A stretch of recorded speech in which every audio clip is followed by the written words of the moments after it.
Security kept hearing a woman screaming behind the store at night. Every time they checked, there was only black water and ripples. It started as a joke on the night shift.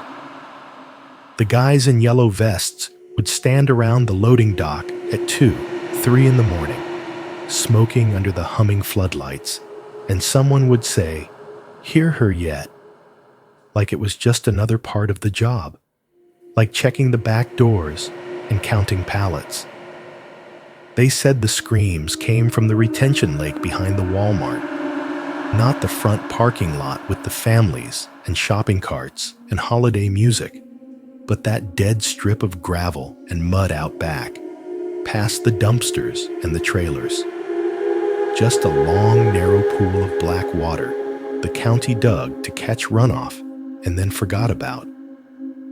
They would hear it over the hum of the refrigeration units and the highway.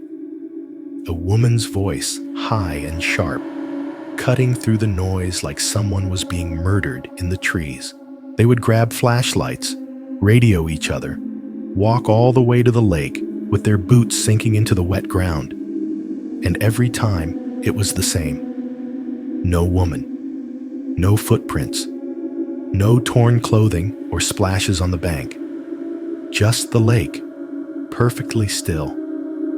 Until something out in the center moved, and a circle of ripples spread across the black surface like it had just swallowed whatever was making that sound. I was not on security. I was just a teenager who liked to fish where nobody could see me. I did not believe their stories. Not really. Not until the night my brother and I watched a woman stand up in the middle of that water and ask us to get in. I am writing this to a stranger on the internet because everyone I actually know has already heard the watered-down version, and I am tired of watching their faces close up halfway through. You, whoever you are, can just click away if you think I am full of it. That feels safer than watching someone I care about slowly decide I am crazy. It is a little before midnight here in Columbus. The digital clock on my stove says 11:47 p.m. in broken red numbers, and my apartment sounds like every other old building in the city at that hour. The fridge kicks on in the tiny kitchen behind me, buzzing too loud for how small it is. The HVAC vents exhale that low, constant breath of recycled air. Every now and then, a car rolls down the street outside, tires hissing on asphalt, bass rattling faintly through my double-pane windows. I am at the cheap, fake wood desk I built myself from a flat box.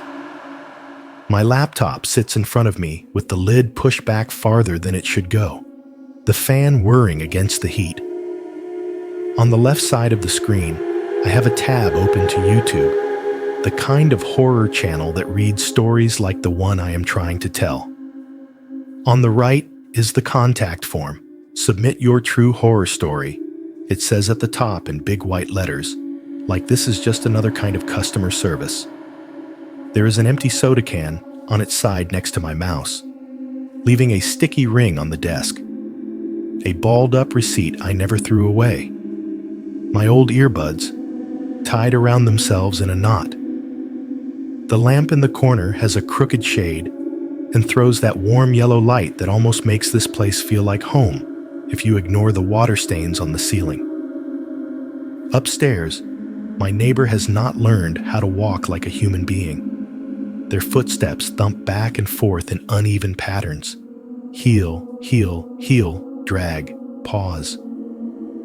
Sometimes I swear they are pacing on purpose, like they are reading the beats of my anxiety and clapping along. The contact form wants a title, a name, an email, and then it gives me a blank box.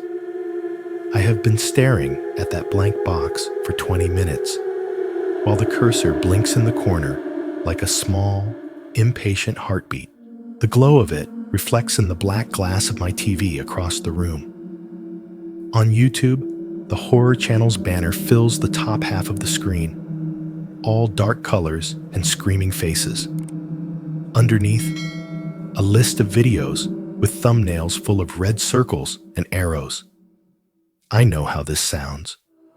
I know you get fake stories all the time.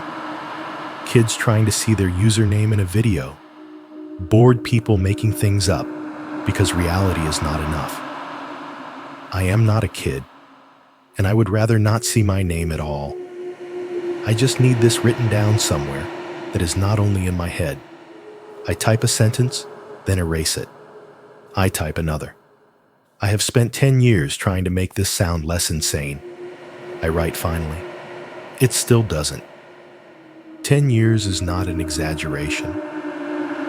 I was 17 the first time I walked past the chain behind the Walmart in my hometown and out to the long, narrow retention pond nobody was supposed to care about. I am 27 now, living in a city where the only water I am supposed to think about is what comes out of the tap and what floods the gutters when it rains too hard. And yet, here I am, about to tell a stranger about a woman standing up in the middle of black water behind a superstore at night. The words, "woman in a retention pond behind a Walmart," look ridiculous on the screen. They look like a joke or some clickbait creepypasta, but those are the only words I have. There is no neat way to dress this up, so it sounds normal. I shift in my chair. The cheap cushion squeaks. The fridge in the kitchen rattles itself quiet and cuts off with a soft thump.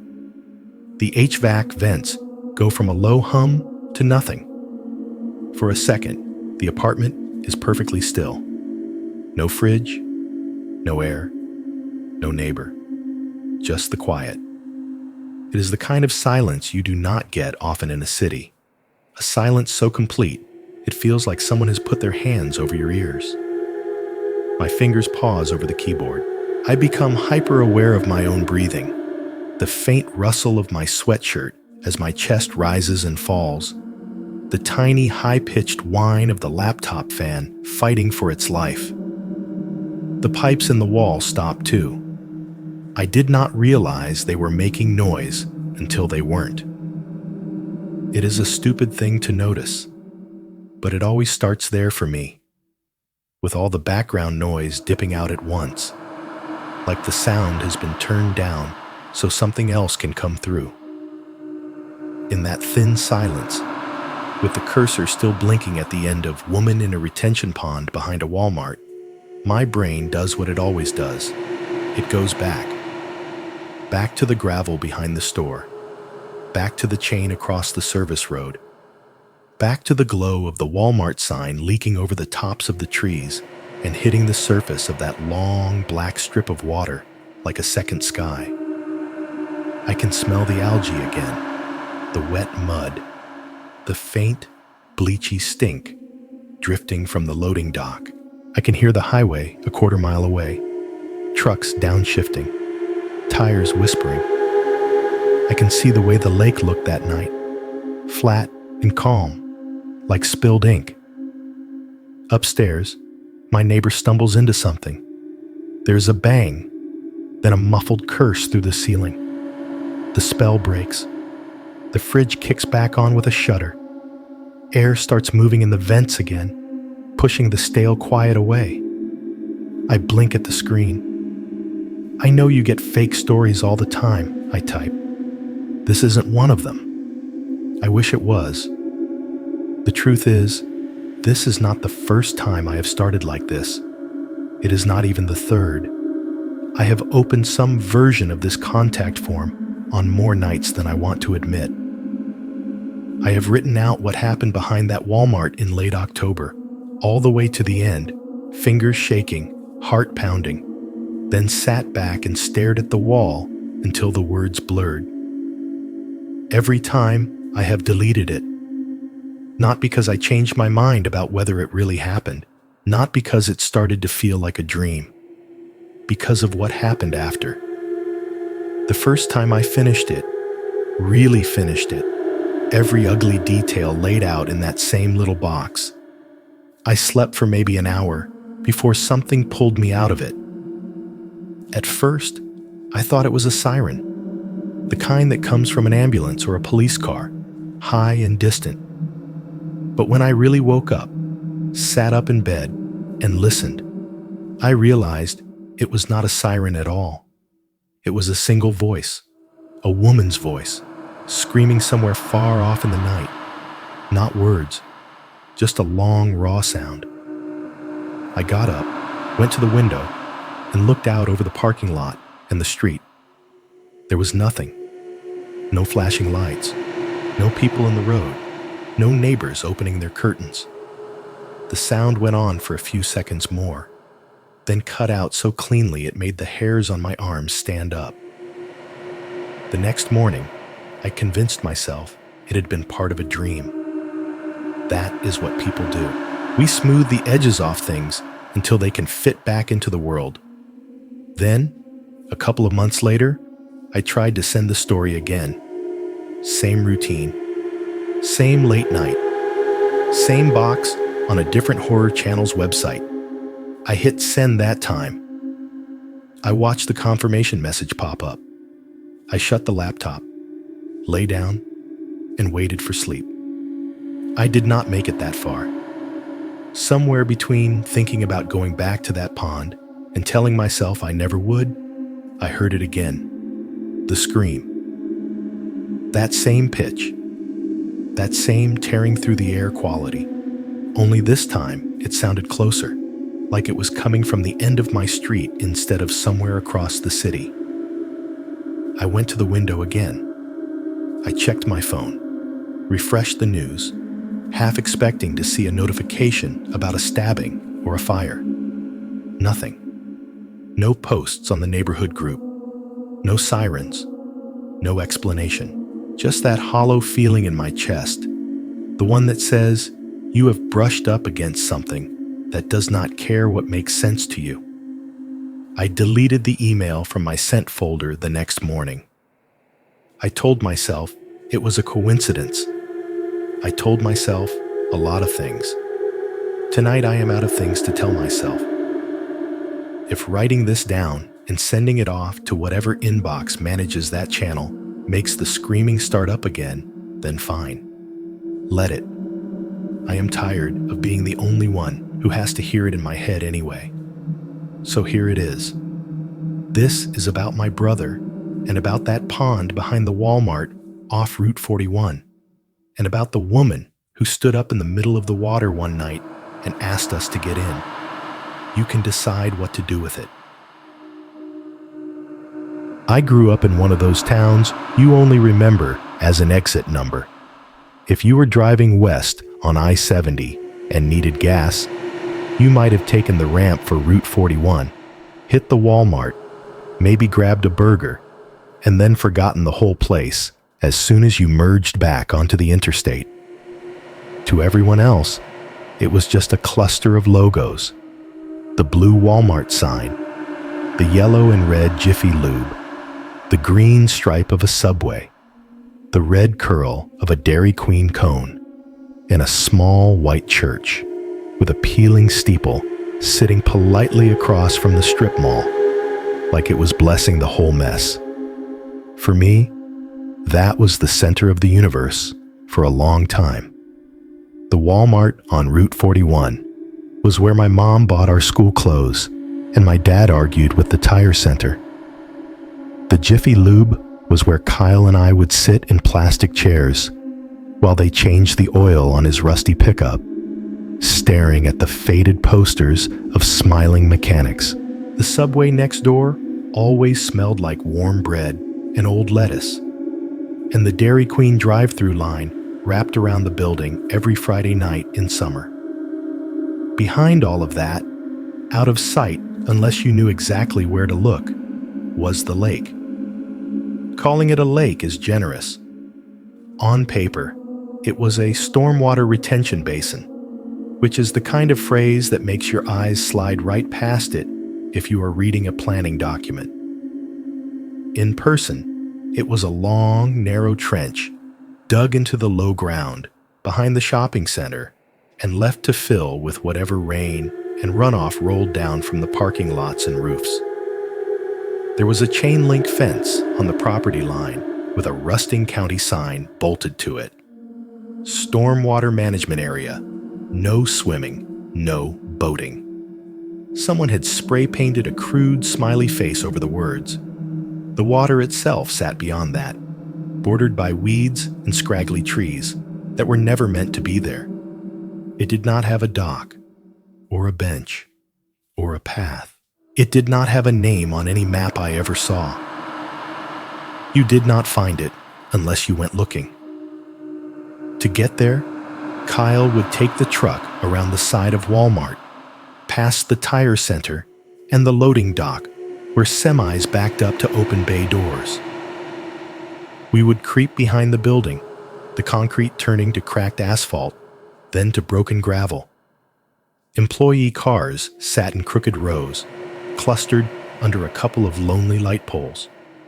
The dumpsters were back there too, massive green metal boxes that smelled like rot and bleach. On humid nights, the air behind the store settled thick and sticky, heavy with old fryer oil and the chemical hum of the refrigeration units on the roof.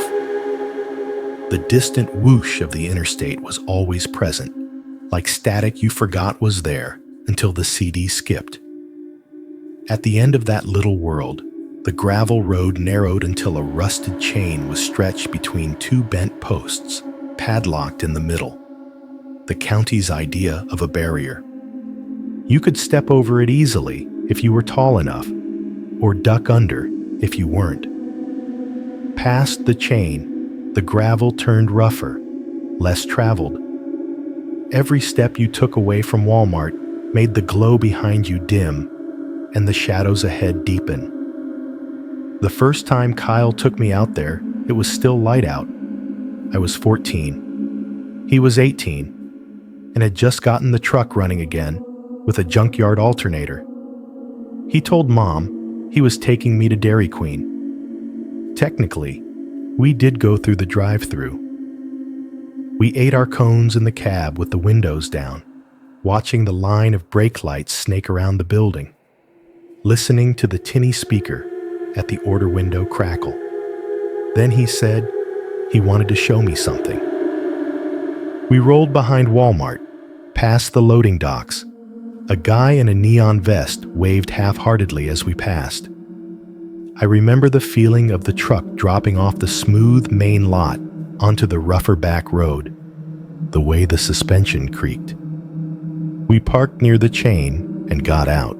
It was late afternoon, the kind of summer day when the sky looks washed out and the sun has lost its edge, but the heat is still clinging to the pavement.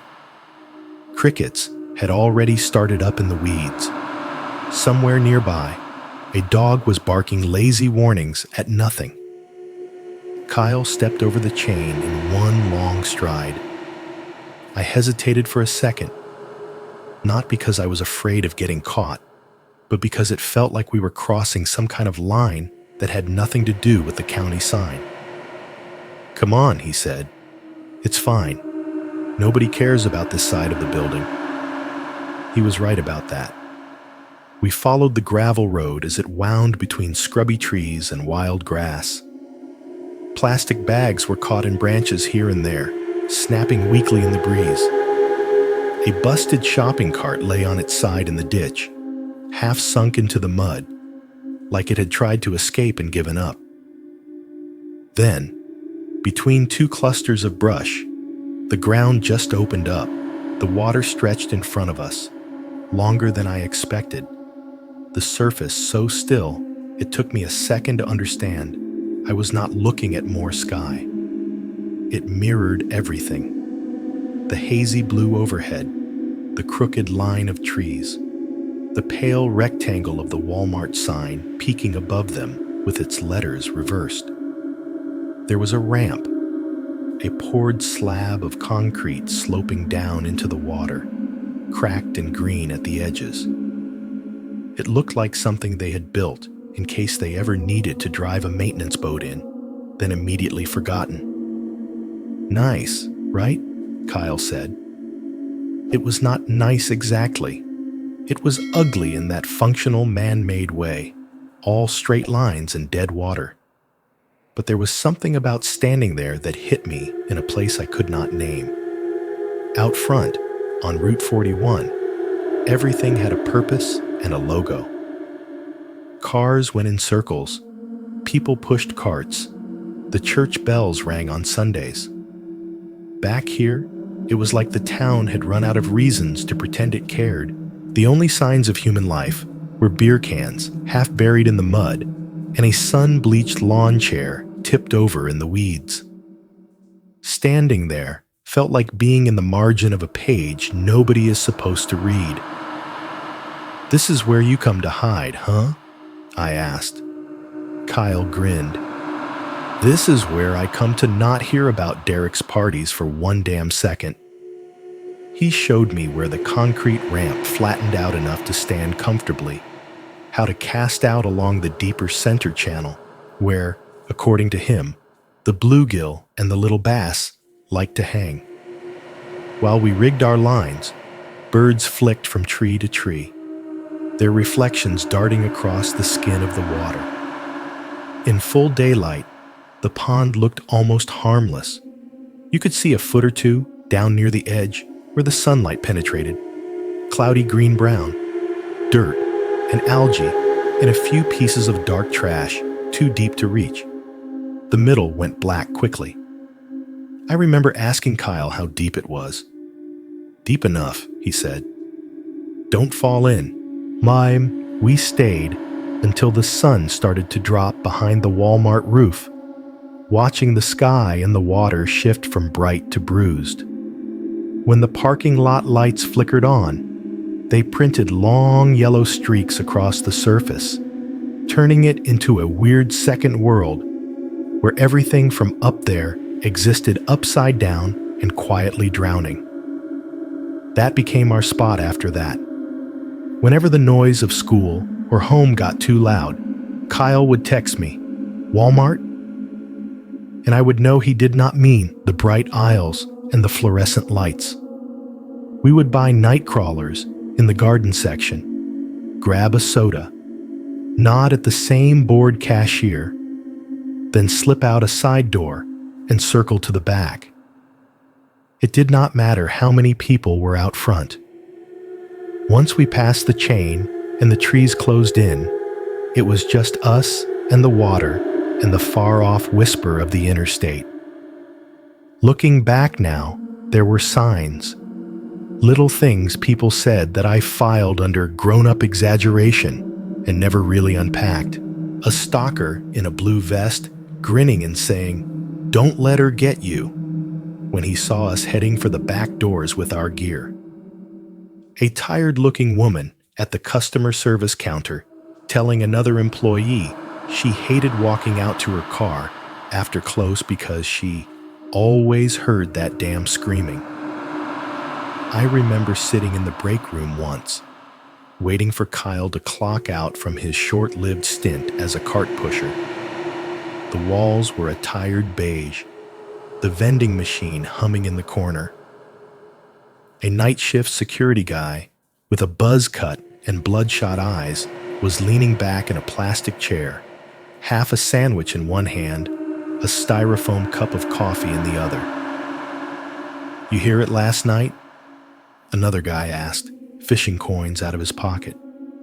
"Yeah," the security guard said, talking around a mouthful. "She was loud, sounded pissed." "Maybe someone got dumped behind the Dairy Queen again," the other guy joked. "Nah," the guard said, shaking his head.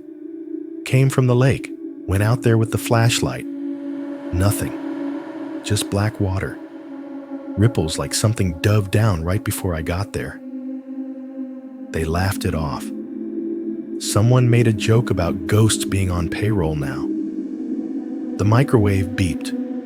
The vending machine spit out a bag of chips. I did not think much about it at the time. It was just background noise, grown men trying to entertain themselves on a long, boring night. Just another story for the break room. like the one about the guy who tried to steal a flat screen in his hoodie. If I had taken it seriously, if I had let those words sink into the part of my brain that keeps score, maybe I would not have followed Kyle past the chain that night in October. Maybe I would have heard the warning for what it was. Back then, it was just another weird thing adults said while the coffee burned and the fluorescent lights buzzed overhead. Just a joke. Just a story. The town had decided a long time ago that whatever happened near that water was easier to laugh about than to look at. By the time that October rolled around, going to the lake behind the Walmart was less of an adventure and more of a ritual. It always started under the same fluorescent lights. 7, maybe 8 p.m. That hour, when the sky over Route 41 was still hanging onto a strip of blue, but the parking lot had already lit up like a football field. Kyle would pull the truck into a spot way out on the edge, where the asphalt started to crack and grass pushed through the lines. The blue Walmart sign glowed above us, reflected in the truck's windshield in wobbly letters. Inside, the air was always a few degrees too cold, too dry. Automatic doors side open, and we walked into that generic bright world. White tile floors, aisles of plastic, the smell of popcorn from the little stand by the entrance, fighting with laundry detergent and cheap perfume. We always hit the same stops. Garden section first, because that was where they kept the bait cooler. It sat in the corner, near the bags of mulch and dead-looking seasonal plants, humming softly, the plastic lid flecked with old dirt. When you opened it, a thin smell of damp earth puffed out. Kyle would reach in and pull out a little white foam cup of night crawlers, checking the date written on top in marker. If they were more than a couple of days old, he made a face, dug further down. He said the fresher worms caught more fish. I did not argue. I had seen him be right too many times. Then we hit the coolers for drinks. He was a Mountain Dew guy, always grabbing the brightest, most radioactive-looking bottle on the shelf. I usually went for something darker, cola or root beer, and whatever was on sale. We grabbed hot dogs from the roller warmer near the front too, the ones that had probably been making slow revolutions for hours. They crackled when you bit into them. The bun always a little too dry, but they tasted like permission to be out late, so we kept buying them. Sometimes, if we had a couple of extra crumpled bills, we tossed a bag of off-brand chips or a box of store-brand cookies onto the pile.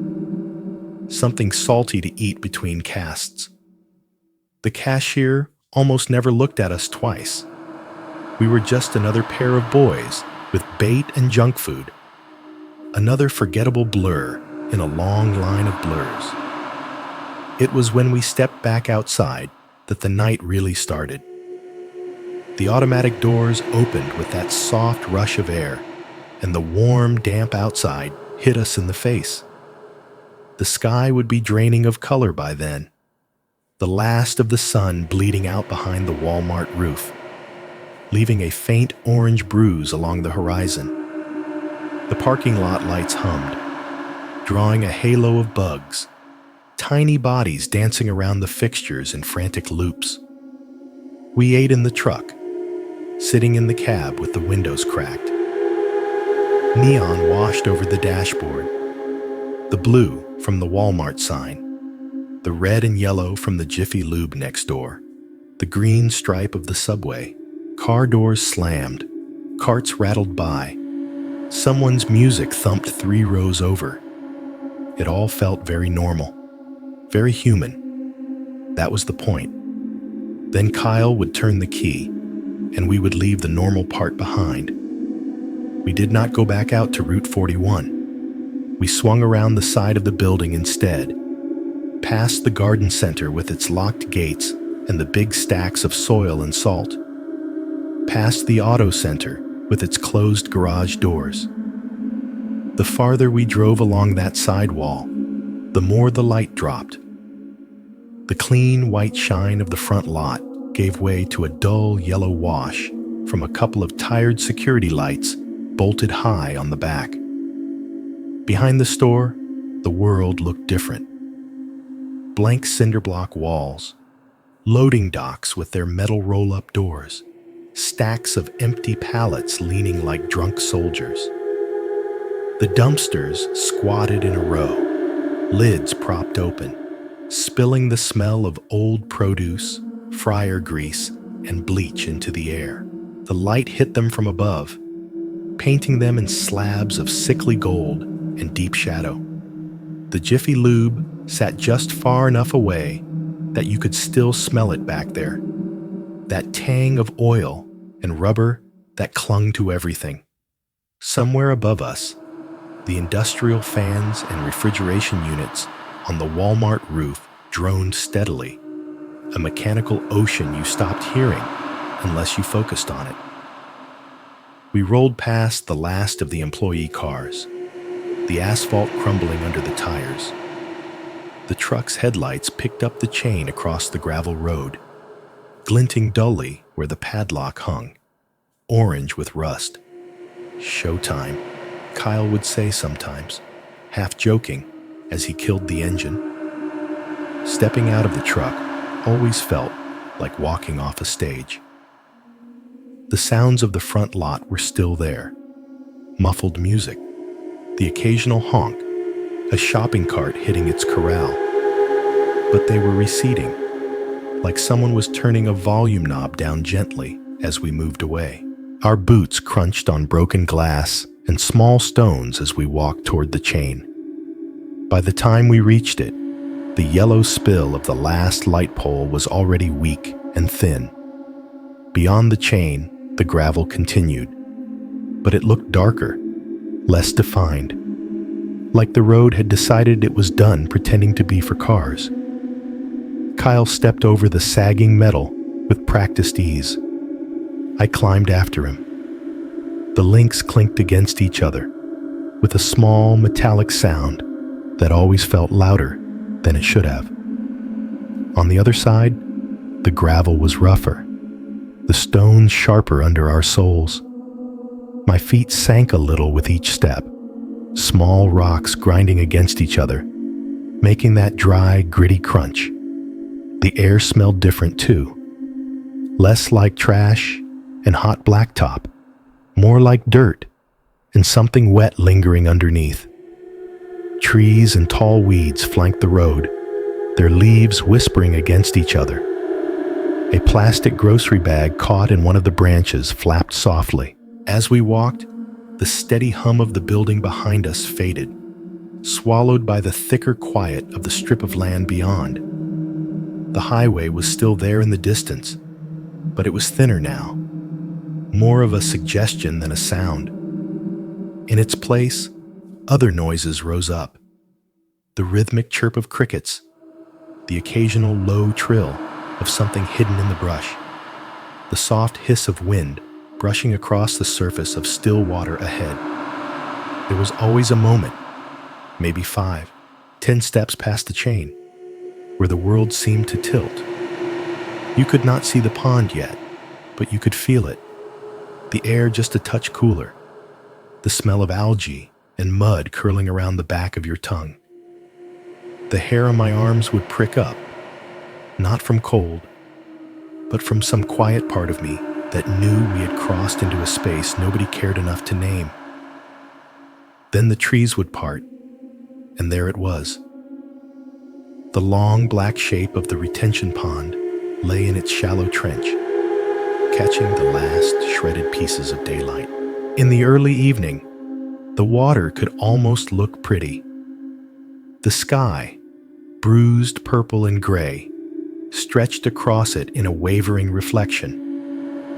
The reversed letters of the Walmart sign hovered in the middle like a ghost ad sunk below the surface. We would make our way down the small slope to the concrete ramp, It slanted into the water at a gentle angle, its lower half slick with green, its upper half cracked and stained with old tire marks. Someone had tried to tag it with spray paint once, but the letters had faded into an unreadable smear. This was our stage, our dock, our little piece of illegally borrowed county infrastructure. Kyle would set the bait down, pop the lid off the foam cup, and nudge the mass of damp earth and writhing worms with a finger. They glistened faintly in the dim light, slow and blind, curling around each other. He always whistled when he did it, some tuneless melody under his breath.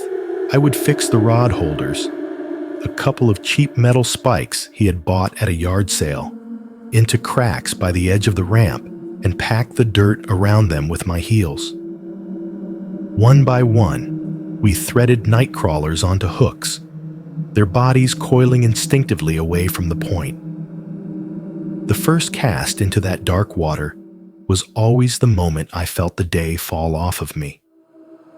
The line hissed through the guides, the sinker plopped out in the unseen depth, and the bobber landed with a small, satisfying ripple before settling into stillness.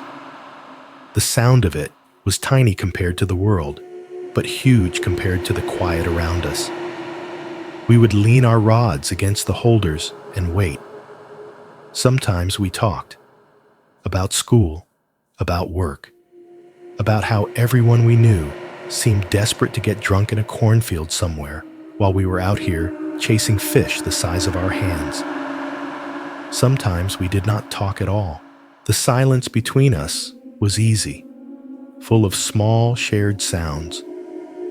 Kyle flicking his lighter to sneak a cigarette, the paper crackle as he cupped the flame, the first drag burning bright in the corner of my eye. The smoke drifted out over the water, thin and white. The smell of tobacco wrapped itself around the damp earth and algae, making a new, strangely comforting scent that I still associate with those nights.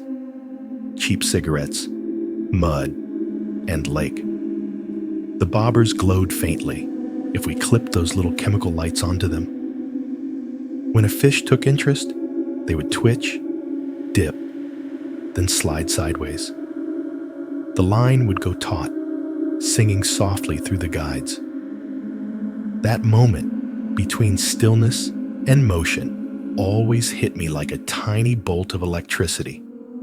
Sometimes, nothing happened for long stretches. The world would narrow down to a few elements: the cool breeze across my face, the distant rush of the interstate, the quiet lapping of water against concrete, the soft creak of Kyle shifting his weight beside me. Fireflies blinked on and off in the weeds. Little green-yellow pulses mirrored on the black surface below. Those were the good nights. I want to be clear about that, because it is important. It was not all dread and bad feelings. For the longest time, that place was where I felt most at peace. We were alone, but not lonely, lit by the reflected glow of a store that never really slept.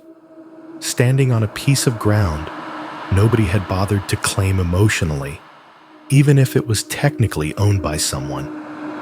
That is part of why I ignored the weirdness when it started. Long before the night I keep circling back to, there were other moments that did not fit. Little things at first. A set of ripples out in the middle when neither of us had cast that far. Circles, spreading out slow across the surface as if something big had just rolled under. Except there were no fish in that lake big enough for that. A disturbance with no splash to announce it. Just the afterimage of movement. I remember one evening in late summer, standing there while Kyle was messing with a snagged line. Out past, where we ever got bites, the water bulged up in a smooth, rounded swell, then sank back down. It reminded me of watched footage of whales surfacing on some nature documentary, Except this was a concrete-lined drainage pond behind a Walmart in Ohio, and whales did not live in runoff. Probably a log shifting, Kyle said without looking up, as if logs could just float around under there on their own. Yeah, I said, because the alternative was admitting that I had no idea what kind of thing could move like that in such a small, artificial body of water. There were other times, 2, maybe 3, when the bobbers stayed still, and the only motion on the entire pond came from large, slow circles out near the center, appearing one after another, like something was testing the limits, seeing how far it could push without showing itself. We always had a reason ready. Carp, a piece of trash sinking, a weird current, anything that let us keep the routine intact. We shrugged it off. We went back to talking. We went back again the next weekend. The night it really happened was not the first time the water tried to tell us there was something wrong. It was just the first time we were stupid enough, or stubborn enough, to stay long enough to watch what was making those ripples finally rise. I can pin the night down better than most things from that year. It was the last Friday of October, 2013, the week before Halloween. The kind of day where every bulletin board in the school was covered in orange and black construction paper, and every conversation in the hallways eventually circled back to who was going to what party. The final bell rang at 2:45 p.m. The same shrill tone it had been every weekday of my life for 4 years. It echoed down the main corridor, bouncing off the lockers and peeling cinder block walls. Students spilled out of classrooms in little waves, dragging backpacks, slamming metal doors, filling the air with that strange mix of teenage smell, body spray, deodorant, sweat, and whatever the cafeteria had served for lunch. My locker was halfway down the sophomore hallway, second from the end.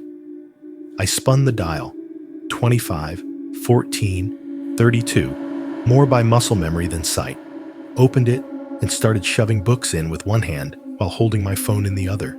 A group of kids to my left were already talking about a bonfire out past the old quarry.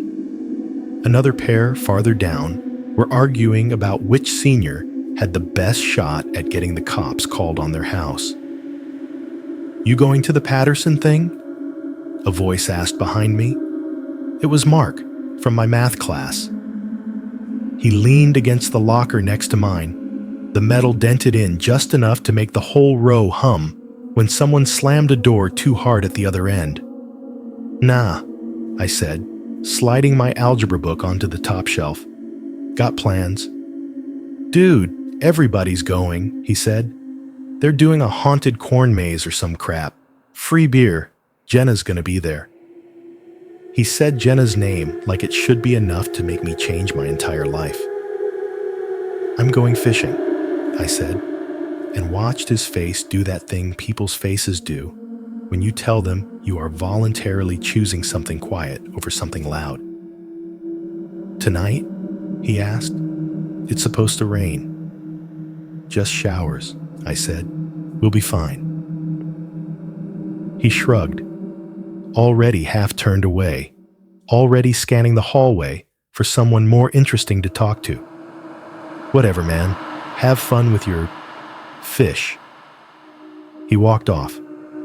A couple of girls in hoodies and leggings squeezed past him, their voices high and excited as they talked about costumes.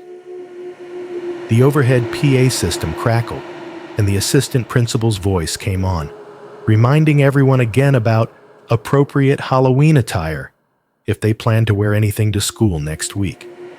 No masks, no weapons, no fake blood. I shut my locker and checked my phone. One new text from Kyle. "Last warmish Friday before it gets miserable. Walmart at 7? I typed back before I even thought about it. "Yeah, I'll be ready." At home, the afternoon passed in a half blur. I pretended to start homework at the kitchen table, flipping my math book open to the right chapter so my mom would see it when she walked by. The window over the sink looked out onto a gray sky, low and flat, with clouds layered like dirty cotton. The weatherman had called it a chance of evening showers, which in our town usually meant a few half-hearted spits of rain, and then a whole lot of nothing. By 6:30, I had changed into jeans and an old hoodie, my worn sneakers by the door, tackle box ready. Mom asked where we were going. I told her out back by Walmart, and she made the same half-disapproving, half-relieved face she always did when we chose hanging out with each other over anyone else. "At least I know where you are," she said. "Don't fall in." Kyle pulled up in front of the house a little after 7, his truck rattling slightly as it idled. The passenger door creaked when I opened it, the hinges complaining in a familiar groan. Inside, it smelled like stale fast food, motor oil, and whatever cheap pine-scented air freshener he had hung from the rearview mirror a month ago. The radio was on low, tuned to the local station that played a mix of newer pop and older rock, the DJ's voice sliding between songs with practiced boredom. As I climbed in, a commercial was running. Something about a Halloween sale at a costume warehouse 2 towns over. Children's laughter, fake spooky sound effects, a cheesy cackling witch. "Ready?" Kyle asked, tapping the steering wheel in time with the ad's jingle. "Yeah," I said, shutting the door. "Think the rain's actually coming?" He glanced up through the windshield.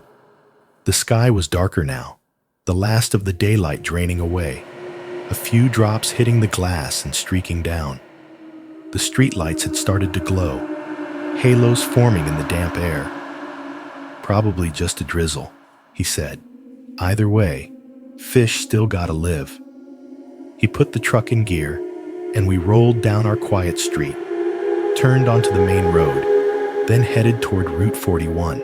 Houses gave way to gas stations, fast food signs, and the familiar rise of the Walmart building in the distance, its boxy shape lit from within, like a giant appliance left on all night. The rain stayed half-committed, just a light spatter against the windshield, swept aside by the wipers with a soft, rhythmic squeak. The radio slipped from commercials into a song about heartbreak and highways, then another about drinking and small-town boredom. It all felt very on the nose. It felt like every other time we had done this. We pulled into the Walmart lot at 7:22 p.m., according to the dashboard clock that always ran 3 minutes fast. The parking lot was busy, but not full. Families loading groceries, teenagers in clumps, an older couple arguing over where they had left their car. The sky above the blue Walmart sign was a flat, heavy dark now, the edges of the clouds fuzzed by the glow. Inside, the air conditioning hit us in the face like a refrigerated wall. Automatic doors sucked open and closed behind us. The white tile floor gleamed under bright fluorescent lights. Everything a little too clean, a little too bright, like someone had turned the saturation up on reality. The front of the store smelled like popcorn from the small stand near the entrance, mixed with the scent of laundry detergent drifting from a nearby display pyramid, and the faint chemical sweetness of cheap Halloween candy stacked in orange and black towers. Kyle grabbed a cart out of habit, even though we never actually needed one for fishing nights. He pushed it lazily with one hand, the wobbly wheel squeaking every couple of feet. We made a beeline for the garden section, weaving past displays of discounted pumpkin buckets and rubber masks. The Halloween aisle was crowded with kids and parents, masks hanging crookedly, plastic skeletons rattling as people brushed by. Somewhere in the chaos, someone's phone played a tinny version of Monster Mash. In the quieter aisles past seasonal, the noise thinned out. We passed stacks of toilet paper, towers of canned soup, rows and rows of cereal in bright boxes. The overhead PA crackled to life briefly. Will the owner of a red Ford pickup, license plate starting with GXM, please move your vehicle from the loading zone? Thank you. Kyle smirked. Told you it wasn't just us parking where we shouldn't. In the garden center, things felt different, even inside. There were fewer people, more open space. The floor here had scuff marks and patches of dirt, like the place had never fully recovered from spring planting season. The bait cooler hunched in its corner, its white lid stained and scratched. Kyle flipped it open, and we both leaned into the cold, damp breath that came out. He rummaged through until he found a cup of night crawlers with a date from that morning, nodded, and tossed it into the cart. We added a cheap bag of chips from a nearby end cap, and on the way back toward the front, stopped to grab his Mountain Dew and my off-brand cola from the refrigerated case. On the way to self-checkout, something small and stupid lodged itself in my memory. A shopping cart sat abandoned in the middle of an aisle, not pushed to the side, not near a display, just left there. Inside were 3 items: a plastic jack-o'-lantern bucket, a bag of fun-size candy, and a roll of black duct tape. No purse, no list, no sign someone had just stepped away for a second. It was probably nothing. Somebody got a text, remembered they were late, ditched the whole idea, and walked out. That is all. That is still the most likely explanation. But sometimes, when I think about that night, my mind returns to that cart, sitting under the fluorescent lights, like the beginning of a sentence nobody finished. We checked out at self-service, the register chirping as each barcode hit the scanner. I remember the robotic voice telling us to please place item in the bagging area, like it was annoyed. A woman in a blue vest stood by the exit, glancing at receipts as people left, not really looking at them. As we headed for the doors, the store felt louder for a moment. Kids whining, an employee talking sharply into a handheld radio, a cart with a squeaky wheel protesting its journey. Over all of it, the overhead music played something inoffensive, a pop song that had already been cycled through hundreds of times. Then, layered on top of it, cutting through in a way that made my skin prickle, I heard a laugh. High, sharp, distinctly feminine.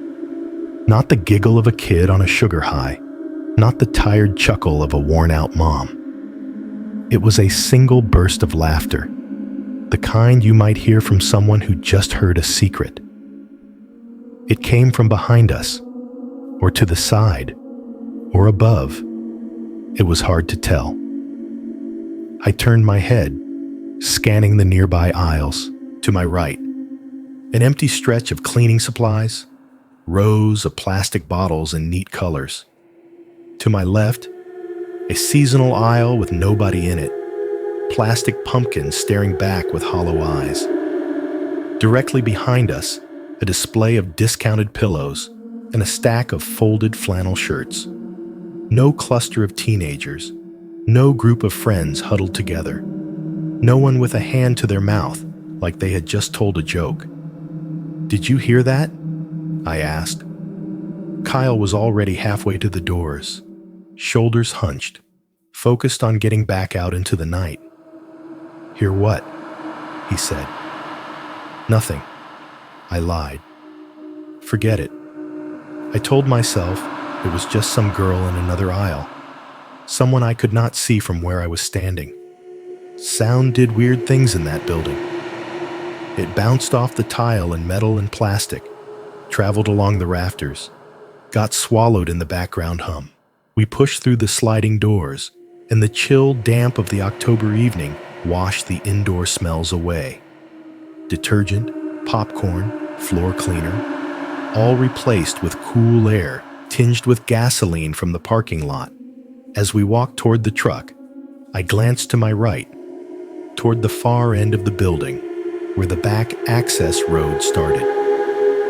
Part of the exterior wall was glass there, big windows that looked out over the employee lot, and beyond that, the scrubby line of trees hiding the retention pond.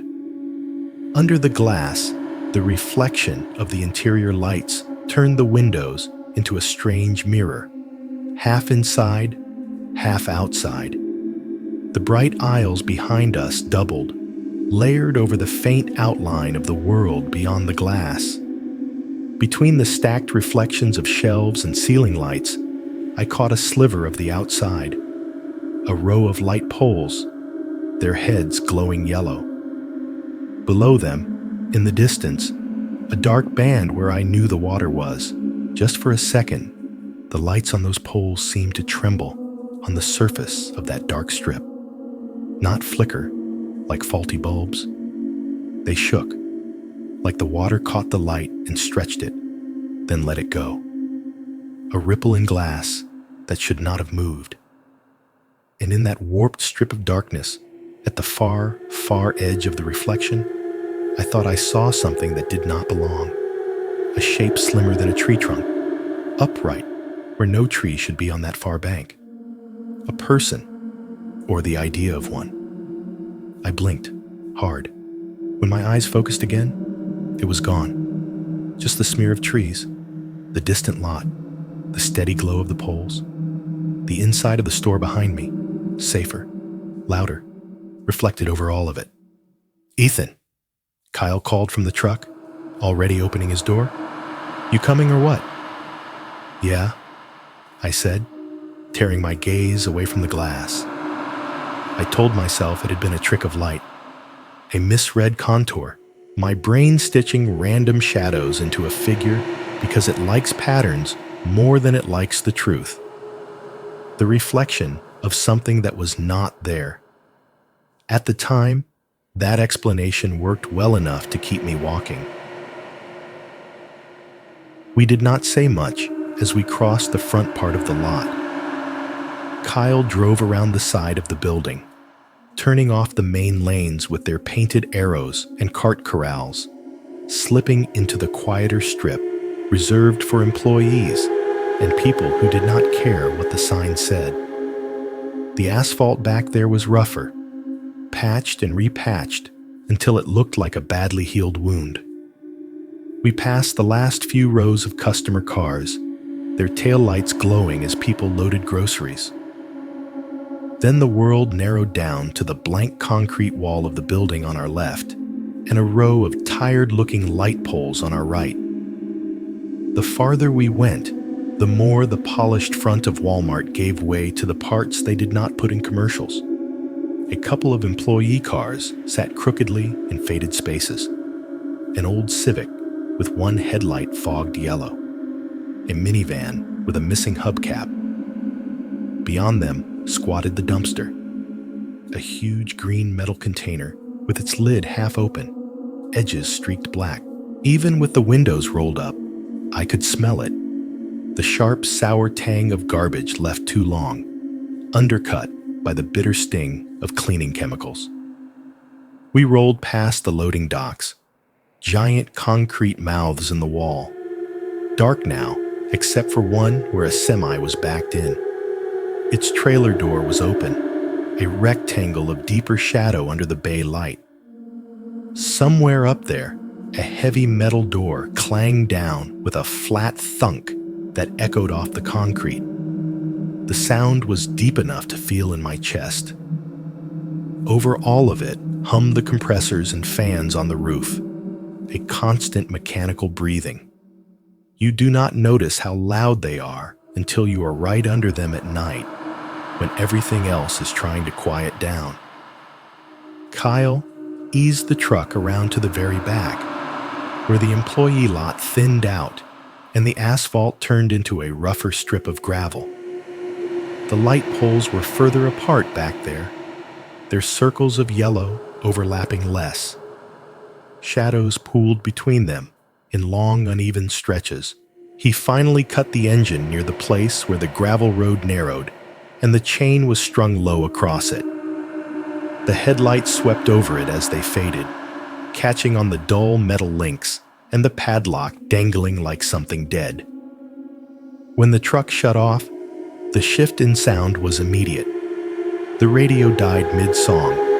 The faint sing-along of the DJ clipped off. The hum of the engine faded, leaving the sharper noises exposed. The clattering rattle of a loose sign somewhere, the throat-clearing cough of the refrigeration units, the distant squeal of a cart being pushed over a crack in the front lot.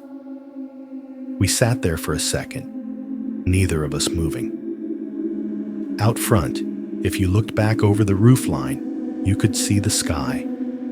Back here, it was mostly building, wall and fixtures and vents, a slab of gray reaching up into a darker gray. "Let's go," Kyle said, popping his door. The cold hit stronger the second I stepped out. It was not winter cold, not yet, but that October bite was in it. The kind that settled into your fingers and the back of your neck. The gravel under my sneakers was uneven, small stones shifting and grinding under my weight. The air smelled like wet cardboard, old oil, and garbage. A trickle of something, rainwater maybe, or some leftover runoff, snaked along the edge of the lot, catching the glow from the nearest light and turning it into a warped strip of yellow. We grabbed the rods and the foam cup of night crawlers. Kyle slung the tackle box in one hand and started toward the chain without waiting. The ground changed as we got closer. The once solid black of the asphalt thinned out, interrupted by patches of bare earth and broader stretches of loose rock. There were tire tracks ground into the dirt from trucks that had ignored the chain once upon a time. Grooves filled now with dark, stagnant puddles. Those puddles had their own life. They sat there, murky and still, reflecting bits of the world in distorted miniature. Half a Walmart sign here, a warped piece of sky there. When we walked past one, the reflection broke apart into jagged ripples, reforming slowly behind us. The chain itself hung between two leaning posts, the padlock a rusted knot in the middle.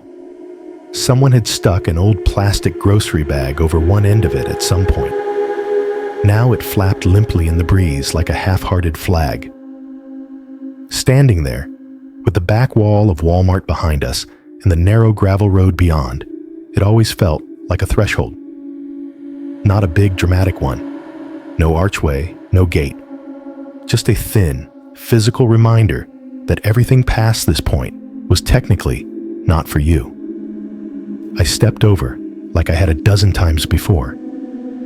The links clinked against each other when my pant leg brushed them, a small sound that seemed to jump out into the night. On the other side, the gravel felt different, less compacted, more loose. My foot slid slightly, stones rolling out from under my sole before settling again with a dry crunch. Kyle followed, the tackle box bumping against his leg. When he dropped down from the chain, some of the larger stones skittered away, clicking and bouncing down the slight slope. There was a feeling, fleeting but sharp, that we had walked into a place where the cameras did not bother to turn. If there were security feeds pointing out here, and I knew there were, at least a few, they were grainy, underlit, watched by tired men who would rather look anywhere else. Behind us, the last of the Walmart light bled through the trees, more of a glow than anything now. Ahead, the gravel path sank between taller weeds and scrubby trees, their branches forming a kind of crooked tunnel. We walked. Each step made that gritty, grinding sound, soft but insistent. Small rocks popped and shifted, rolling out of the way. Here and there, old trash lay half buried. A single shoe, a cracked plastic bucket, a sun-faded drink cup with its lid caved in. The air changed with every few feet. The stink of the dumpster receded, replaced by something swampier and colder. A dampness crept into it, the smell of wet dirt and standing water. The farther we went, the more the big, human-made sounds thinned out. The highway, which had been a constant low murmur at the edge of everything, pulled away, its roar dropping to a vague hush. The mechanical grinding of the roof units became less like background and more like a distant storm. In their place, other sounds rose up to fill the space. The chirp of crickets, a dense, layered chorus. The higher, more intermittent trills of insects I could not name. The soft hiss of dry leaves rubbing against each other somewhere just off the path. Our own breathing, our footsteps, the clack of the tackle box when Kyle's grip shifted. At one point, a car door slammed back at the employee lot, and we both half-turned on instinct. Through the trees, the lot was just a smudge of yellow and gray now, the shapes of the cars indistinct. The sound reached us a second later, cushioned by trunks and branches. You ever think about, what if we ran into someone back here? I asked. The question slipped out before I could stop it. Maybe it was the Halloween stuff at school, or the abandoned shopping cart, or the way that laugh had sounded inside the store. Kyle snorted softly. Then they'd be trespassing too. I'm serious, I said. What if some weirdo was living out here, in the trees? Then they'd smell worse than the dumpster, he said, and I'd make you talk to them. It was a joke, but it did not quite land. The sound of his voice was swallowed quickly by the open space around us, leaving the night to close in again. Somewhere ahead, beyond the reach of the half-visible path, I could hear it now. The faint, steady breath of the pond.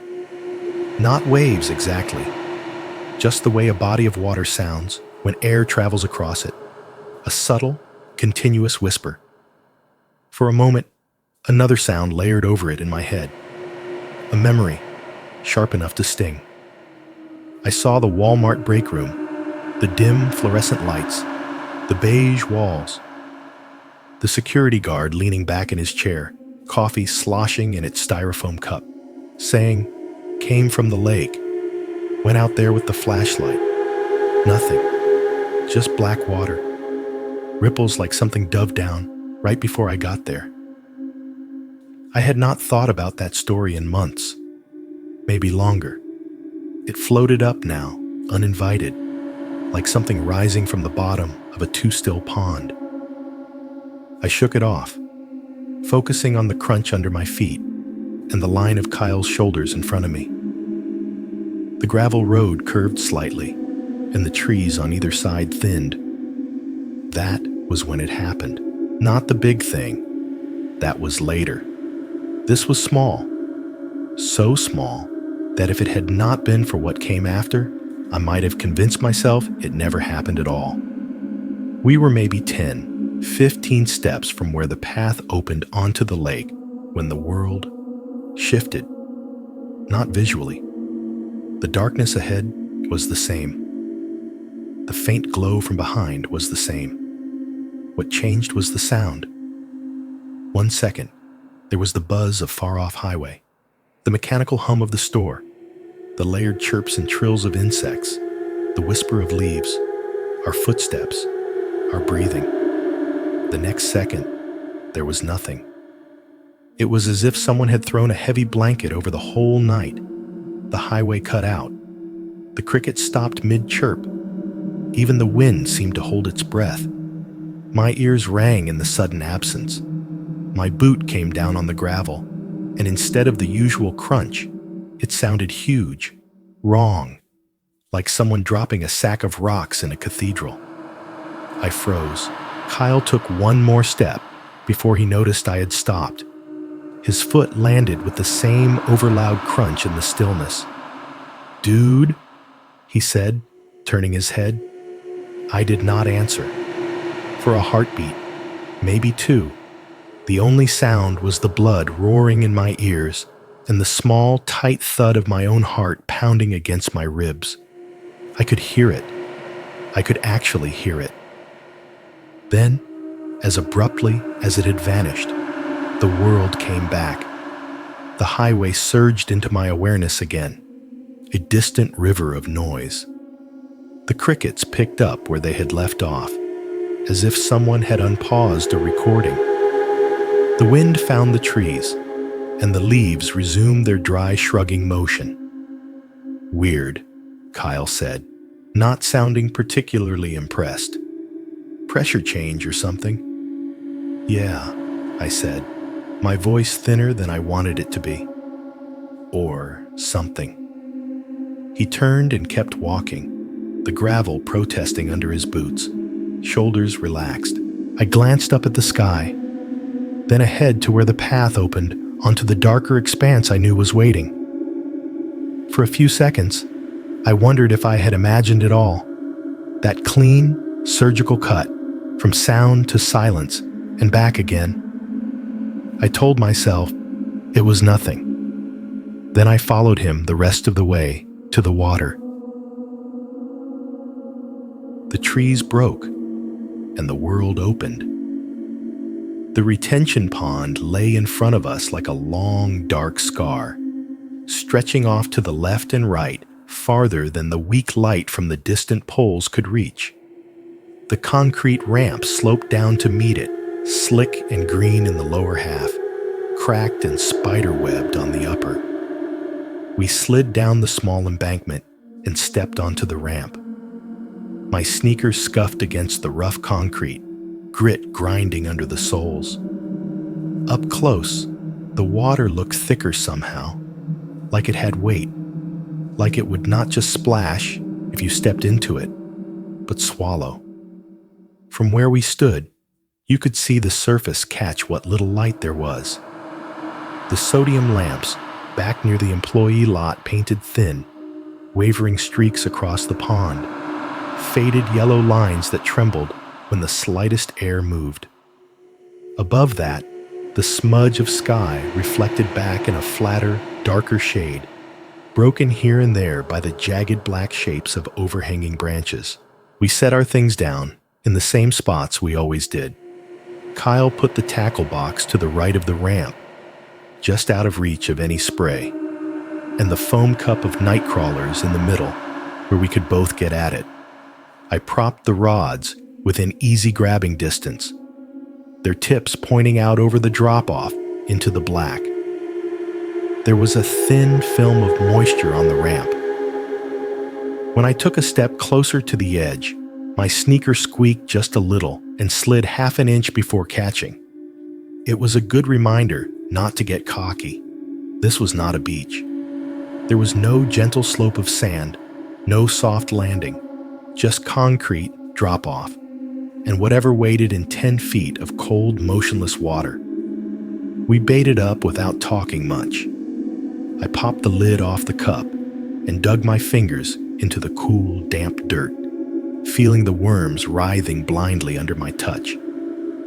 One curled around my knuckle, its body firm and slick, and for a second, I had this stupid, intrusive thought about hands reaching up from under the soil. I shook it off and threaded the worm onto the hook, feeling the slight give as the metal point pierced and pierced again. "Think we'll get anything decent tonight?" Kyle asked, biting the filter off a freshly lit cigarette. "Better than staying home and listening to Mom watch HGTV," I said. He snorted, "Amen." We cast out almost in unison. The lines hissed through the air, the sinkers plunked into the unseen depth with soft, hollow sounds. Two small ripples bloomed around the entry points and expanded outward into the greater black, then faded. We settled into the routine easily. An hour passed, in the way hours do, when you are doing something that requires just enough attention to keep you grounded and just enough repetition to lull you. The bobbers, small, pale shapes on the dark surface, bounced and dipped occasionally. We caught a couple of bluegill, their bodies flashing pale in the flashlight beam as we brought them in, then flopped them back after a moment's admiration. Kyle talked about work. His part-time job at the store was already wearing on him. Too many hours pushing carts in the heat. Too many customers acting like he had personally decided to change the price of their favorite brand of chips. "Mr. This says $2.99 on the shelf can go cry to corporate," he said, mimicking a whining voice, then chuckled, smoke curling from his mouth.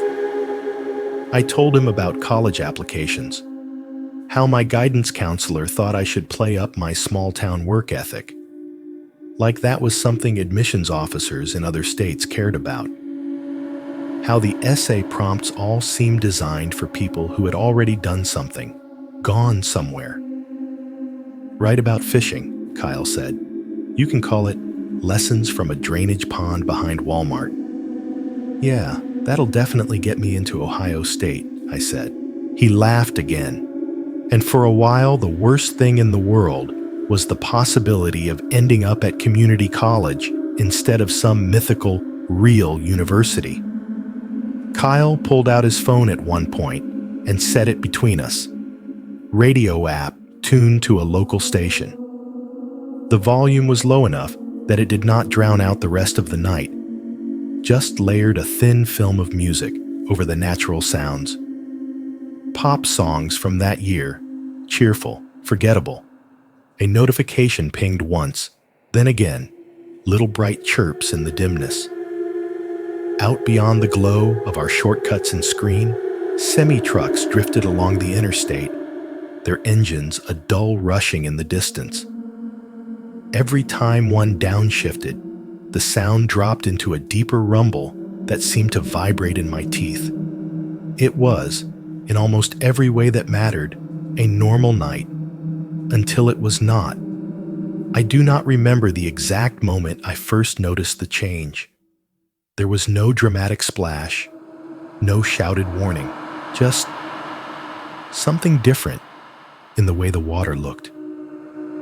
I had been watching my bobber in that unfocused way you do, seeing it without really seeing it.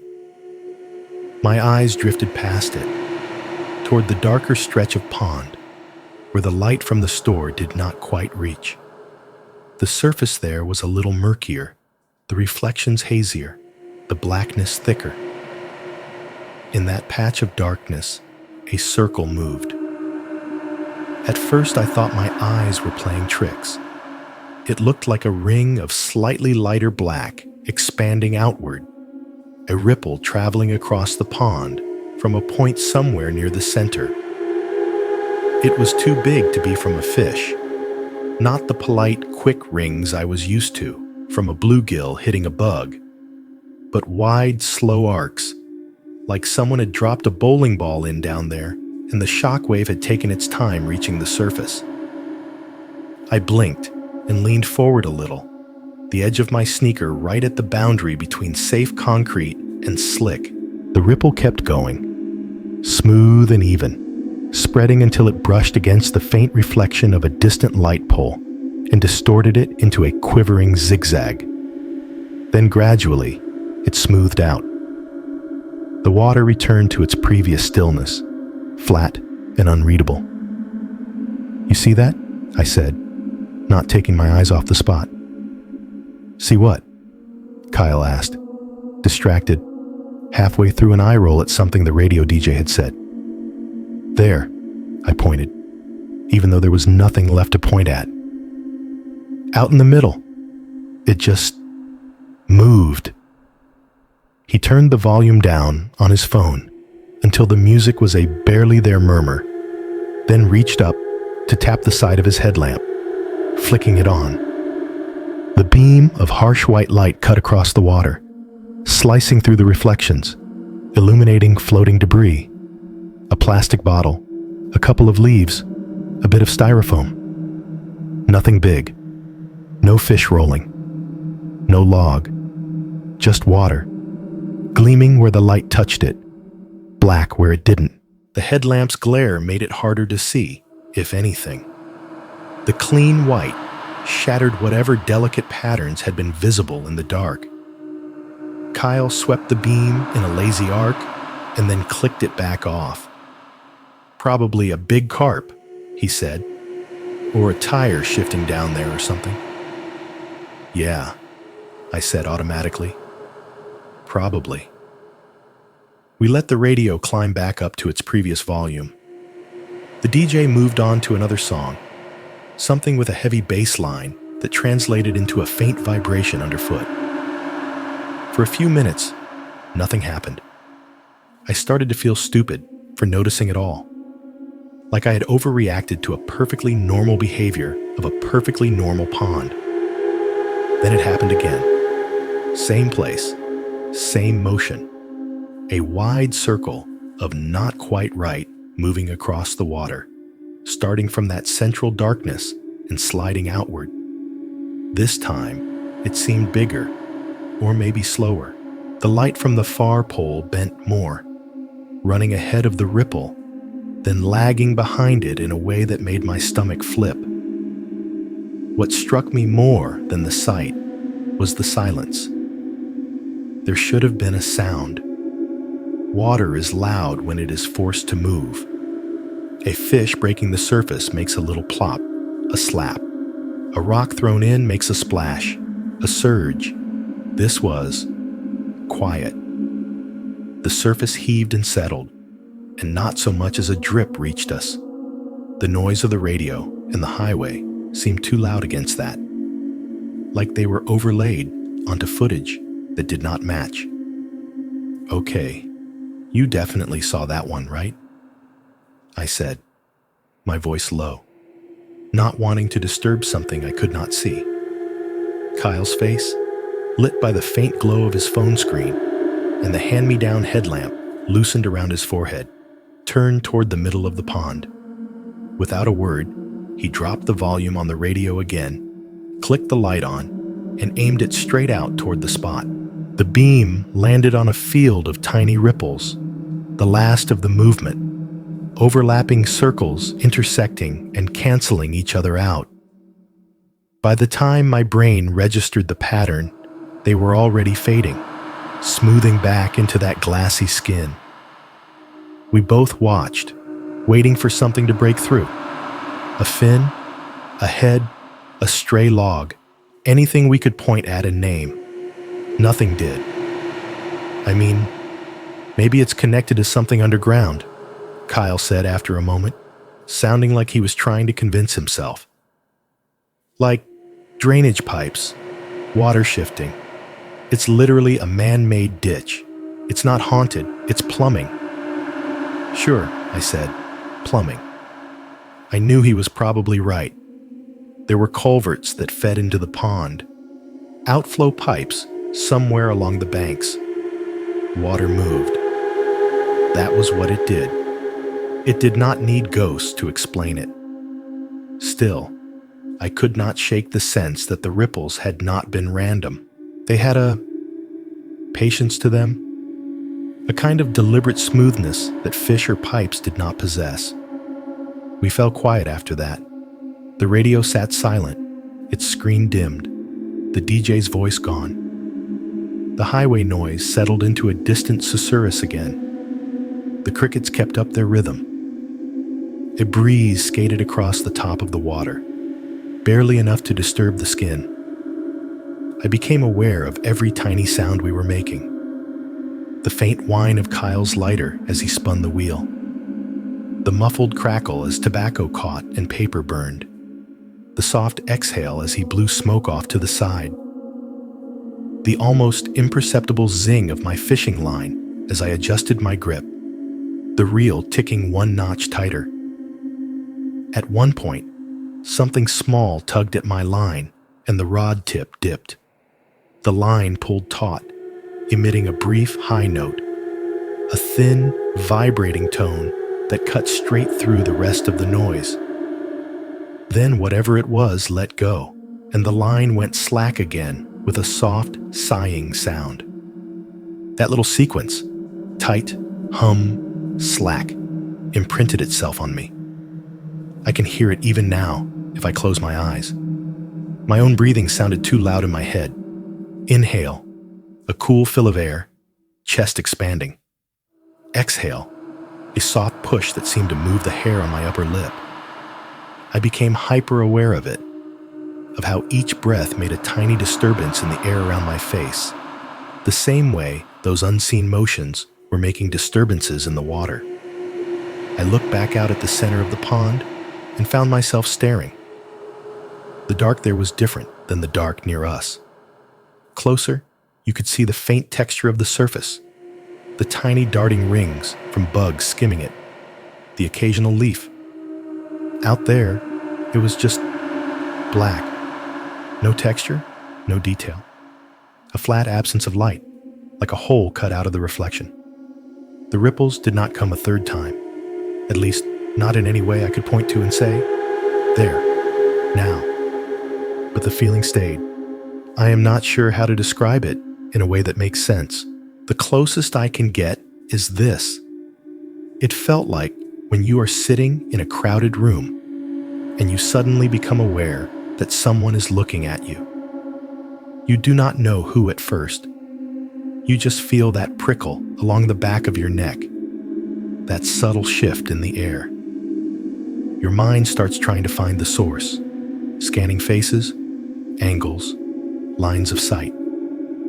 Standing on that ramp, looking out over the pond, I had the sensation that something under the surface was doing the same thing. Not with eyes, exactly. With attention. The ripples felt less like a side effect of movement and more like tests. Like something deep down was pushing gently at the skin of the water, seeing what it could get away with, mapping the edges of where the air began and the pond ended. Feeling for us, quiet, patient, curious. Down there, in 10 feet of runoff and mud, something was probing the boundary between its world and mine. And I was the idiot staring right back at it, letting it know exactly where I was. I did not look away. That is the part that still bothers me the most. I should have. I should have shrugged, cracked a joke, turned to Kyle, and told him the college essay title I had come up with. I should have let the moment pass, the way I had let all the other, almost weird moments pass. Instead, I locked my eyes on that patch of black and waited to see what would happen next. I looked first. The last of the ripples smoothed out, and for a while nothing moved at all. The pond went back to looking the way it always looked at night, flat, dark, pretending to be harmless. The bobbers barely twitched. The chemical glow sticks clipped to them traced 2 faint points of color on the surface, like little lost planets. We had turned the radio all the way off after the second ripple. Neither of us said we were doing it because of the water. We just sort of let the music die out between songs and never brought it back. The absence of the sound made the rest of the night feel closer. Back behind us, through the trees, there was a soft white smear where the Walmart lights bled through. The blue of the sign had collapsed into a general glow. The security lamps out near the employee lot threw their sodium yellow beams into the air, the edges hazy in the damp. Their reflection on the pond looked thin. Faint lines stretched too far, like someone had taken a photograph and dragged their finger across it while the ink was still wet. It was the kind of night where you could almost convince yourself the world had shrunk to just this: the ramp under your feet, the black water in front of you, the shape of your brother's shoulder in your peripheral vision. Then the pond changed. I did not see the exact second it started. One moment, the center of the water was just a darker patch of darkness, a place where the reflected light dropped away. The next, that patch seemed to thicken. It was subtle at first. The black in the middle of the pond went from flat to heavy, like the difference between looking at a shadow and looking at a solid object painted matte black. The surface bulged. Not a splash, not a jump. It was as if the water itself was being pushed up from below, a slow swell rising from the center. The reflected glow of the far lights warped along with it, bending over a curve that had not been there a second ago. "Do you see that?" I asked, though I already knew he did. "Yeah," Kyle said, his voice all the way stripped of amusement. We both watched.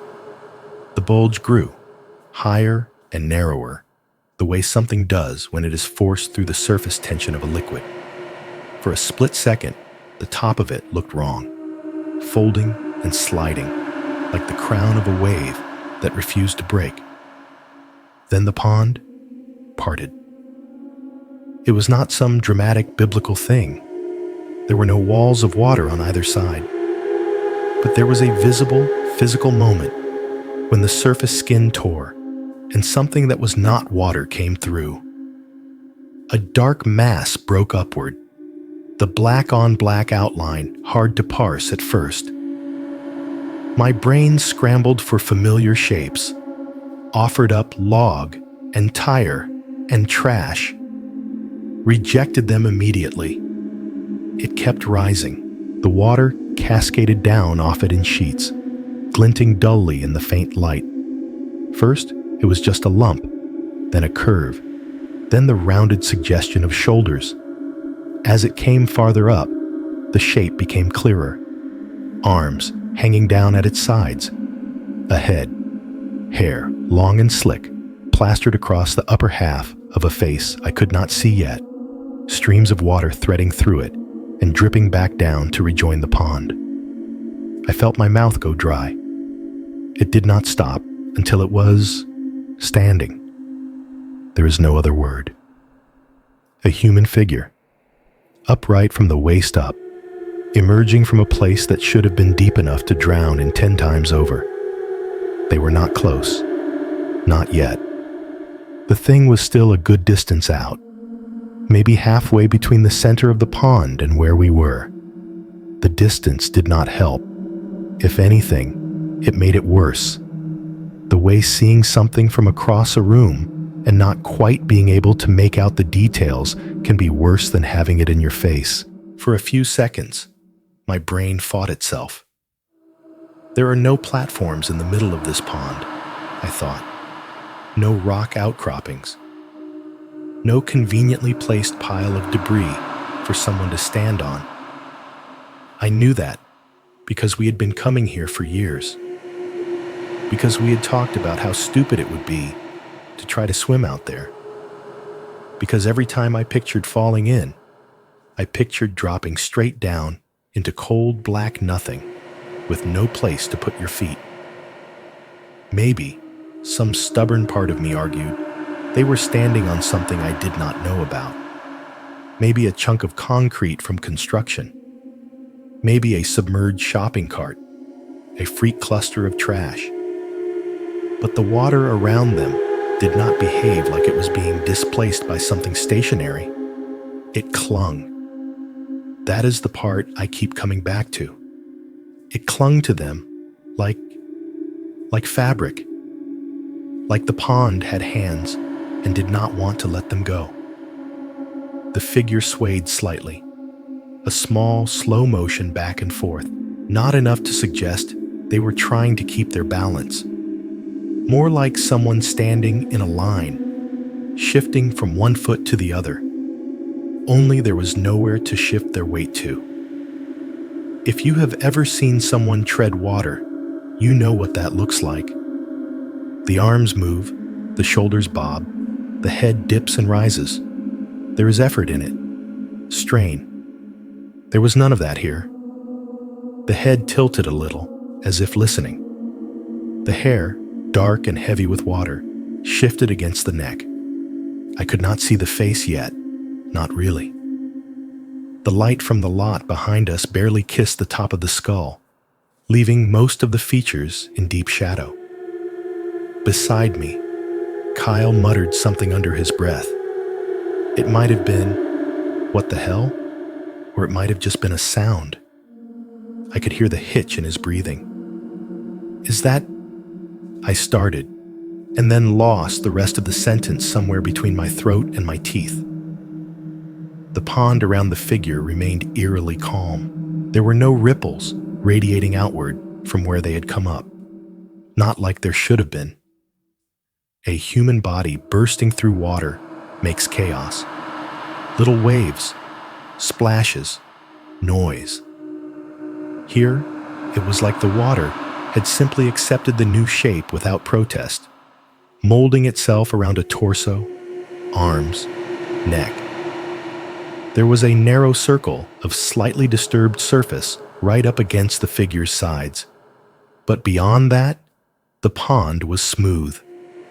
The already muted highway seemed to pull even further away. The constant rush dropped into a background hiss, like wind passing through wires miles off. The compressors on the Walmart roof still hummed, but the sound thinned, losing all texture. What took their place was a different set of noises, magnified and sharpened. The faintest brush of air slipping past my ears. The tiny, irregular slap of water touching the edge of the concrete ramp, licking at it and retreating. The high, constant whine of one distant sodium light vibrating somewhere between sound and headache at the top of my skull. It all felt like someone had twisted a dial so only certain frequencies got through. The figure kept swaying, slow, rhythmic. Their shoulders moved a little each time, their head dipping forward then back. It almost looked hypnotic, like they were moving to a song only they could hear. I realized, distantly, that my hand had tightened around my rod to the point that my fingers ached. I forced myself to loosen my grip, the cork handle leaving an imprint in my palm.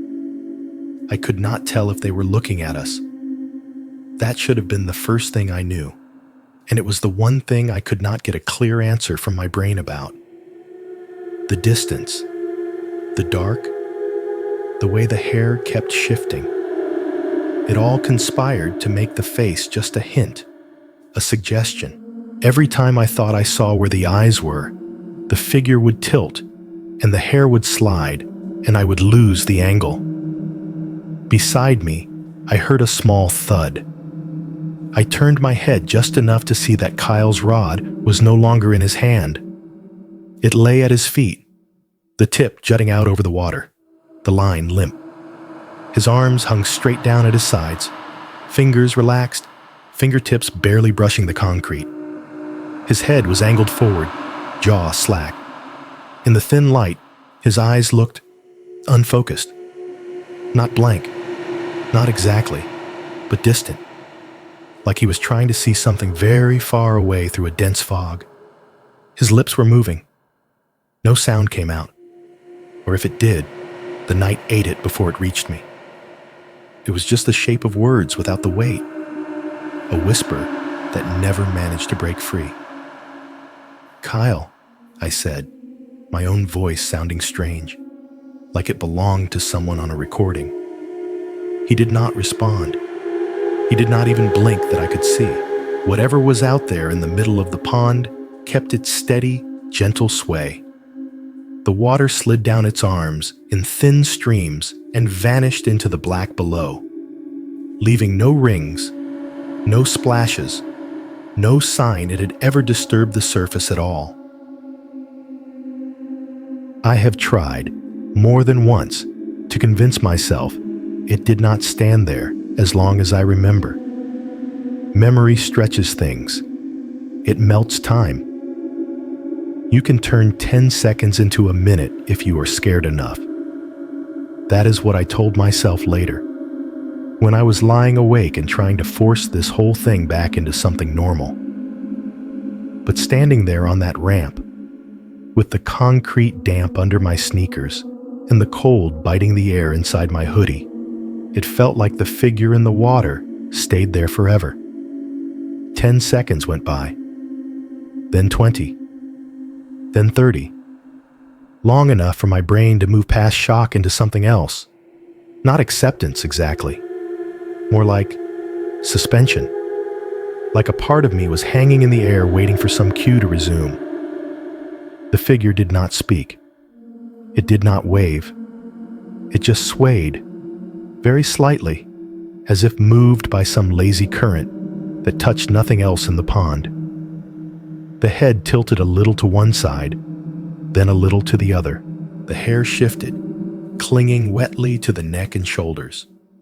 Water still slid down in thin, constant lines, but even that felt wrong.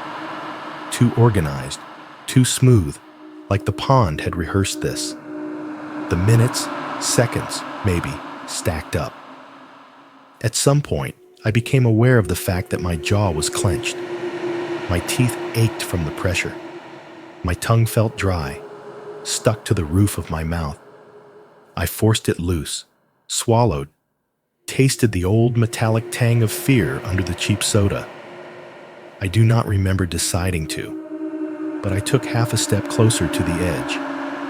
The toes of my sneakers were nearly over the lip now, the slick part of the ramp starting just beyond them. The water smell crawled up into my sinuses. Cold, algae, something faintly chemical. Across the pond, the figure moved in a way that made my heart kick. The head dipped. It was not a nod.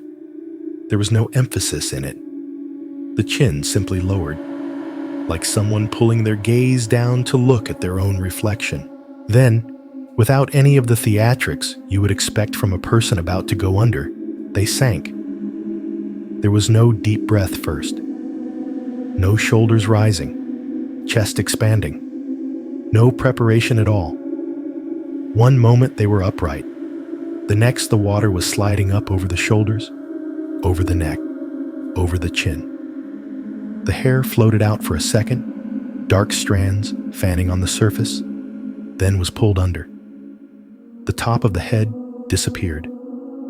The pond accepted the rest of the body in a slow, steady swallow. It did not splash. It did not roar. The surface closed over them with obscene politeness, barely even bulging. "Okay," I said, my voice coming out thinner and higher than I wanted it to. "What the hell?" Kyle sucked in a breath sharp enough that I heard it whistle between his teeth. The spell over him cracked a little. He blinked, shook his head like a dog coming out of water, then fumbled with his pocket. He pulled his phone out, thumb already moving. The screen lit his face from below, turning his features into a pale mask. "Let's see how long this idiot can hold his breath," he muttered, trying for a tone halfway between annoyance and curiosity. It wobbled at the edges. He opened the stopwatch app with a practiced gesture and stabbed the start button. I realized my own hand was shaking.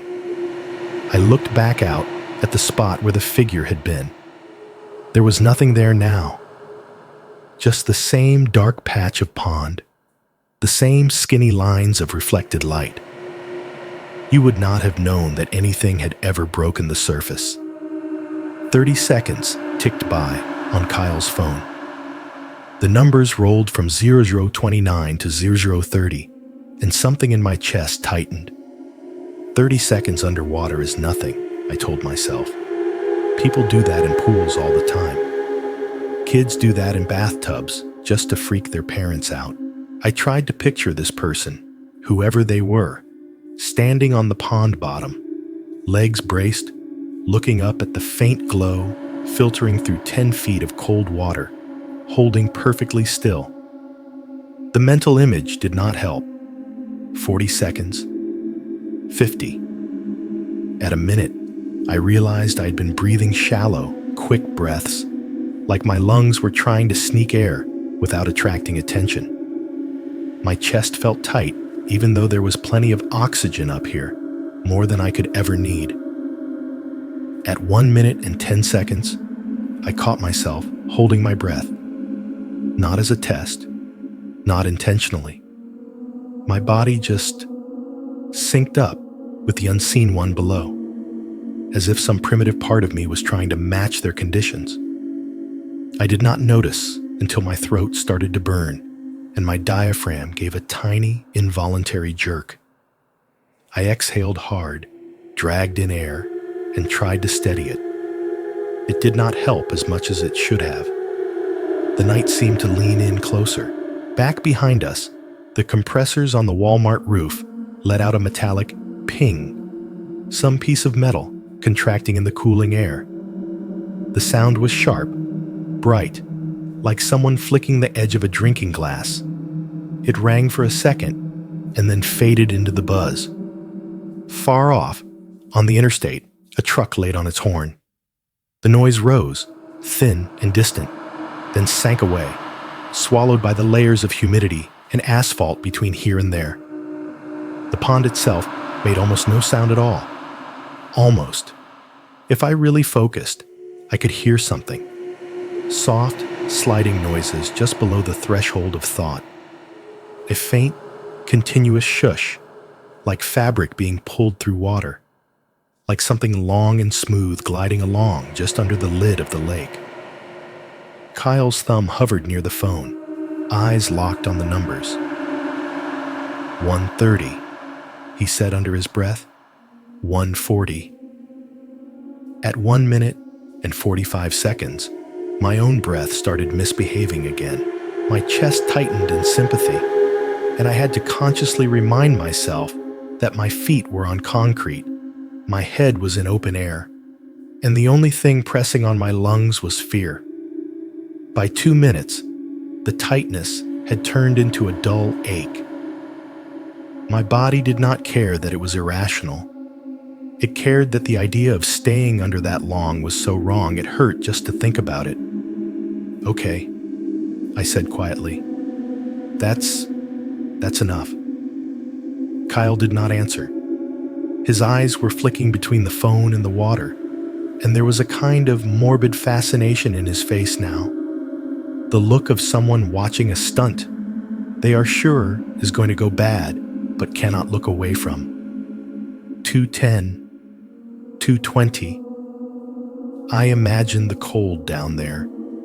The water at the surface already had that late October bite, sharp on the fingers if you dip them in, seeping through the denim if you got your jeans wet. At 10 feet down, in a man-made basin that spent most of its time in shadow, it would not just be cold. It would be the kind of cold that knifes into your bones and makes your muscles lock. No one could just stand in that and relax. 2:30, 2:40. A small, irrational part of me wanted to shout at the pond, to call out, "Okay, joke's over," or "You can come up now." I did not. My tongue felt too heavy. The words would have come out wrong. Somewhere above, there was another ping from the roof, steel shifting. It sounded like it came right down into the top of my skull. At about 2 minutes and 50 seconds, just before the next digit rolled, I saw movement. Not where I expected it. My eyes had been pinned on the middle of the pond, the place where the figure had gone under. That was where I thought any sign of them would come back. Bubbles, a hand, a face breaking the surface again. Instead, off to the right, closer to us, the water stirred. It was subtle at first. A tremor in the reflected light, a slight widening of the dark. Then a ring appeared, small and tight at the center, spreading outward in a widening circle. "Hey," I said, my voice dropping into something raw. "Kyle." He followed my gaze, lifting his eyes from the stopwatch. The ripple kept growing. It was not in the middle anymore. This time, It started from a point maybe a third of the way out from the ramp, much closer than before. Close enough that I could see the texture of it, the way the surface rose just slightly, rounded, as if something had nudged it from below. The second ring followed the first, overlapping it, distorting the reflections into a jittering mess of trembling lines. The screen of Kyle's phone glowed in the corner of my eye. 2:56, 2:57. Holy, he started, but the word did not finish. All at once, a thought slotted into place in my head with this horrible, clean click. They went under out there. The middle. They did not just stay put. They moved. Of course they did. That was the only way to explain it. How the starting point of the ripples had shifted from the distant center to the nearer third. They had not popped in and out of existence like some glitch. They had traveled through the water, while whatever was in their chest stayed empty of air. They were not just holding their breath. They were swimming under the black surface, in the cold and the dark and the silence, closing the distance between us with every second we stood there counting. My lungs cramped in pure, useless sympathy. I sucked in air like I had just broken the surface myself and tasted the damp, metallic night. 2:58, 2:59. I watched the newest set of circles march toward us, neat and steady, as if marking distance in place of footsteps. Whatever was in that pond was not testing how long it could stay away from us. It was measuring how close it could get. The ripples kept coming. Closer now. The pond surface rose in a slow, rounded swell, maybe 30, 40 feet out from the ramp, the reflected light bending over it like it was being poured over a curve. The stopwatch screen in the corner of my eye rolled over to 2:59, and then 3 km, the numbers pale and unreal in the dark. 3 minutes, Kyle said, barely above a whisper. He said it like a joke that would not quite come together. Before the next second could register, the bulge in the water broke. The surface parted in that same quiet, obscene way, and something came through. At first, it was just a dark shape forcing itself upward, dragging streaks of black water along with it. Then more light caught it, enough that details started to make sense.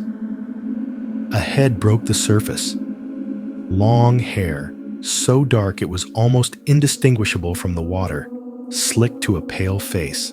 It clung in strips, crossing the forehead, sticking against the cheekbones, dripping from the ends in thin, steady streams. The drops hit the pond and vanished without a sound, swallowed back into the hole. The face beneath the hair was shockingly white in the weak yellow light bleeding in from the lot behind us. Not chalky, not made up, just drained. The kind of pallor you see on someone who has been inside too long, or under something too long. Her eyes were the first thing that really landed. They were wide, maybe wider than they should have been, irises dark enough that they looked almost bottomless at this distance. The sclera reflected the faint light, making her gaze look too sharp, too focused. She was not squinting, not blinking against the air or the temperature. She just stared.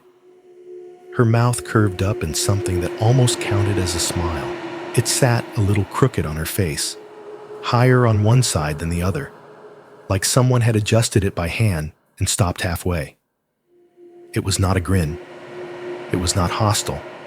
It was off. As she rose higher, the rest of her emerged.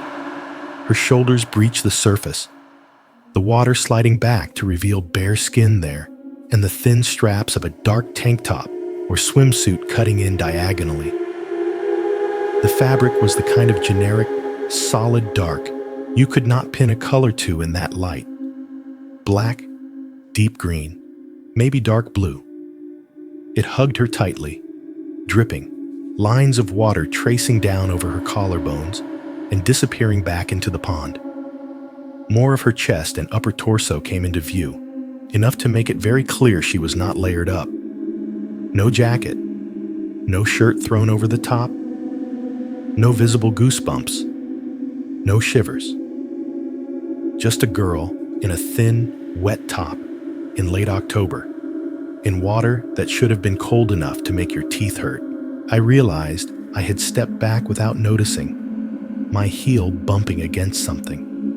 One of the tackle box latches, maybe. My body wanted distance, even while my eyes would not let go. She could not have been much older than us. Maybe our age, maybe 20 at most. Her features were ordinary in the way that makes someone easier to trust. No harsh angles, no obvious scars. If I had seen her in the fluorescent aisles of Walmart, I probably would have just stepped aside to let her pass without thinking twice. Part of my brain latched onto that. She looks normal, it insisted. She looks like any girl you would pass in a hallway, or see at a pool, or sit behind in math. Normal girls do not drag themselves out of man-made drainage ponds behind big box stores and stare at you like a patient predator. But that half of my mind did not want to consider that part. The other half was cataloging everything wrong with the picture in front of me. Her lips were not blue. Her shoulders were not hunched. No chattering teeth. No little involuntary twitches. No sucking in of breath now that she was out. Her chest did not heave. It barely moved at all. It was like the cold did not know she was there. She kept swaying.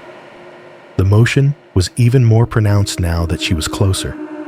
A slow, measured rock from one invisible foot to the other. The water wrapped itself around her torso, clinging high, not slopping and slapping like it should, as if the pond was trying to keep as much of her covered as it could while still letting us see enough to be drawn in. "Hi," she said. The word was light, casual, friendly, almost apologetic, like we had stumbled into her lane at the community pool or caught her standing in someone's yard by mistake. The sound of it hit me like a slap anyway. There was nothing wrong with her voice on the surface. It was young, clear, a little higher than average, but underneath the tone, there was this strange flattening, like someone had pressed all the emotion out of it and then layered a fake, practiced warmth over the top. For a second, neither of us responded. The only reply was the soft drip of water from the ends of her hair back into the pond. Then, because Kyle was Kyle, he tried to make it normal. He said, clearing his throat. "Are you training for something?" He said it in the same voice he had used 1,000 times when asking some old guy on a dock if they were having any luck. Polite, a little amused, trying very hard to fold this into his script of the world. Her smile widened just a fraction. "Something like that," she said. She lifted one hand from the water, not a big gesture, just enough to let it break the surface. Droplets ran down her forearm. Her fingers were pale and slender, nails clean, no weird discoloration. She did not check the temperature with them. She did not brace against the cold. She just let the hand float, relaxed. "You should come in," she added, turning that not quite right smile directly at us. "It feels amazing." The word amazing landed wrong. Too emphatic and too flat at the same time. "You'll get used to it," she went on. "Everyone does. Everyone." The word snagged on something sharp in my brain. My mouth moved before I could second-guess myself. "Are you crazy?" I said. "That water is freezing." She tilted her head slightly. I could not tell if she was amused or confused. It was like her face was running a laggy program that did not quite match the conversation. "You think it's cold," she said, like she was repeating something she had heard before. "You think that at first." Behind us, the highway murmured weakly. Some part of my mind realized just how far away the rest of the world was in that moment. No one on Route 41 knew we were here. No one in the Walmart aisles knew we were looking at this. "We're good," I said, my voice a little too loud. "We were just leaving." The second I said leaving, I felt it. The air changed. It was not a temperature thing. It was more like someone broke eye contact in a conversation where everything had been pretending to be lighthearted and polite. The script ripped down the middle. Her smile did not fade gradually. It just cut off. One frame, it was twisted on her face. The next, it was gone. Her mouth relaxing into a straight, flat line that did not belong on a girl that age. Her eyes did not narrow, but something in them hardened, the focus tightening like a camera lens. She stopped swaying. The water around her stilled even more, if that was possible. "Don't," she said. The word was the same word every parent uses in every grocery store, every teacher uses in every hallway. Simple, sharp, containing an entire command in one syllable. But it was not the same voice. The higher, airy tone from before dropped out. What came out of her mouth that time was lower by a couple of notes, as if someone larger, older, had slid into the space behind her vocal cords. The edges of it were colder, the warmth stripped away. I felt the sound of it in my back teeth. Kyle's shoulders stiffened beside me. For a moment, we just stood there, the three of us locked in a triangle. The two of us on the concrete, her in the water, the distance between us suddenly feeling much smaller than it had any right to. Every instinct I had screamed at me not to turn around and walk away with my back to her. Every story, every movie, every kid fear about something moving fast when you are not looking lit up in my bones. But the thought of staying was worse. "Come on," I said to Kyle quietly, not taking my eyes off her. "We're going." He hesitated. For a terrifying fraction of a second, I thought he was going to argue, that he was going to take a step toward the edge instead of away from it. Then he bent down, scooped up his rod with shaking hands, and started fumbling with the tackle box. The metal latch clacked against the plastic body, louder than it had any right to be. My own hands were not much steadier as I reeled in my line, the tiny whir of the gears sounding like a siren in the stillness. We did it fast, but it still felt too slow. Every second my back was not turned felt stolen. Every second spent picking up gear felt like tempting whatever this was to close the distance.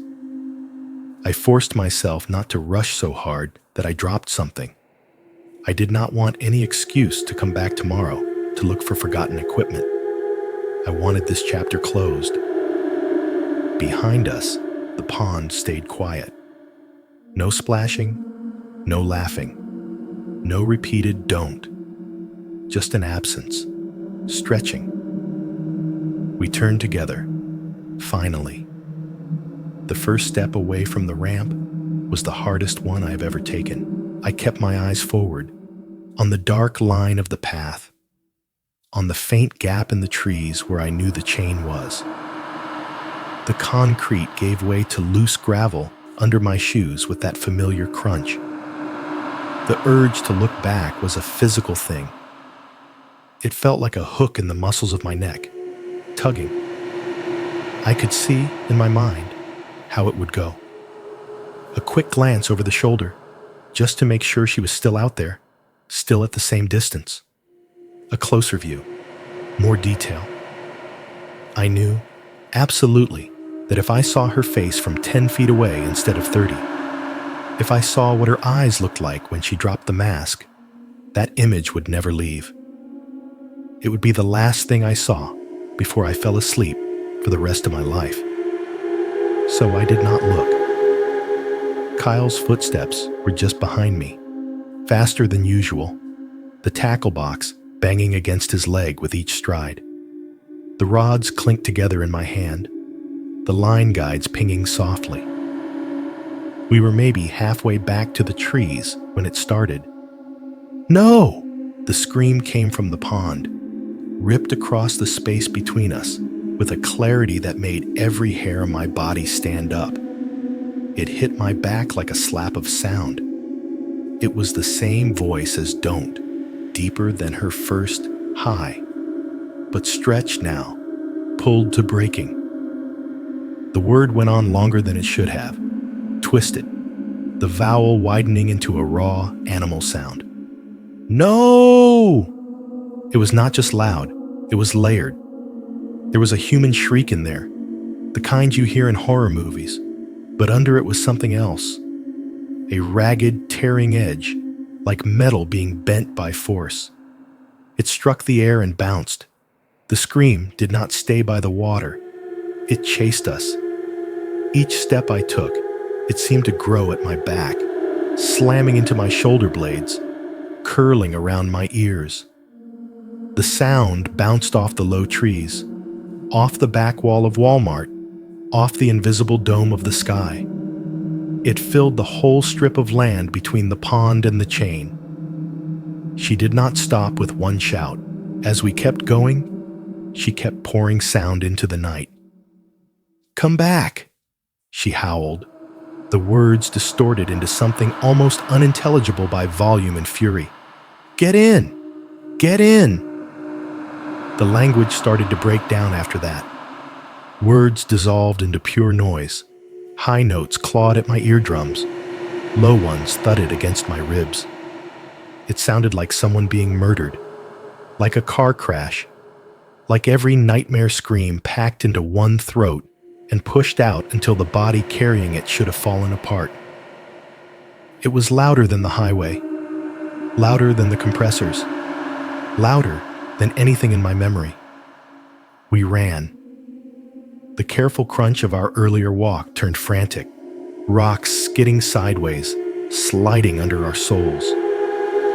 Branches grabbed at my hoodie, scratched my arms. The beam from one of the distant lot lights flickered through the leaves as we passed, strobing the path in dull yellow. I kept my eyes locked on the faint shape of the chain where the trees opened back up, on the shadow of the truck beyond it. Every instinct screamed at me to glance sideways, to backtrack my own fear and see how close she had gotten. Whether she was waiting, walking, dragging herself up the ramp. I did not. If she was out of the water, I did not want to know. If she was not, I did not want to see what the water did when it had to hold that kind of noise. The screams went on, jerking and ragged, until they were so much a part of the space around us that I could not imagine the air without them. And then, right as my hand reached for the chain, they were gone. Not faded, not tapered, not turned into sobs or laughter or choked off gasps. Cut. One instant, my head was full of sound. The next, my ears were hit by a vacuum. The absence was almost worse.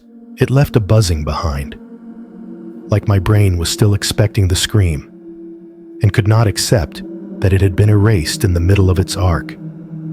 In that knife-edged silence, as I stepped over the chain, something else slid in to fill the gap. It was not loud. It did not need to be. Right beside my left ear, so close I could feel the shape of it against my skin, a woman's voice whispered, "You looked first." The words were wet, not in the way people say when they mean breathy or intimate. Actually wet, like the voice had traveled through water to get there. There was a faint bubbling under the syllables, a thickness that made the consonants drag. My whole body jerked. My foot caught on the chain, and I stumbled, barely catching myself with my free hand on the post. The tackle box clattered as Kyle bumped into me from behind. "What?" he snapped, breathless. "Keep moving." "You didn't hear that?" I asked, my own voice strange in my mouth. "Hear what?" he said. "Her screaming?" "Yeah, Ethan, I heard that." "The whisper," I said, but the last word came out more like a croak. He stared at me for half a second, eyes wide and reflecting the distant lot lights, then shook his head. "There was no whisper," he said. "Come on." Behind us, the pond was out of sight, hidden again by trees and darkness and distance. The night had resumed its usual noises. The hum of the lot, the buzz of the lights, the low roar of the interstate. As if someone had put the soundtrack back where it belonged, we ran the rest of the way to the truck without speaking. Getting into the truck felt harder than running from the pond. My hands would not work right. The rod handles were slick with sweat, the tackle box heavier than it had ever been.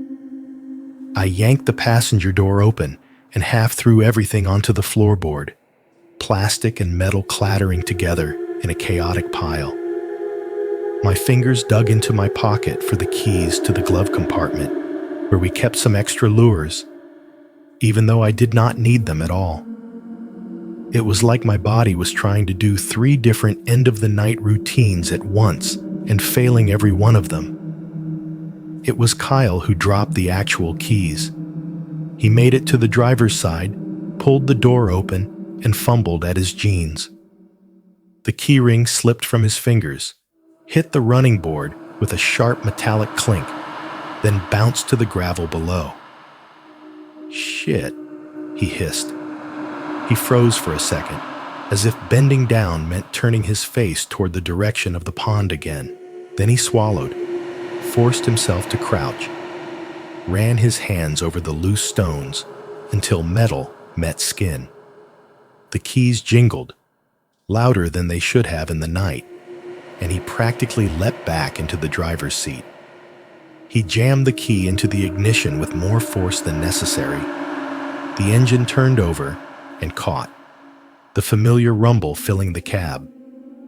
The dome light clicked off, plunging the interior into that dim, uneven glow from the dash lights. The cab smelled like bait and mud and cheap cigarette smoke. The cup of night crawlers had tipped over onto the rubber mat, its damp soil mixing with the grit tracked in from the lot. Somewhere under it all was the sharp, sour tang of our own sweat. Kyle's hand hovered over the radio, then slapped it on, as if any noise would be better than the silence between us.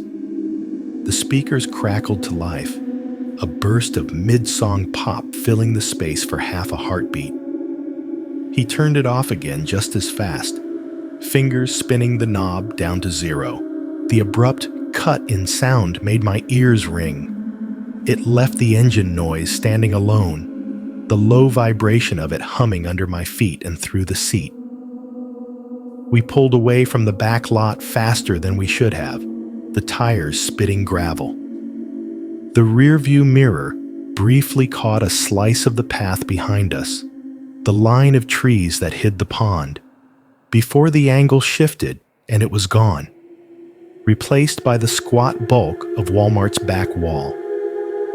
We did not speak as he steered us around the side of the building and back toward the front lot. The familiar geometry of the store reassembled itself around us.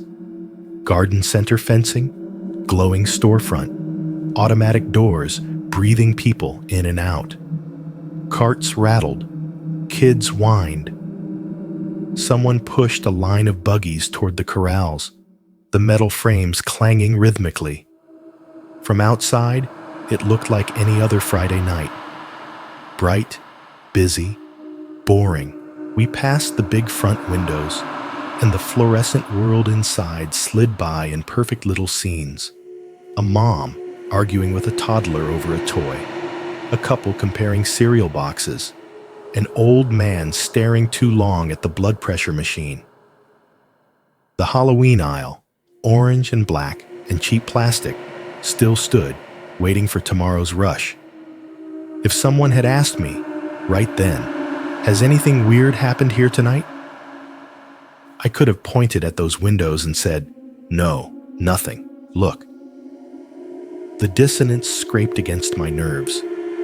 We had just sprinted away from something inhuman screaming at us from the middle of a man-made lake, and 20 yards away, a teenager in a blue vest was collecting carts under white light, like the world had never contained anything stranger than people who left them in the wrong place.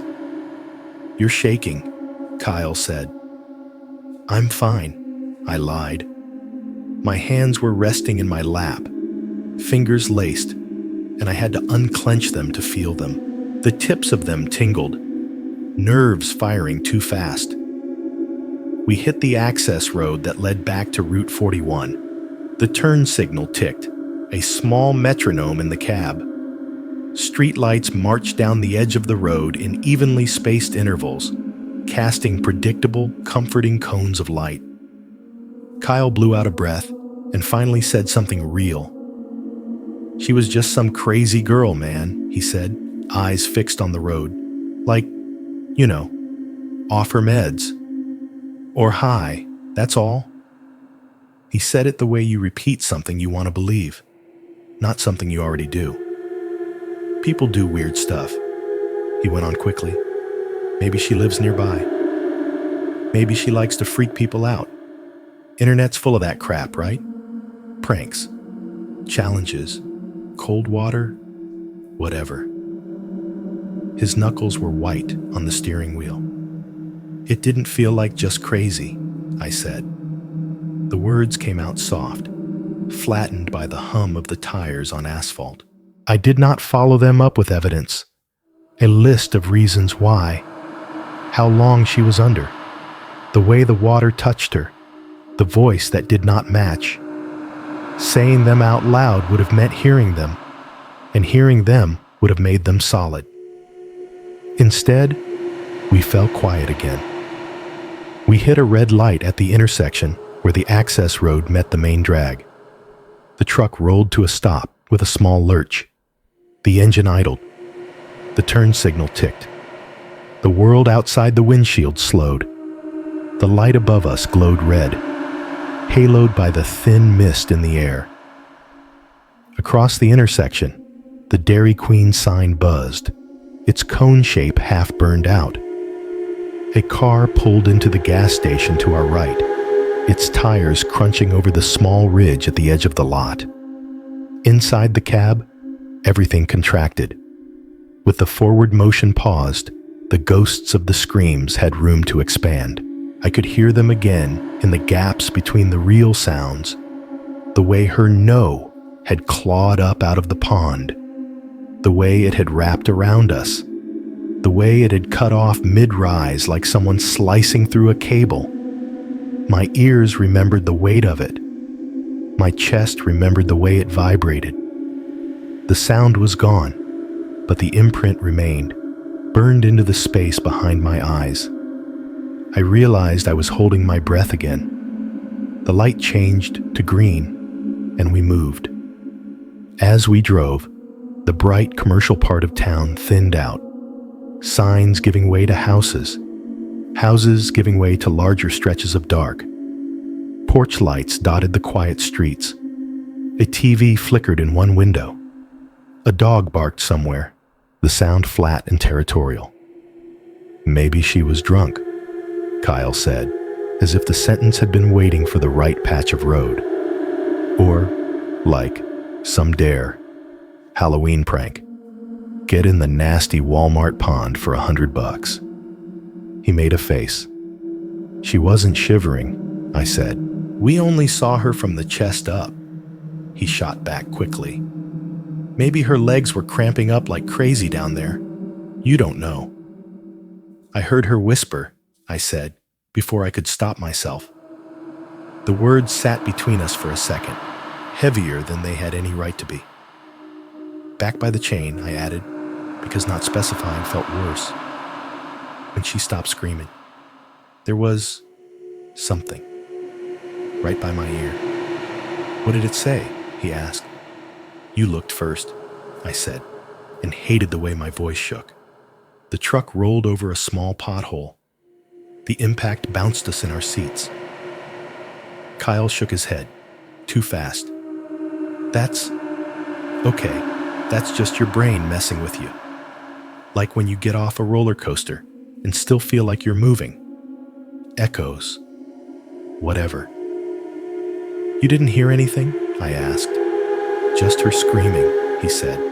Believe me, that was enough. I let it drop. We let a lot of things drop that night. The road home felt longer than usual. Every time we slowed for a stop sign or a turn, the quiet inside the cab thickened. Every small noise jumped out. My sneaker squeaking when I shifted my foot. The rattle of the lures in the tackle box when we hit a bump. The faint slosh from the half-empty soda bottle in the cup holder. The memory of the screams did not stay neatly in my head. It bled into the edges of the present. A distant siren wailed somewhere across town, and for half a second my muscles tensed, convinced she had somehow made it to the street. A dog howled in answer, and the pitch clawed at my nerves. We turned into my neighborhood, a quiet grid of one-story houses and small yards. The truck's headlights swept across familiar mailboxes, tree trunks, kids' bikes left lying in the grass. My house waited halfway down the block, porch light on. The curtains in the front window glowed faintly with the light from the TV inside. Safe, normal, boring. As we approached, Kyle reached for the radio knob again, maybe finally ready for some distraction. His fingers grazed it, and the speakers crackled to life. We had turned the power off earlier, but not the volume. Whatever station he had it set to before came roaring back at the same level. It dropped us into the middle of a commercial. This Halloween, experience terror like never before. A male voice boomed, overdramatic and theatrical. At Dark Hollow Haunted Maze, you'll scream like...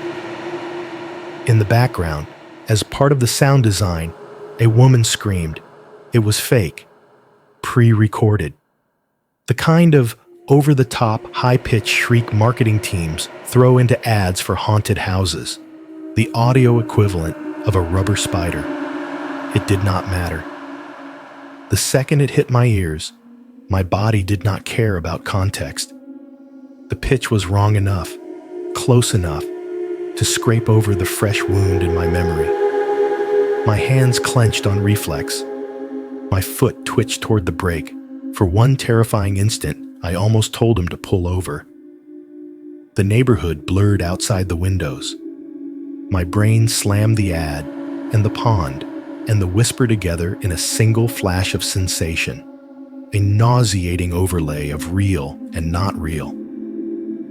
Kyle swore under his breath and twisted the knob hard. The sound cut. The ad died mid-scream, leaving the engine's rumble and the crunch of tires on familiar pavement. My heart hammered against my ribs like it was trying to get out of the truck. Jesus, Kyle said, letting out a long breath. I'm turning that off forever. We pulled into my driveway in a silence that was not comfortable and not friendly, but it was at least ours. The screams, real and manufactured, followed me all the way to the door. Morning made everything look stupid. The kitchen was full of normal noises, the clack of plates, the soft drip of the coffee maker, the low murmur of the morning news playing on the small TV mounted in the corner.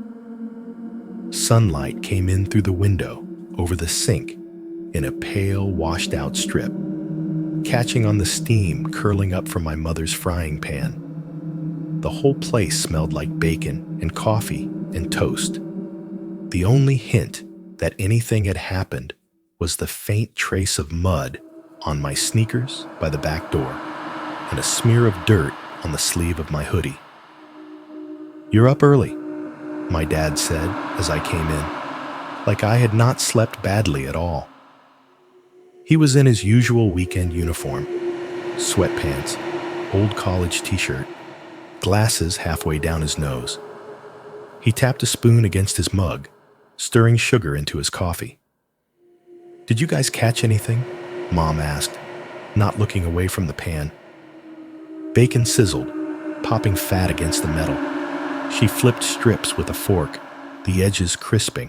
Kyle was already at the table, hunched over a plate.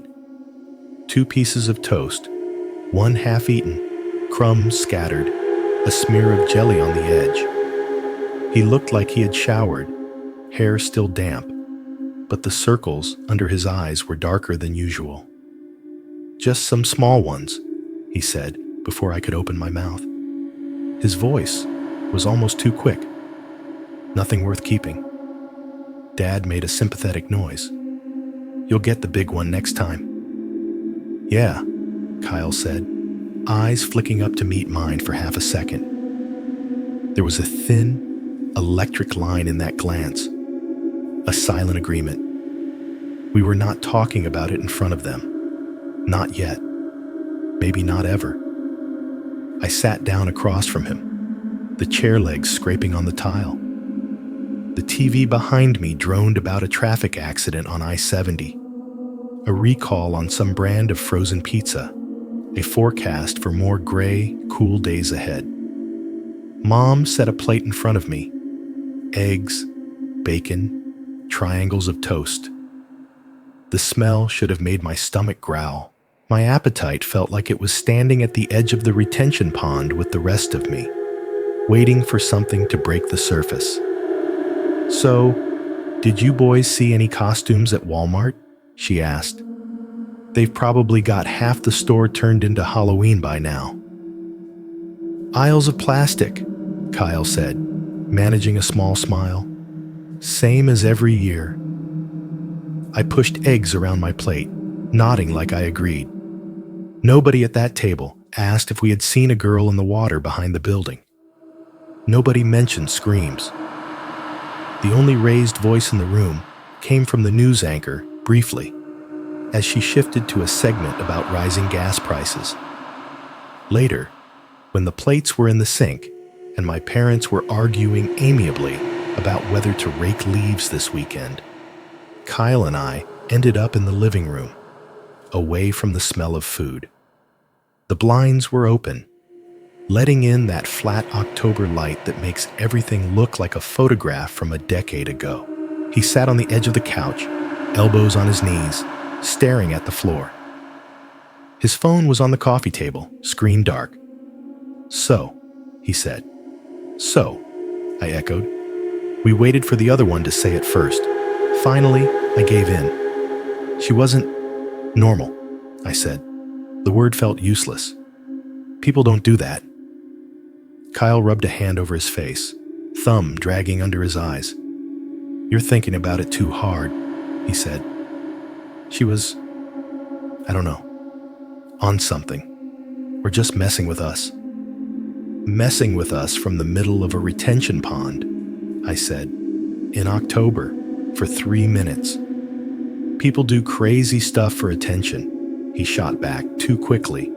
"You've seen those videos. Roof jumps, ice baths, whatever. The internet's full of idiots." "She wasn't shivering," I said, hearing myself repeat the same phrase like it might unlock something. "She wasn't breathing hard. Her lips weren't blue. She looked like she just stepped into a shower, not a lake." "Maybe she'd been in there so long she was used to it," he said. "Body acclimates. Navy SEALs do stuff like that." "You think she's a Navy SEAL?" I asked. He actually huffed a little laugh. "Obviously not. I'm just saying, people can handle more than you think." "And the screaming?" I pressed. That was what? Performance art? His jaw tightened. People scream, he said. Drunk people, crazy people, people who want someone to look at them. You've heard stuff outside games, parties, whatever. It wasn't like that, I said. She knew my name. He looked up sharply. She didn't say your name. She might as well have, I muttered. I did not tell him what the whisper had said. You looked first. The words felt radioactive in my mouth. Saying them in this house, with our parents down the hall and the TV murmuring about morning show nonsense, felt like inviting the pond in. Kyle leaned back against the couch, staring at the ceiling. I'm not saying it wasn't messed up, he said finally. But we don't know her. We don't know what her deal is.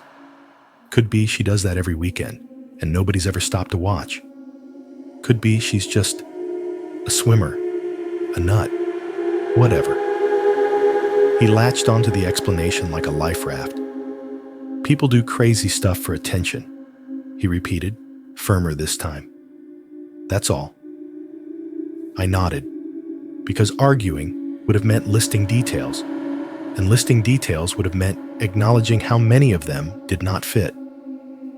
I went to school. It was the same building with the same halls and the same buzz of fluorescent lights overhead, but everything looked slightly out of alignment. Lockers banged. Kids laughed too loud. Halloween flyers curled on bulletin boards. Teachers wrote dates on whiteboards like that mattered. All day, my eyes kept drifting to reflective surfaces. The glass panel in the front doors, fogged slightly where people had breathed on it. The polished patches of linoleum between scuffs, catching overhead light. The shallow puddle near the curb where yesterday's rain had collected. Tire tracks breaking the surface into jagged mirrors. In the bathroom, I washed my hands and watched the water swirl into the drain, catching fluorescent rectangles in its spin. The mirror above the sinks showed my own face back at me, pale and tired, eyes shadowed.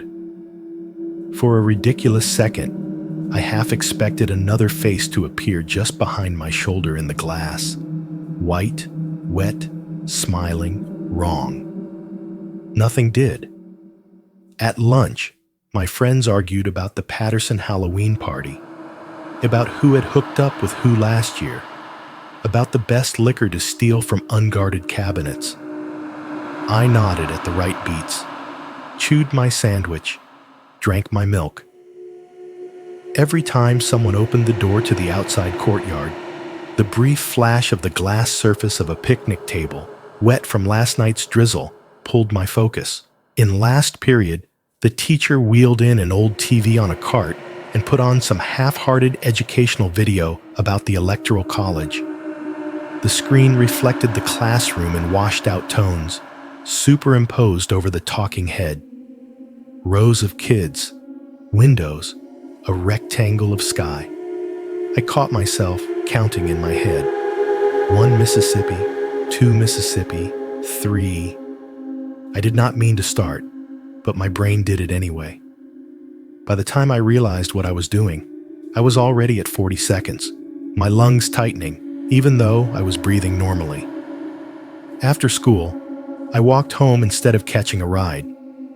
The ditches along the road were dotted with little collections of water, pools and potholes, low spots in yards. Each one was a miniature pond, reflecting clouds, branches, telephone wires.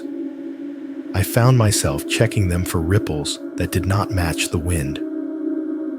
That night, in my room, the house felt too big. The fridge in the kitchen kicked on, then off. The compressor's hum starting and stopping in the background of everything.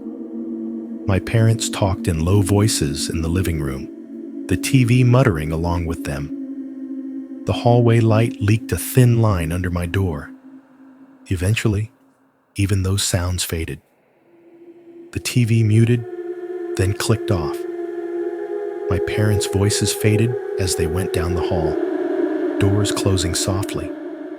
The fridge cycled down. The house settled into that specific middle-of-the-night quiet where every small noise stands out. I lay on my back in the dark, eyes on the faint glow of my alarm clock numbers. The room smelled like detergent and old paper, and the faint, earthy trace of the bait cup I had left in my backpack by mistake. 3 minutes. It was such a small unit of time, really. That was the part that bothered me.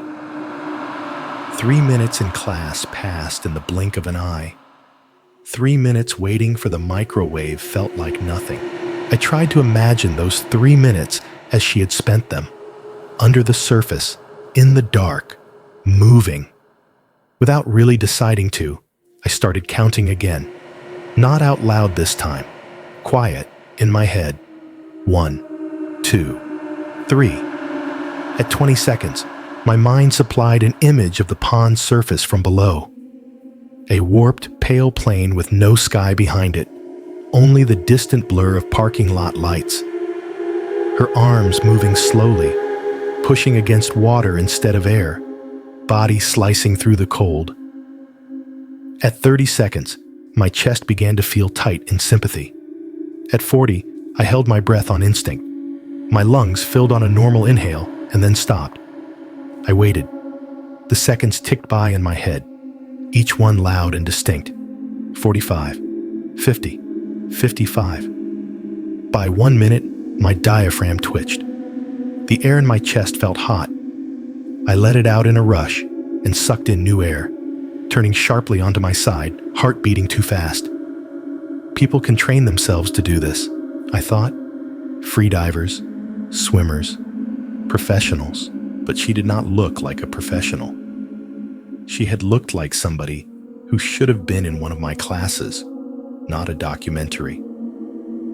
My phone buzzed on the nightstand. The screen lit up the room in pale blue. For a second, my stomach dropped, convinced it would be an unknown number, an unsaved contact, something outside the normal patterns of my life. It was Kyle. I opened the text. "I'm going back tomorrow," it read. "I want to see if she's there again." I stared at the words until they blurred. There was something in the simplicity of that sentence that scared me more than anything that had happened at the pond. No emojis, no jokes, no lull to soften it. Just a flat statement, like he had decided, and that was that. It felt wrong. Not just risky, not just reckless. Wrong in a way I could not fully articulate, like the decision itself was not entirely his. It was as if he had caught something at the edge of that pond, not in his hands, in his head. Some people get hooked on fish they never land. Kyle, it seemed, had gotten hooked on a girl in the water who should not have been able to stand. I did not answer his text that night. I stared at it until the screen dimmed, then put the phone face down on my chest and lay there in the dark, listening to the house breathe. Every few minutes, I picked it back up, looked at the same line. "I'm going back tomorrow. I want to see if she's there again," and put it down again. I could have told him no. Could have typed back something like, "That's a terrible idea," or "You saw what she did," or "I'm never going near that place again." I did not. Instead, I stalled until sleep finally dragged me under in short, restless drops. The next day moved in slow, syrupy fits. My classes blurred. I floated through them, head full of water. Every time my phone buzzed, my stomach tightened. Most of the notifications were nothing. Group chats, app updates, a weather alert. Around late afternoon, just as the sky outside my bedroom window started shifting from gray to that early evening blue, his name lit up my screen. "You coming or not?" I stared at the message, thumb hovering over the keyboard. If I said no, He would go anyway. That was the problem. I could read it in the tone of his texts, in the way he had latched onto the idea. Seeing her again had become something like an itch under his skin. Scratching it was not optional. If he went by himself and something happened, fine, I typed before I could talk myself out of it. But we are not staying late. He replied with a thumbs up emoji, like we were talking about a game, not a retention pond that had screamed at us. We left a little earlier than the night before. The sun was still up when we pulled into the Walmart lot, low enough to turn the building's white walls a dingy gold. Saturday traffic moved in and out of the parking spaces in steady streams. Kids ran ahead of parents, nearly tripping over their own feet. A cart rolled free for a few seconds before a guy in a vest jogged after it. Inside, we went through the motions: bait, drinks, snacks. The fluorescent light made everything feel more ridiculous. How do you shop for worms and soda, knowing you are heading back to see if the lake is going to spit out something that should not exist? Kyle did not talk much. His jaw was set, movements efficient. When we stepped out into the evening air again, he pulled his phone from his pocket and held it up. "I'm recording everything this time," he said. "Like, everything?" I asked. "Video, audio, whatever," he said. "If she shows up again, we'll have proof. Online's full of fake stories. This would be not that."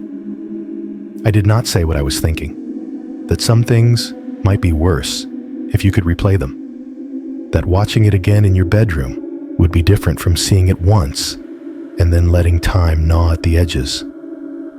We walked the same route, around the side of the building, past the dumpster and the loading docks, past the chain. The air felt different than it had the night before, still thinner near the pond, but quieter, less charged. The sky was in that in-between stage where the harsh light of day backs off, but the dark has not fully arrived. The first stars were just starting to prick through the fading blue, timid and far away. At the pond, everything looked exactly the same. The ramp, the water, the thin streaks of reflected light, the faint ripple of wind across the surface. No girl, no ripples that did not belong. We set up in silence. The concrete was drier tonight, the slick line lower. I dug into the bait cup. The worms felt the same. Cold, blind, indifferent. For the first 20 minutes, I barely breathed. Every chuckle of water at the edge made my shoulders tense. Every small ring from a fish hitting a bug had me snapping my head toward the center, expecting that heavy, wrong swell to start again. It did not. We caught a couple of nibbles, a small bluegill, which we unhooked and tossed back. A snag. Kyle muttered about cheap hooks, checked his line, reset it. "You okay?" he asked once, after a long stretch of nothing. "I'm not the one who wanted to come back," I said. "Yeah, but you look like you're waiting for a shark to jump out," he said, lips twitching. I did not tell him that sharks would have been an improvement, something with rules, something you could move out of range of. Time stretched. The sounds of the world settled into their usual roles. Crickets, highway, distant compressors, the occasional car horn far off, a stray dog barking once and then thinking better of it. After about 45 minutes, my body started to unclench in spite of me. The human brain cannot stay wound that tight forever. The absence of anything wrong began to feel like an answer. Maybe it had been a one-off. Maybe she had moved on. Maybe we had wandered into someone else's breaking point and been lucky enough to walk back out. An hour passed.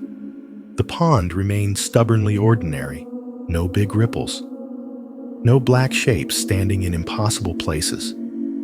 Just the occasional faint circle from a bug landing wrong. Kyle sighed, rubbed the back of his neck, and then pulled out his phone. "If she's not coming to us," he said, "we'll at least leave this." He opened the camera app and flipped it to video, then crouched near the edge of the ramp.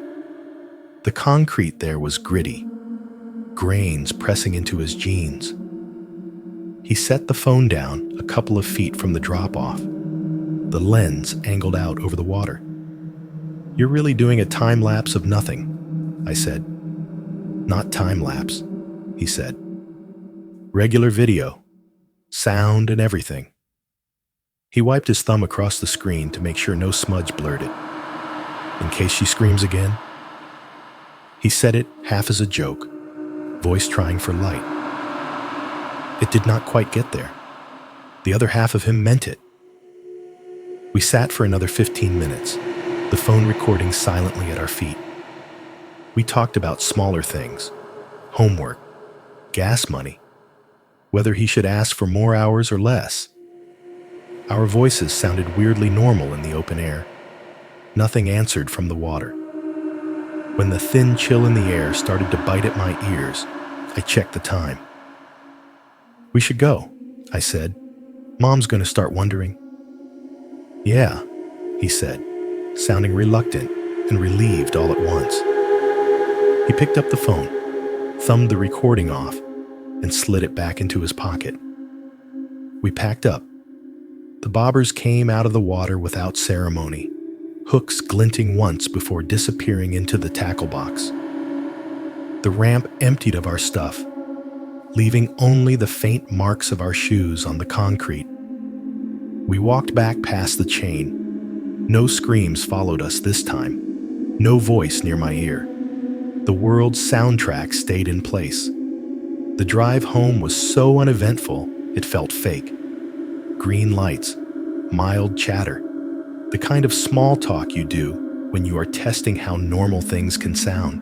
If it had ended there, I think my brain would have eventually filed the whole thing under strange but survivable. One more weird night in a catalog of weird nights. An outlier. It did not end there. Later, after dinner, after dishes, after my parents had gone through their usual Saturday night routines and disappeared into their room, my phone buzzed again. "Kyle, come to my room." No emoji, no context, just that. His door was half closed when I got there. The light in the hall cast a thin line across his carpet. I knocked once, lightly. "Yeah," he said. "Come in." He had the blinds drawn. The only light in the room came from his desk lamp, set low, and the faint blue of his phone screen. The air smelled like laundry detergent and the ghost of his cologne. He was sitting on the edge of his bed, headphones around his neck, phone in his hands. "Sit," he said. "Did you post it already?" I asked, trying to keep my voice steady. "You don't even know if you got anything." "I didn't post anything," he said. "Just listen." He patted the spot beside him. I sat, the mattress dipping under our combined weight. He unplugged the headphones and turned the phone volume up, then hit play. At first, it was exactly what I expected. The tiny microphone had picked up the world in grainy slices. The hiss of wind, the dense, layered chirp of crickets, the far-off wash of traffic, our own voices, thinner and tinnier than I liked to hear them, talking about teachers and gas prices, and whether or not the Browns would ever not be terrible. There were long stretches of near silence, too. Just night sounds, the occasional clink of metal, the subtle scrape of shoe on concrete when one of us shifted. Underneath it all was that constant low-frequency hum I had started to associate with the lake itself. We listened to ourselves laugh once, awkward and too loud. We listened to Kyle mutter about the worms. We listened to my own voice say, "It's been an hour, man." And his voice answer, "Yeah, I know." Eventually, the recording reached the part near the end, when we had gotten quiet without really planning to. Our voices faded out. The ambient sound took over. In the dim of his room, with the ceiling fan turning lazily above us, the noise from the phone felt like another door opening, a tinny version of the place we had just escaped.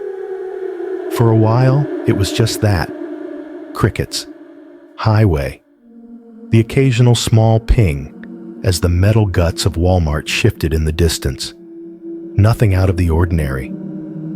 Then almost at the very end of the recording, something else slipped in.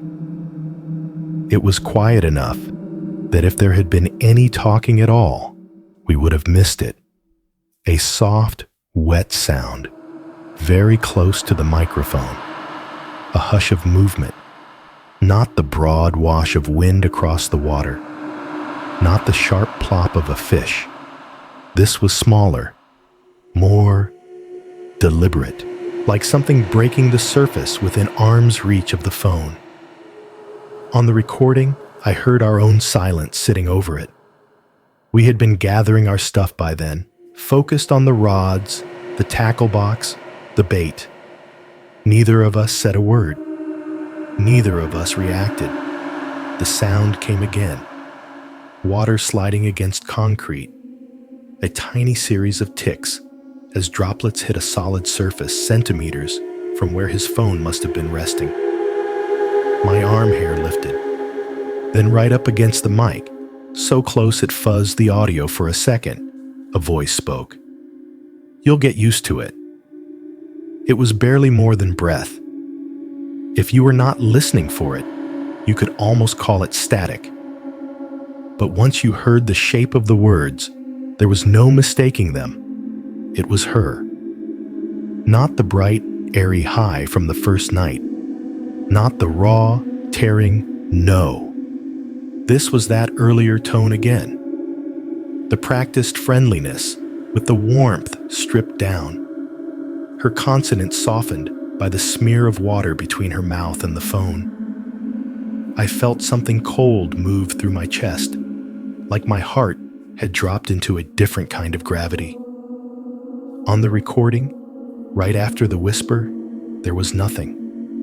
No startled shout, no shuffle of panic, just the sound of us breathing a little heavier as we finished packing up. We had heard none of it at the time. Kyle paused the playback. The room went still. The ceiling fan kept turning, its chain clinking softly every few revolutions. Our own breathing sounded too loud now, layered over the ghost of our recorded breaths. "You heard that, right?" he asked finally, voice low. "Yeah," I said.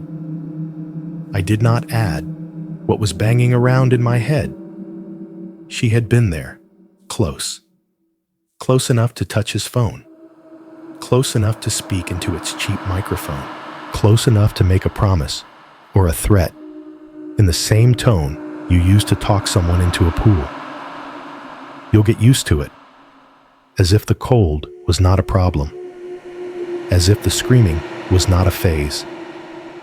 As if standing where no one should be able to stand, in water that did not ripple right, was not something you survived, but something you joined. Kyle's thumb hovered over the screen, as if he might press play again. He did not. He locked the phone, screen going dark, and set it face down on the nightstand.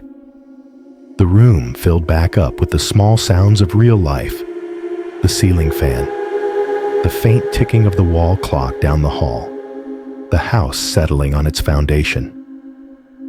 Underneath all of it, I could still hear her right up against my ear, even with the recording off. I did what you are supposed to do when you grow up in a place like that. I left. It did not happen in some dramatic midnight escape. It was more paperwork and deadlines than anything else. FAFSA forms, application essays, endless emails from admissions offices that all sounded the same. At graduation, I shook the principal's hand in a hot gym that smelled like dust and hairspray, took pictures in a blue gown that did not fit right, and listened to people say things like, "You're gonna do great out there," without specifying where out there was. A couple of months later, I packed up my life into the back of a used Civic and drove to a campus 2 hours away. Enough distance that my hometown became an exit sign instead of a daily route. Not far enough that I could not come back for holidays. Kyle stayed behind at first. He bounced between jobs. Walmart, then a warehouse, then a tire place off the highway. He talked about maybe joining the military, then decided his knees were already too wrecked. He dated a girl who worked at Dairy Queen for a while. They broke up over something that sounded small from the outside and big from the inside, which is how most breakups work. We did not talk about the pond much. Every once in a while, when I was home for Thanksgiving or summer, and we ended up sitting on the back porch with beers, the subject circled close. Something would remind us, a siren in the distance, the way the rain collected in the gutter at the edge of the yard, a Walmart commercial on TV. That night was insane, I might say, fishing for, I do not even know what. Confirmation? Reinterpretation? "We were just kids," Kyle would answer, with a crooked little smile that did not touch his eyes. "You know how your brain is at 17. He said it like the whole thing could be folded neatly into the category of teenage exaggeration, along with ghost stories from sleepovers and urban legends told on school buses. He never played the recording for anyone else. I asked once. He shrugged and said he had deleted it when he got a new phone. Maybe he did. Maybe that was the truth. Or maybe it was easier to say the file no longer existed than to admit he did not want to hear it again. Life, because that is what it does, filled up with other things. Classes, group projects, late nights in dorm lounges half studying, half watching terrible movies, a part-time job stocking shelves at yet another big box store. Not a Walmart this time, but a Target off another busy road. Different logo, same structure. The familiarity of it was both comforting and vaguely nauseating. I ended up in an apartment complex just beyond the ring of that shopping center. 2-bedroom unit, beige carpets, thin walls, the kind of place every mid-level American city seems to grow in clusters. If you stood on my tiny balcony and leaned over the rail, you could see the red bullseye of the Target sign glowing at night. And between the store and my building, there was a long, narrow patch of water. They did not call it a pond in the leasing documents.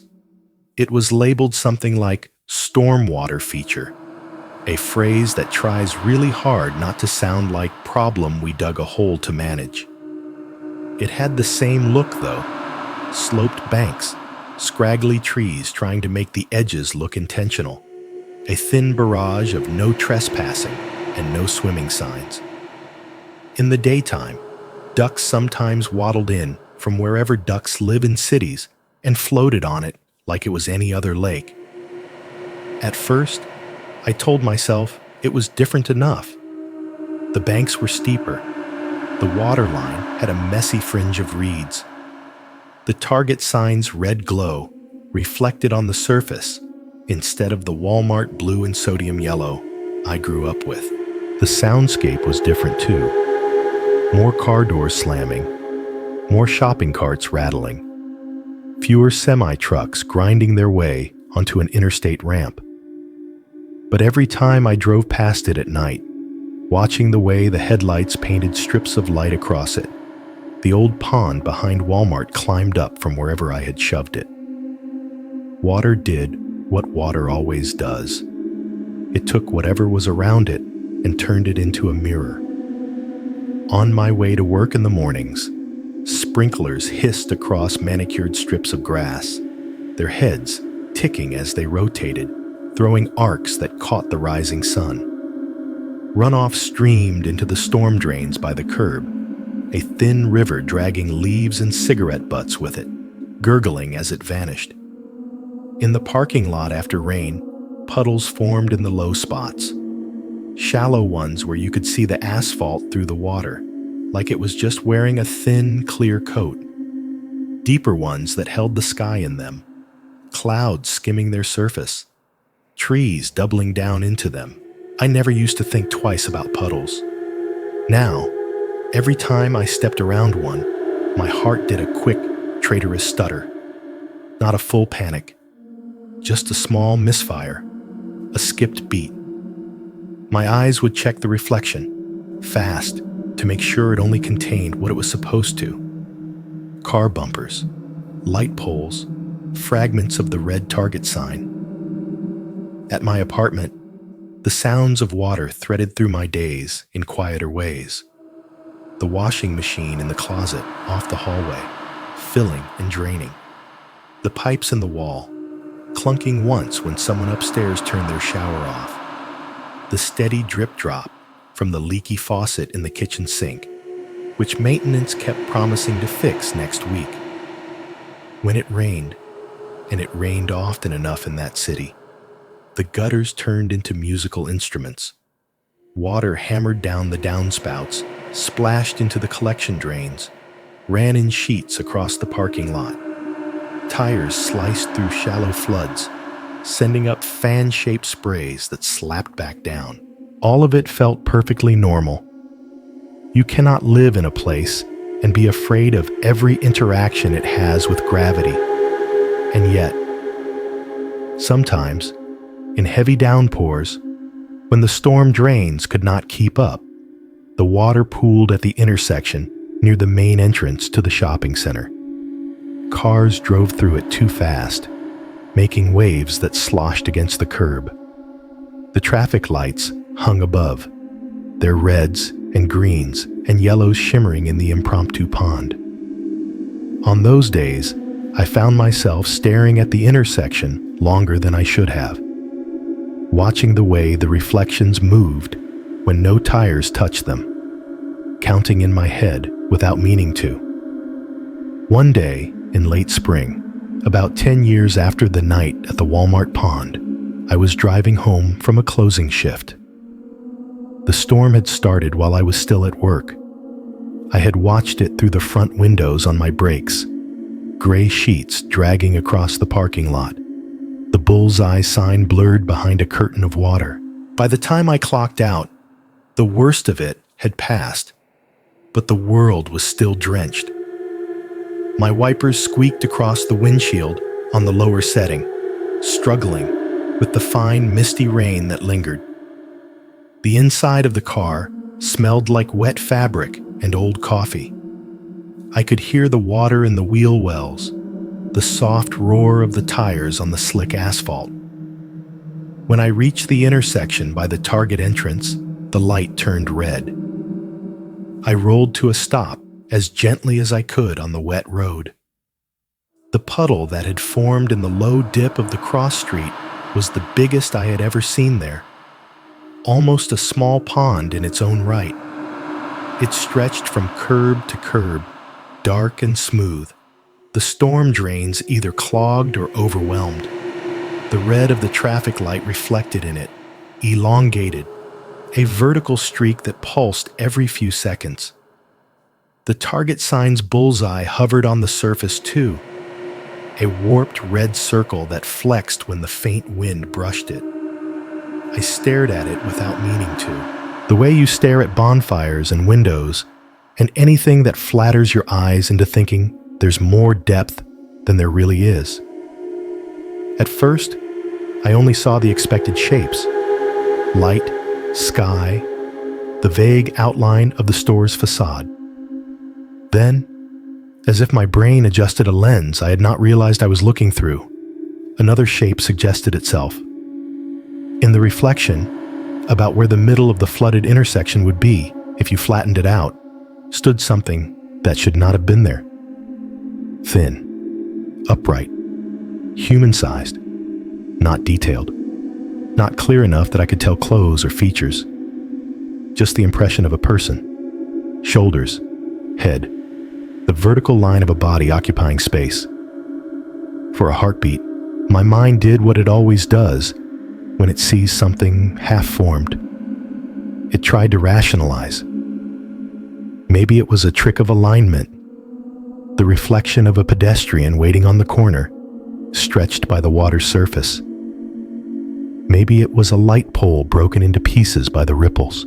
I lifted my gaze from the puddle to the actual intersection. No one was standing there. The crosswalks were empty. The sidewalks were slick and bare. The only upright shapes in the real world were the light poles themselves and the thin trees planted along the median, their trunks nowhere near where I had seen the shape in the water. My eyes dropped back to the puddle on instinct. The reflection showed the target sign, the traffic light, the faint ghost of the clouds above. Nothing else. The light turned green. A car behind me honked, just once, nudging rather than shouting. I pressed the gas, the tires sending up a fan of water as I moved forward. The car glided through the intersection, the puddle sliding by under my wheels like a moving mirror. For the rest of the drive home, every flashed glimpse of water, the wet shine of the road, the small puddle near the curb outside my building, the sheen on the hood of a parked car, looked like an open eye, watching, waiting, reflecting back pieces of a world that did not always line up with the one I was actually living in. It started, like most bad decisions do, with not being able to sleep. The apartment was in its middle of the night mode. The lights were off, except for the soft blue blink of the router by the TV and the faint glow from the digital clock on the stove bleeding into the hallway. The fridge hummed, then clicked off. The HVAC vents sighed once and went quiet. Somewhere in another unit, a toilet flushed, the pipes in my wall knocking twice in response. I lay in bed, staring at the ceiling, watching the faint shadows from the blinds shiver whenever a car passed on the road outside. Every time I closed my eyes, I saw the puddle at that intersection, target sign smearing itself across the water, the vague suggestion of a person standing where no person was. Before that, I saw the pond behind the Walmart. Before that, the lake in the recording, the quiet slosh of water inches from Kyle's phone. At some point, I stopped trying to fight it. I got up, padded barefoot into the living room, and opened my laptop on the coffee table. The hinge creaked quietly. The screen flared to life, illuminating the messy couch, the half-folded laundry, the empty glass on a coaster. The sound of the keys seemed too loud in the quiet, each press a tiny tap that echoed more than it should have. I did not have a plan. If you had asked me what I was going to do when I sat down, I probably would have said something about watching videos until my brain turned to static. Instead, my hands typed something I had not typed in years. The name of my hometown, route number, Walmart. The map search pulled up the store in a second, red pin hovering over the familiar address. The 3D preview showed a generic front. Blue sign, glass doors, parking lot is almost identical to the one 3 miles from my current apartment. Big box cloning. I switched to satellite view. The world shifted. Roofs flattened into white and gray shapes. Roads became pale lines. The parking lot spread out in a grid of faint cars and blurry shadows. There it was, behind the rectangular block of the store, tucked between the back wall and the tree line. The long, narrow strip of water stretched like an old bruise, darker than the pavement, darker than the trees. A man-made scar that the satellite image could not quite bring into focus. I zoomed in. The resolution broke down into fuzzy squares when I went too close, but some things were still clear enough. The pale line of the gravel road ran behind the building. The tiny T-shape of the chain or gate where it cut off. The angled triangle of concrete that was the ramp, sloping into the black. Nothing else was marked. No little blue icons for park or recreation area. No amenities.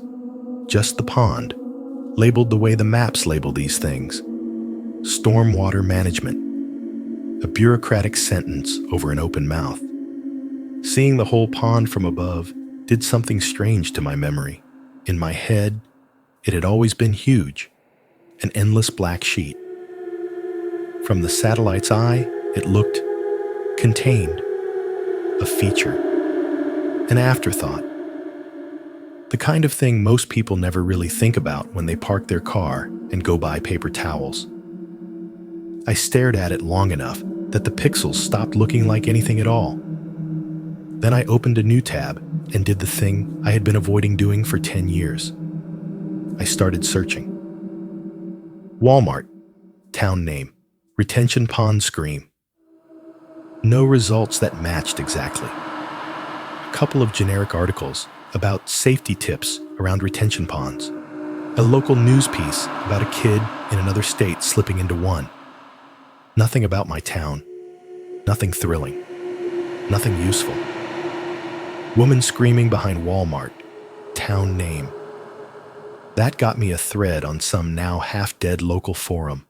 The kind that used to buzz with arguments about school board decisions and noise ordinances before everyone moved to bigger platforms to yell at each other. The thread title was something like, "Anyone else hear the screaming behind the shopping center at night?" It was years old. The original poster mentioned working late shifts at one of the strip mall stores near the Walmart and hearing, on more than one occasion, what sounded like a woman getting murdered somewhere behind the buildings around midnight. They wanted to know if anyone else had heard it or if they were just going nuts. The replies were a mix. A few people chalked it up to foxes or coyotes, animals that can sound unsettlingly human when they get going. Others made predictable jokes. Probably Karen who got told her coupon expired, that kind of thing. One reply caught my eye. A guy who said he worked in the warehouse attached to the back of the complex near the loading docks. He claimed that on certain nights, when he went out to smoke, he heard a woman screaming from somewhere back by the pond, and that when he mentioned it to other workers, they said they had heard it too. Cops came out once, he wrote, according to the timestamp, sometime around the year I graduated. Drove around, didn't find anything. Told us it was probably a TV left on in an apartment. Funny, since there are no apartments back there. After a page or two, the thread devolved into arguing about whether coyotes lived in our county and someone posting a link to a YouTube video of fox vocalizations. I closed the tab and opened another. Town name, Stormwater Drowning Shopping Center. This time, the search bar coughed up something else. A small news article from a local station, archived maybe 3 years after I'd left for college. The headline was blunt. Man found dead in retention pond behind shopping center name. I clicked. The story was short. These kinds of stories usually are. A 50-something man, described as known to frequent bars in the area, had apparently wandered behind the shopping center late at night and somehow ended up in the water. No sign of foul play. Alcohol involved. A tragic accident. There was a quote from a sheriff's deputy about the dangers of retention ponds, how they can look shallow but drop off quickly, how the mud can trap you. A quiet warning folded into a piece no one would remember. One sentence snagged hard enough to leave a mark. He was found in about 10 feet of water near the center of the pond. I read it twice. Near the center. The place where she had first stood. The place she had gone under. My mouth went dry again, just like it had on the ramp. I leaned back from the screen, as if distance would make the words less real. It could be nothing, I told myself. People drown in retention ponds. It happens. Every year, some drunk or unlucky or careless person underestimates the curve of the bank and the weight of wet clothes and the grip of cold water. This man could have been any one of those statistics. He could have been there alone, or he could have heard someone inviting him in. Given enough time, you can convince yourself of either. I clicked away from the article before I started imagining what his last 3 minutes were like. It should have ended there. A satellite view, an old thread, a sad headline. I kept scrolling. Back to the forum, then out farther into the internet's mess. Archive sites, half-dead boards, things cached by search engines long after the original communities had gone silent. Buried in a copy of a thread linked off the first one, someone had cross-posted about spooky noises back by Walmart, was a comment I almost missed. The username was a throwaway, some string of letters and numbers that meant nothing. The timestamp put it about a year after the night at the pond. I worked night security there, 2010-2015, it said. We heard the screaming more than once. I only ever saw ripples. That was it. No elaboration, no jokes, no emojis, just that. I sat there staring at the screen, the glow painting my empty apartment in pale light, and felt my pulse in my throat. I only ever saw ripples. The phrasing dug under my skin. Not, there were just ripples. Not, I never saw anything. There was an implied subject in that sentence that the commenter did not name. Something that could scream but not be seen. Something that made itself known only by the way the water moved. I scrolled down to see if anyone had replied, asked questions, called them out. There was one response, a user asking, "For real? Did you ever check it out?" And then nothing. At some point after that, the comment had been edited. You could tell because of the tiny, edited tag next to the timestamp, a ghost of a change. The current version read, "Never mind. It was probably kids." That was it. The original line about working night security was still there. The rest had been sanded down into something safe. Something you could say at a cookout without changing the temperature of the air. We heard the screaming more than once. I only ever saw ripples. Never mind. It was probably kids. It was small. A few words in a forgotten thread on a barely alive forum. Most people who stumbled across it would not think twice. But sitting there in the dim light, the laptop fan whirring softly, the fridge kicking on in the kitchen with a hollow clunk, it felt like watching someone take a testimony and walk it backwards into oblivion. Like somebody had seen something that did not fit, and years later had reached out across the internet to say, "Hey, am I crazy?" And then gone back in and tried to erase the part that made it real. The edited line sat there on my screen like a nervous laugh tacked onto the end of a confession. The cursor blinked in the search bar, waiting for whatever I was going to ask next. Outside, somewhere beyond the parking lot and the Target and the drainage system designed to keep the roads from flooding. Water moved through pipes and culverts and ditches, doing its job, carrying everything we poured into it to some lower place. On the map tab behind the forum, the satellite view of the pond behind my hometown Walmart waited, a dark strip of pixels behind a big white box. I did not call him right away. I stared at the edited forum comment until the words started to blur, then closed the laptop and sat there in the blue dark of my living room, listening to the apartment's small noises, the hum of the fridge, the distant rumble of someone's TV through the wall, the occasional car hissing past on wet pavement outside.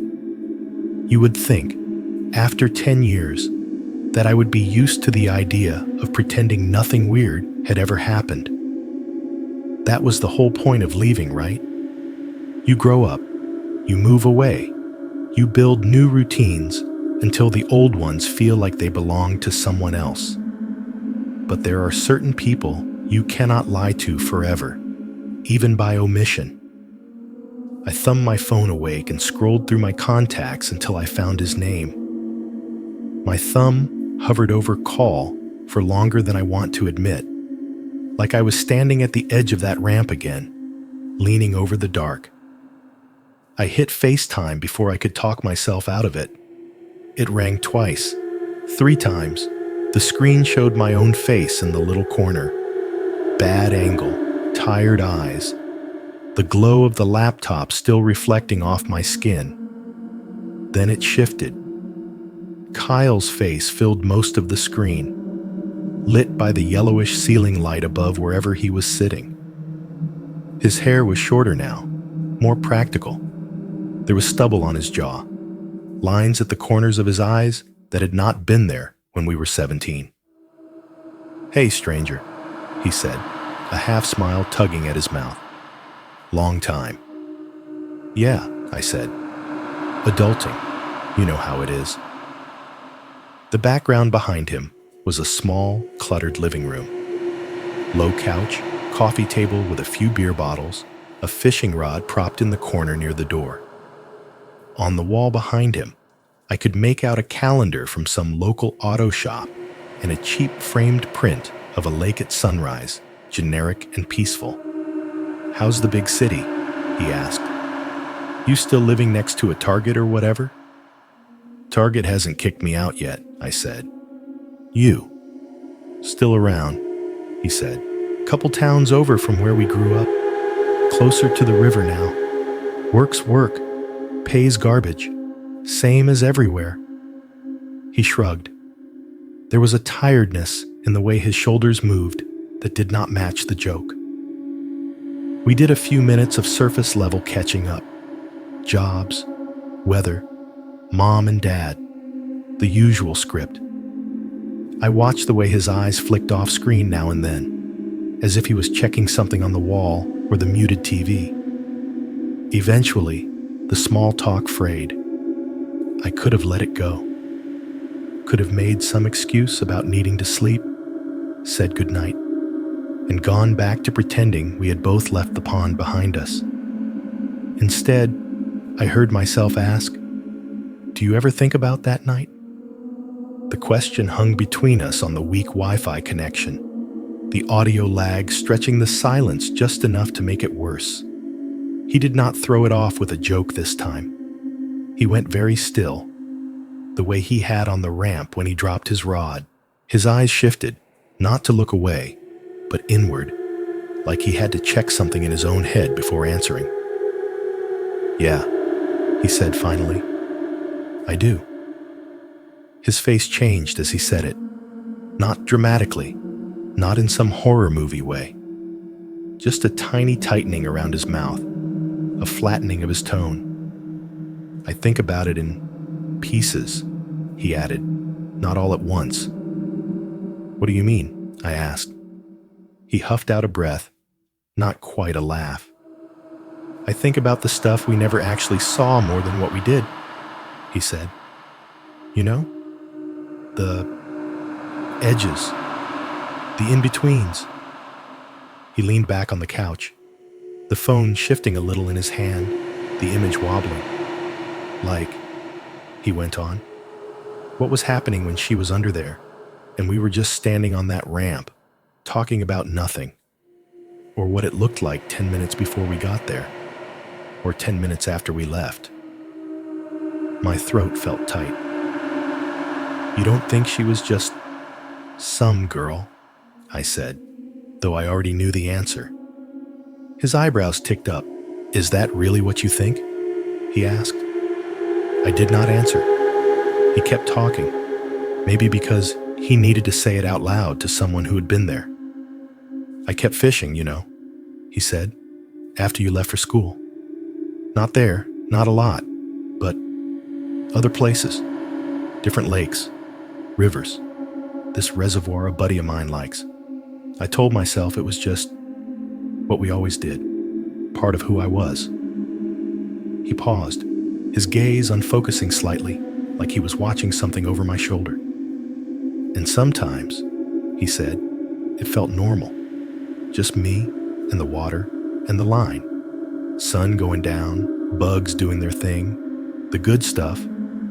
He swallowed. And then you get those moments, he said. You're standing on a bank or on a dock, middle of nowhere. It's quiet, and you get that feeling, like you're not the one doing the watching anymore. Like something's in the middle, I said quietly. He nodded, slow. It'd be dead calm, he said. Like glass, and I'd look out there and get this full-body certainty that if I turned on my headlamp and pointed it just right, I'd see somebody standing where it's too deep to stand, not even moving, just there, looking back. Did you? I asked. He shook his head once. Every time I turned the light on, there was nothing but water, he said. Maybe a bird, maybe a log, maybe my brain being an asshole. But the feeling? He trailed off, then rubbed his hand over his mouth. Do you remember when we took that trip out to the spillway last year? He said suddenly. Yeah, I said. You almost backed your truck into the river, if I remember right. Yeah, well, he smirked, then it faded. Remember when we were packing up, 'cause it started raining and you ran back to the cab to grab your jacket? I frowned, searching my memory. I remembered wet gravel, the metallic smell of rain on rock, the river swelling under the low bridge. Sure, I said. What about it? I was alone by the water for like a minute, he said. Maybe less. It started raining harder, and you couldn't hear the highway anymore, just the river and the drops. He looked down at something off-screen, maybe his own hands. And I swear to God, he said, from downriver, where there's nothing but rocks and current, I heard a woman laughing. Not like, ha-ha, funny joke. It was closer to the way she said, hi. My skin went tight. It was just for a second, he said quickly. Could have been someone on a trail I didn't see. Could have been kids under the bridge. Could have been my brain replaying things. I didn't say anything because what good would that have done? You told me you heard a car horn, I said. Yeah, well, he said. I lied. He looked back at the screen, really looked, and for the first time in a long time, it hit me that he was not the older brother in this situation. Not really. We were just two people who had seen something we should not have, and then spent a decade trying to walk around it. I thought you were over it, I said. I thought you were, he answered. We both laughed a little at that, and the sound was thin and tired. There was a long moment where neither of us spoke. I could hear the faint tick of a clock on his end, the muffled sound of a TV in someone else's apartment on mine. The connection glitched once, freezing his face in an expression halfway between a frown and a smirk. When it smoothed out, he was staring straight into the camera. "Sometimes I think," he started, then trailed off, chewing on the inside of his cheek. "Never mind. It's stupid." "Say it," I said. "We're way past stupid." He rolled his eyes, but there was no real annoyance in it. "Sometimes I think," he said slowly, "what if she wasn't stuck in that one pond?" The way he said, she made my shoulders tighten, like the word itself was a stone thrown into the air between us. "What if she just likes whatever water nobody watches too closely?" he finished. The phrasing hit me harder than I expected. Not lakes, not specific locations, not haunted house, haunted pond, haunted street corner. A type: stormwater, retention ponds, reservoir overflows, the in-between places where water collects because we tell it to, where people are not supposed to swim or linger, the margins, the ditches, the low spots, the places the city pretends are just infrastructure. "Jesus," I said quietly. He gave a half shrug, like he regretted saying it, but could not unsay it now. "I mean, it's probably nothing," he added quickly, defaulting to the script. "Just my brain doing that pattern thing. You know, too many nights alone with a rod and a headlamp." "Sure," I said. We both knew he did not believe it. Not entirely. We wrapped up after that. Talked a little more about mundane things. His next shift, my next project, something about a game he wanted me to try. It was like we were both trying to stuff the last 10 minutes back into a box before we hung up. "Don't be a stranger," he said, default big brother line. "Yeah," I said. "You either." He hesitated, like he wanted to tack on one more sentence, then just lifted his hand in a half wave. The screen went dark when the call ended. My own reflection staring back at me from the black glass for a few seconds before the phone returned to the home screen. In the quiet that followed, his last words sat in my head like a stone dropped into still water. What if she just likes whatever water nobody watches too closely? I listened to the sounds of my own apartment, the faint gurgle in the pipes as someone upstairs ran a shower, the distant rush of a toilet tank refilling, the ghost of rain in the downspouts outside, and tried not to picture how many places in any given city there were for something like her to stand up and watch from the middle. The Target pond was the kind of thing you could only call pretty if you had never worked the back of a Walmart. On paper, it looked nice. Somebody had put effort into it. The banks were landscaped with those ornamental grasses that sway just enough in the wind to make you think of real fields. There were a couple of young trees, spaced evenly along the path, their trunks wrapped in plastic guards. A narrow strip of concrete wound around the whole thing, a walking trail, according to the little sign at the edge of the lot. Right where the path met the sidewalk, there was another sign. Stormwater management area. No swimming, no boating, no skating. Below the text was a smiling cartoon duck, as if that made it friendlier. A handful of real geese had decided this was their territory. They left evidence everywhere.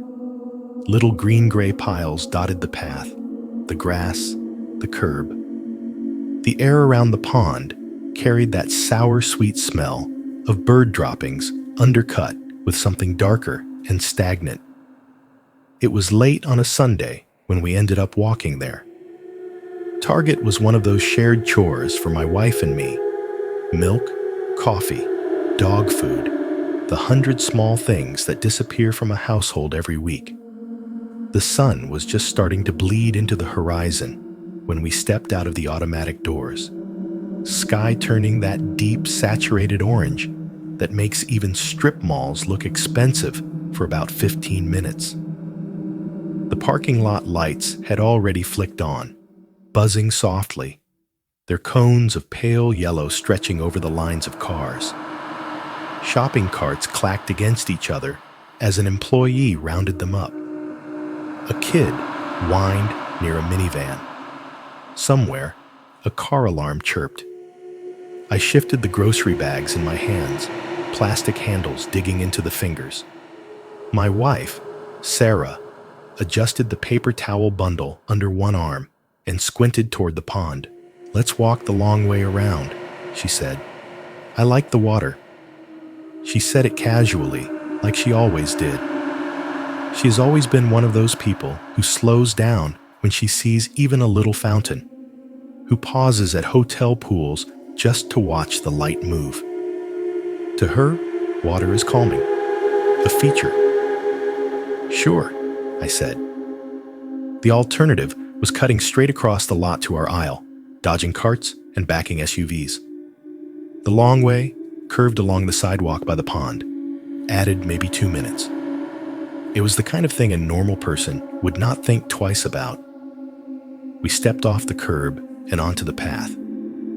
Up close, the pond looked less curated. The ornamental grasses along the banks hid patchy spots of mud. The far side, where fewer people walked, was overgrown with tough little weeds that had invented themselves between rocks.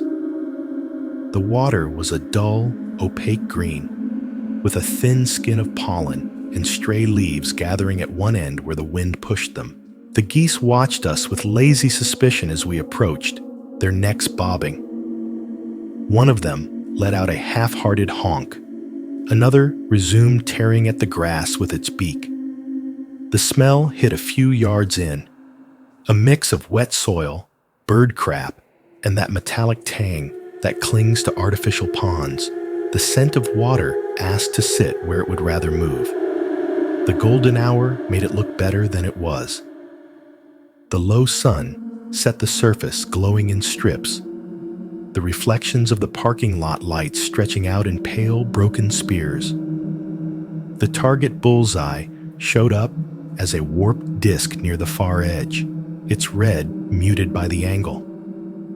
Cars rolled along the main road beyond, their shapes reduced to sliding blocks of color in the glass of it. Sarah inhaled and smiled. "See?" she said. "It's nice." "Yeah," I said. My voice sounded normal, even to me. My heart did its little extra beat anyway. We walked side by side along the curve of the path, bags swinging lightly. The pond sat to our right, the parking lot to our left. A thin strip of grass between us and each. The sounds layered themselves over each other. Close. Our footsteps on the concrete, the rustle of plastic bags, the soft whir of the nearest parking lot light. A goose's beak scritching against asphalt as it picked at something on the edge of the curb. Farther, the constant wash of cars on the main road, someone's music barely audible through a rolled-down window, the distant beeping of a truck in reverse near the loading dock. Under all of it, the faint, irregular lap of water against the concrete retaining wall. My ears did what they always do now. They sifted, looking, not for loud things, but for the holes. The moments when something that should be there isn't. "So," Sarah said, breaking into my scan, "are you going to call your brother this week? Or are you going to keep saying you'll call your brother this week?" "I talked to him," I said. She glanced at me. "You did?" "FaceTimed a couple days ago," I said. "He's good. Busy, you know." Her eyebrows went up. "And you didn't tell me?" "I'm telling you now," I said.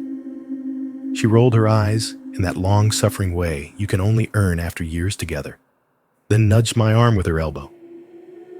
"Anything exciting?" she asked. "Just fishing stories," I said. I did not add what kind.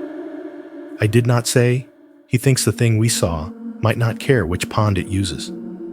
I did not say, every time I close my eyes, I see water standing upright. We slowed without really deciding to when we reached the part of the path that ran closest to the center of the pond. The bank dropped down more steeply here. You could see into the water at an angle. See how quickly the color went from muddy green near the edge to flat black a few feet out. Sarah stopped and shifted her weight, adjusting the paper towels. "You okay?" she asked. "You're quiet." "Just tired," I said. "Long day." She watched my face for a second, then looked past me to the pond. The geese had moved farther down, picking through the grass. The surface of the water looked smooth, the thin film of scum gathering in a corner. A plastic bottle floated near the far bank, label half peeled off, making lazy circles. The parking lot side was busy. Carts squeaking, kids talking too loud, doors slamming. A woman laughed near an SUV, sharp and bright. Somewhere, a car horn chirped twice as someone locked it. Then for the briefest moment, everything dropped. It was like someone reached into the soundboard of the world and slid most of the sliders down just for a pulse. The hum of the road, the chatter from the lot, even the high insect noise you can only hear when you listen. All of it faded, leaving a thin, hollow quiet. In that gap, I heard one thing clearly. A single drip. Not rain, not a leak. The sound of water falling from some height into more water, close enough that it could have been just down the bank, out of sight. Then the rest of the world rushed back in. The illusion snapped. The laughter, the carts, the cars, all of it surged to fill the space. Sarah's eyes were on my face when the sound came back. "Are you okay?" she asked again, softer this time. "You look like you saw a ghost." I forced my shoulders to relax. "I'm fine," I said automatically, then glanced back at the pond instead of at her. Something moved there. At first, I thought it was just the wind pushing a line of ripples across the surface. The pattern was familiar enough. A series of concentric rings spreading outward from a point, the light catching on their crests. Then my brain finished matching it. It was too round, too controlled. Not the messy, diagonal chop of wind, but a single, perfect circle expanding from a center that had been calm a second before. The rings were wide, much wider than anything a tossed stone would have made. They marched outward in even measured steps, the water rising and falling in a slow, steady rhythm that felt intentional. I had seen that pattern before. Not here. Not with this sign, these geese, these cars. But the shape of it was burned into me. Late October night, Walmart glow, the black mass swelling before she stood. I caught my breath without meaning to. At this distance, I could see deeper into the heart of it. I watched the exact center of the ripple, the origin point, expecting, braced, for something to push up. A head, a shoulder, the top of a skull. Nothing did. The water at the center rose, curved, then fell back, as if something underneath had rolled its shoulder against the underside of the pond and then slid away again. The rings kept moving, a silent announcement of an event I had apparently just missed. Probably a carp. A small, reasonable part of my brain said, reaching for the old excuse. "There are no carp in stormwater ponds," another part replied. My mouth felt dry. "Ethan?" Sarah said. I realized I had taken a half step closer to the edge without thinking. Grocery bags dangling from one hand, plastic handles biting into my skin. I forced myself to take that step back again, onto firmer concrete. "It's nothing," I said. The ripple reached the bank and kissed the concrete, a soft, almost inaudible tap. By the time we started walking again, the surface of the pond was back to its default, slightly scummed, faintly glowing, pretending it had never moved at all. As we turned toward our building, I could feel the shape of those rings under my feet, expanding outward, as if the pond's little shrug had been less of a movement and more of a reminder. You do not have to see something stand up to know that it can. Sometimes the water is enough. It did not happen the same night as the ripple. That would make the story too clean, and real life never lines things up that neatly. A few days passed. I went to work. I came home. I stood at the sink, washing dishes, and listened to the pipes hum. I walked the dog around the complex at dusk and avoided looking at the target pond for longer than a passing glance. Night settled into their usual pattern. Sarah went to bed a little earlier than I did most days. She is the one with the sensible schedule. Up at 6, coffee, commute, real job with real hours. I work weird shifts and freelance in between, so my nights stretch. After she brushes her teeth and disappears into the bedroom, the apartment gets smaller and quieter, like someone has turned off half the lights in my head. That night, it was raining again. Not a storm, just that steady, half-hearted drizzle that turns the world reflective without announcing itself. It whispered against the balcony door, pattered on the parking lot, ticked lightly on the metal railing outside. Sarah was already asleep. I was on the couch in a t-shirt and old sweatpants, laptop closed for once, the TV on YouTube. The glow painted the coffee table in shifting colors. The sound was low, more background than focus. I had started the evening with something harmless. Cooking videos, a guy making elaborate sandwiches in a tiny kitchen. Then the algorithm took a hard left turn into local urban legends and top 10 creepy places in your state, because of course it did. At some point, I clicked on a thumbnail without really thinking about it. It was one of those shaky titles with too many capital letters. Exploring the creepy pond behind Target at night. We heard something. The thumbnail was a grainy frame grab of the pond I recognized, oversaturated and darkened for effect, with red arrows pointing at nothing in particular. "Great," I muttered. Of course, I almost backed out. My thumb hovered over the remote's home button. Then curiosity, which has always been my worst trait, flicked its tail. Fine, I thought. Let's see what the kids make of it. I hit play. The video opened with the usual nonsense.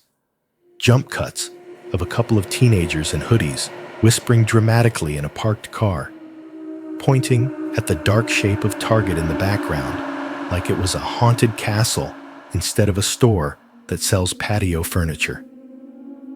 "Yo, what's up, guys?" one of them said, breath fogging in the cold air.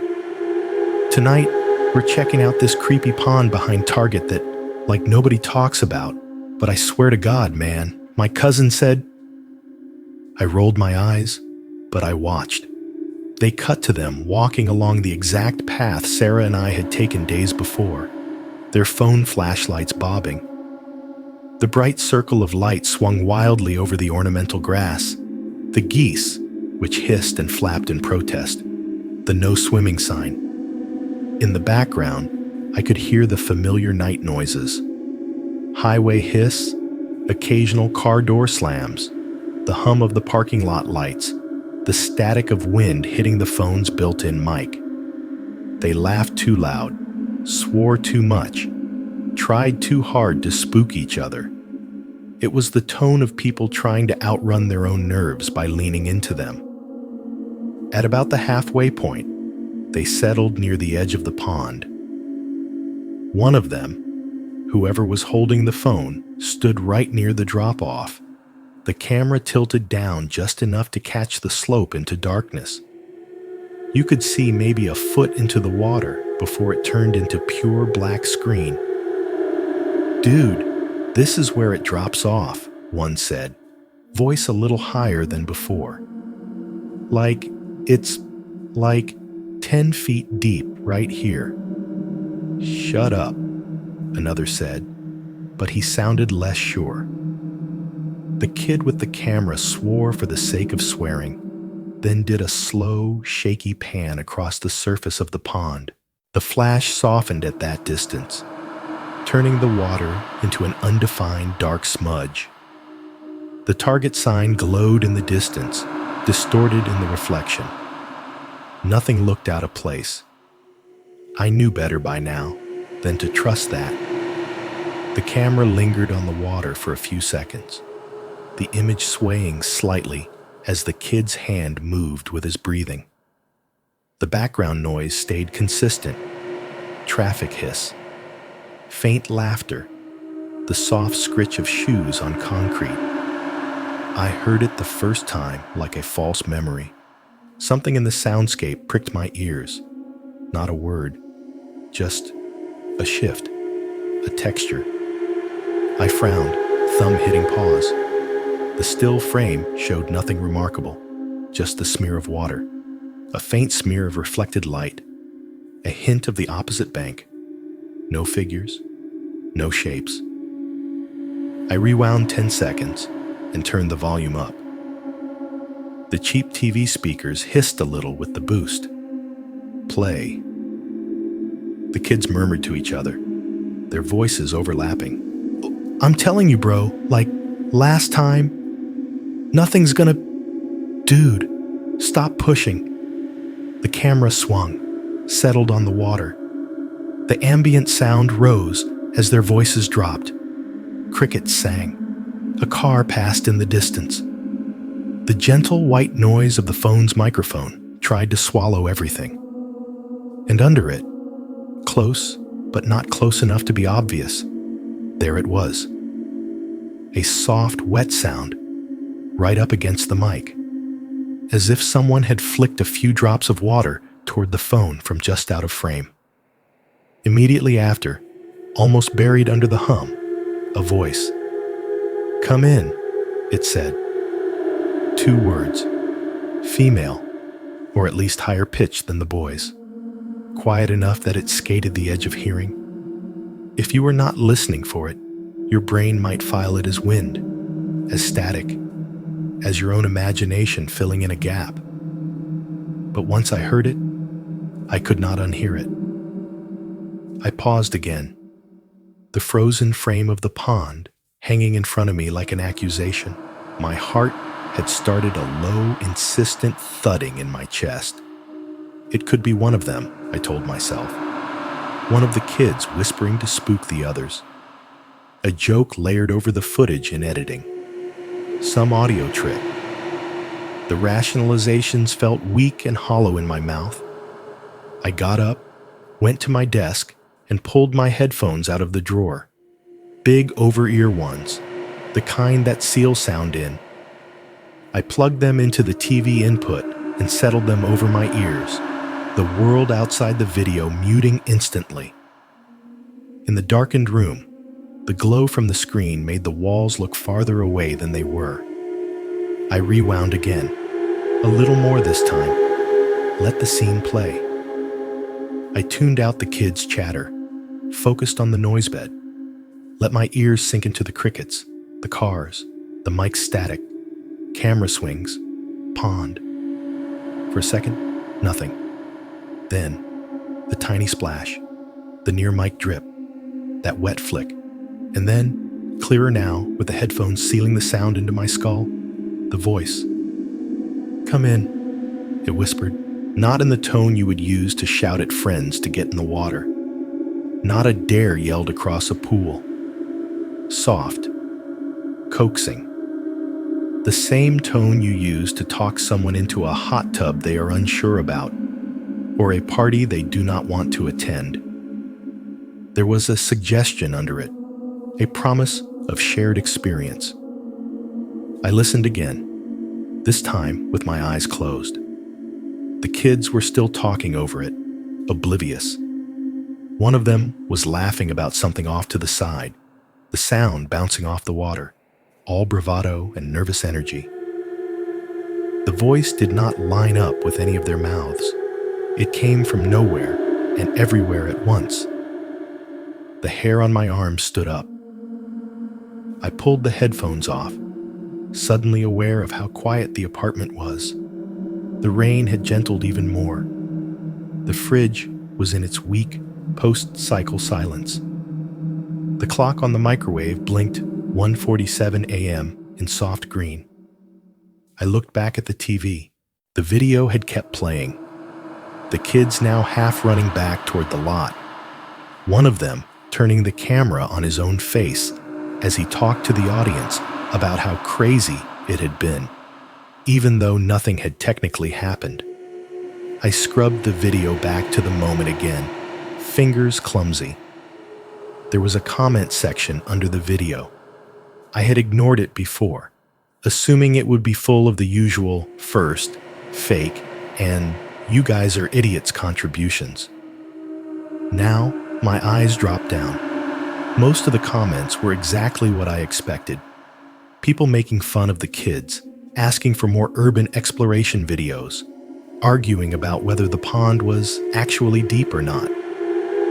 About halfway down, nested under a generic, "This is so fake lol," was one that stopped me. Did anyone else hear a woman say, "Come in," at 5:32? The username was some random thing. No profile picture, no context.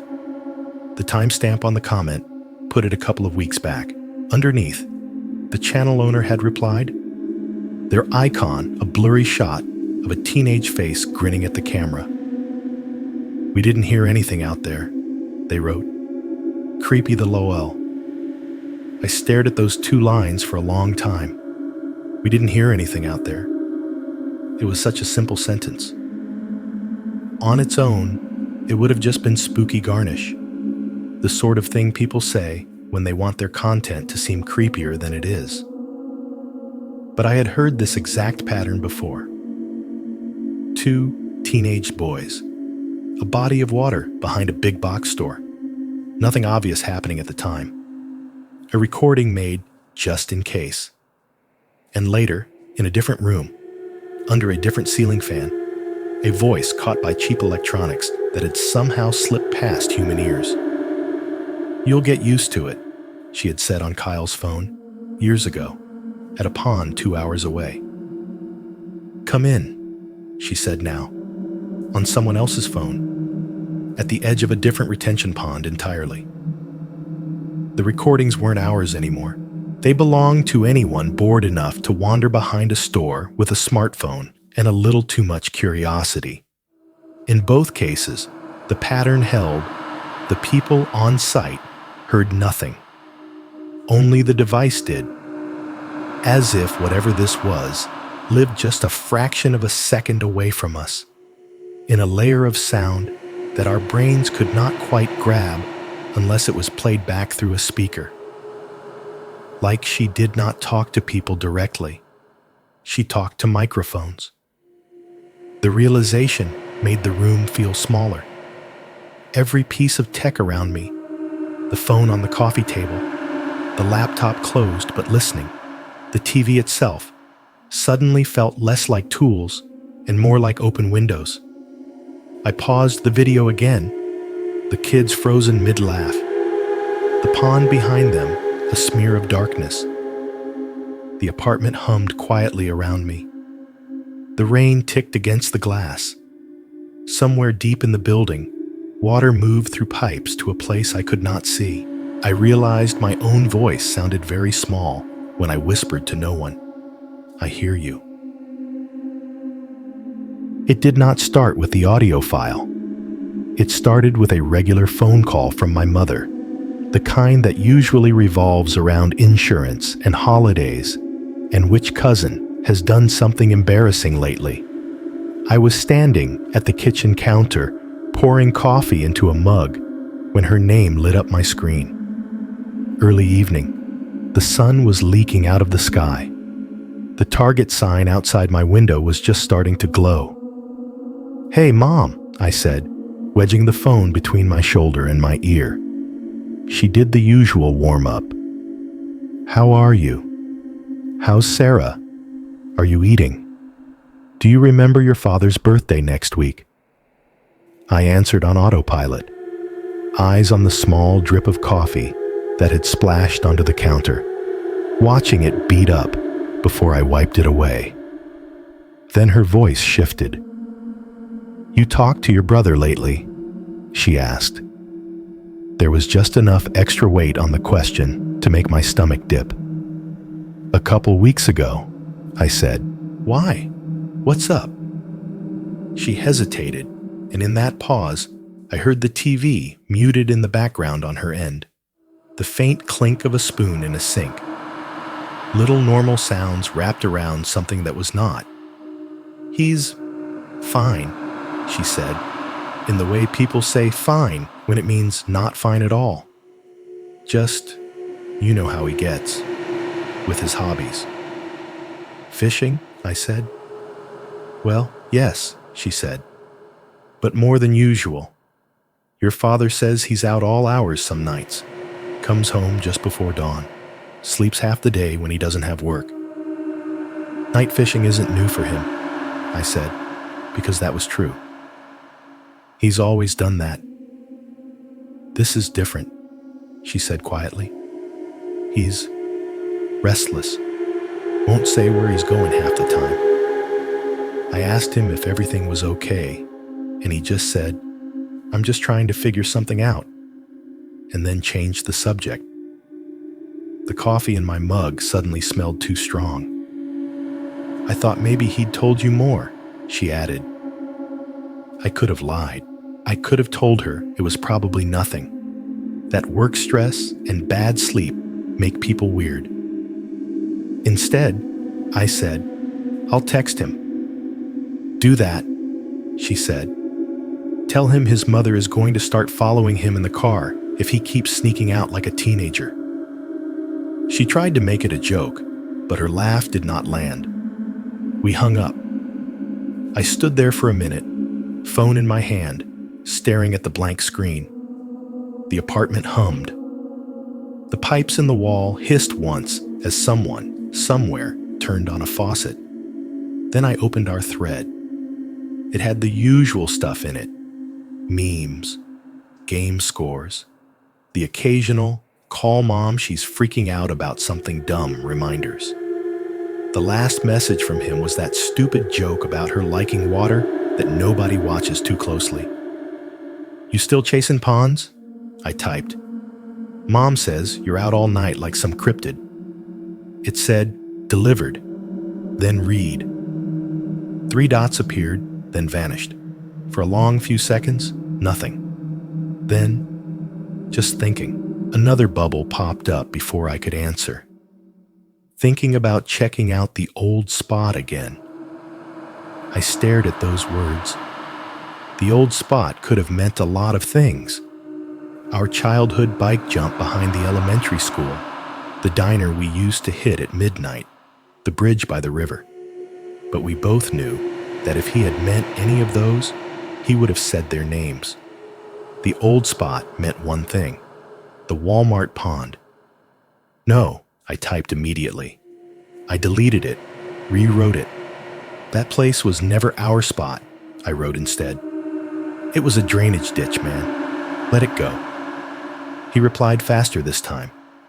"If it's just a ditch, then there's nothing to be afraid of, right?" I could feel my heartbeat in my fingers. "There's plenty to be afraid of," I wrote. "Mud, drunks, security, whatever the hell we saw. Take your pick. Do not go back there." For a moment, his typing notification flickered. Then it stopped. Then it returned. "You still think about it as much as you pretend you don't," he sent. That's not an answer, I shot back. Leave it alone, Kyle. I mean it. He did not respond. I called him. The phone rang 4 times and kicked to voicemail. His old recording played. Hey, it's Kyle. You know what to do. And my own voice sounded thin and unconvincing when I said, call me back. Seriously. He did not call back that night. Or the next. A couple of days slid by. Work, sleep, dishes, Target runs. It was amazing, in a horrible way, how the scaffolding of regular life could hold itself up even while something in the middle of it rotted. Every so often, I opened our thread just to see if he had responded. The last message sat there under mine. You still think about it as much as you pretend you don't. My most recent text, leave it alone, Kyle. I mean it, had the little seen tag under it.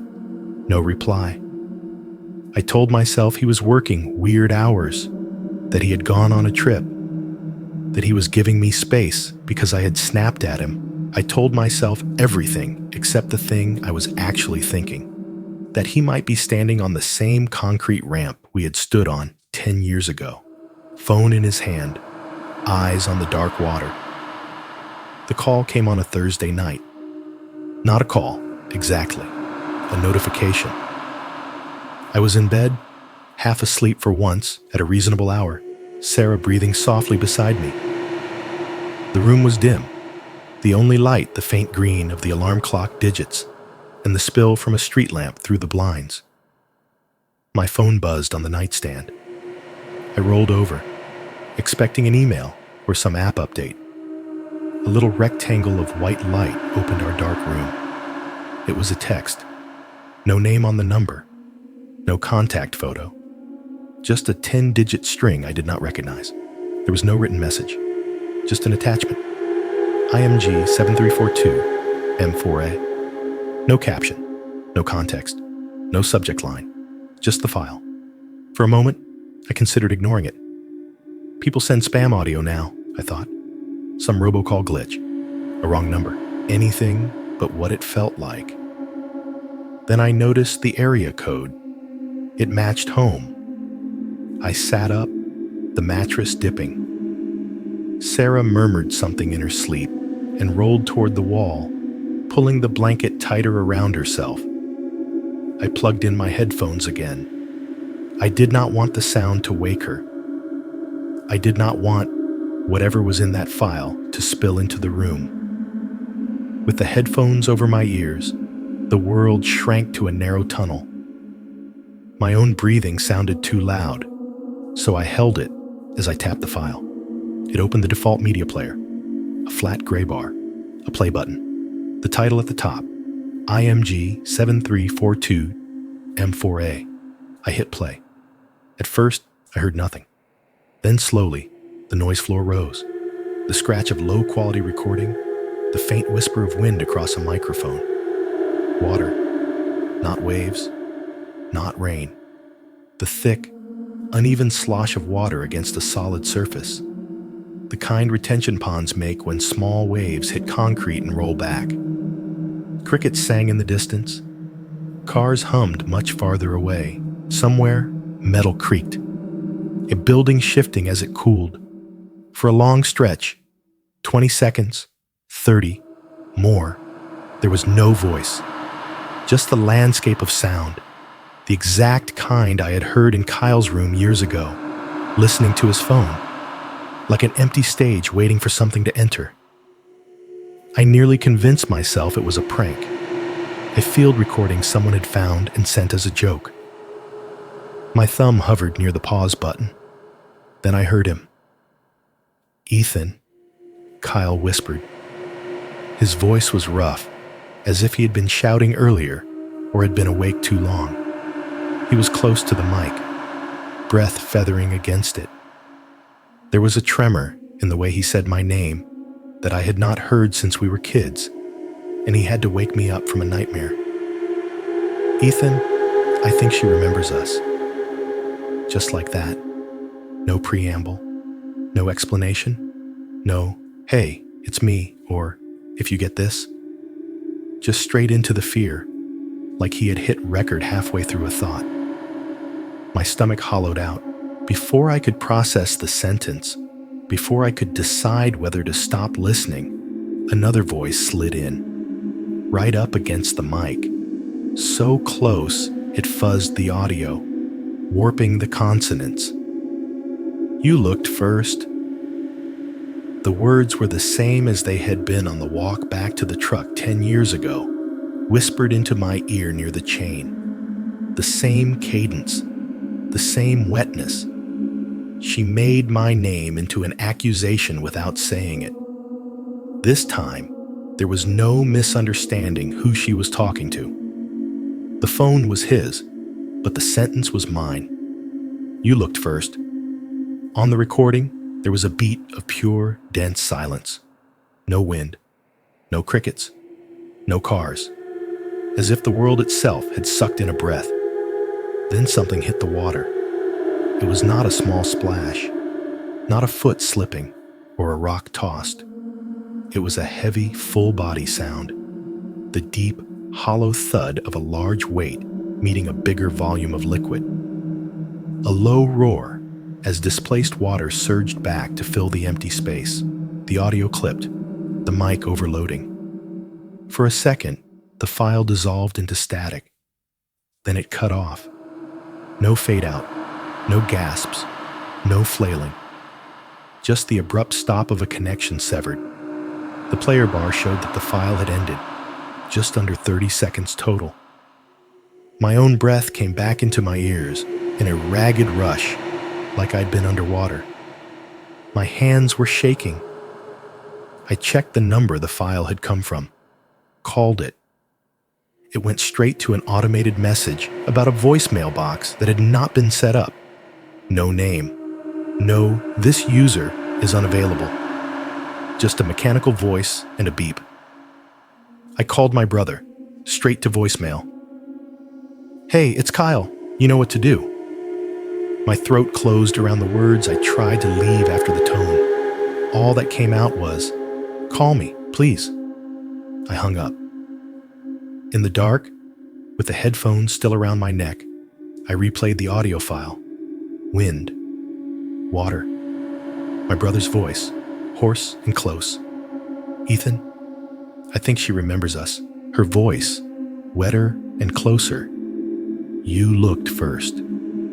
And then the sound of something big giving itself back to the pond. Right now, the only light in the apartment is the one coming from my laptop. The kitchen is a darker rectangle behind me. The hallway is a darker one beyond that. The blinds over the balcony door cut the outside world into narrow vertical slices of faint orange from the parking lot lights. The fridge has just cycled off. The HVAC did its last sigh a minute ago. For the moment, the apartment is in that weird, suspended state where nothing mechanical is making a sound, and every small noise I make, each key press, each breath, feels like it is happening in a much larger room than this. The cursor blinks in an empty text box on a Horror Channel story submission form. Above it is the usual boilerplate. We receive a lot of submissions. We cannot guarantee yours will be read. By sending your story, you agree that, and so on.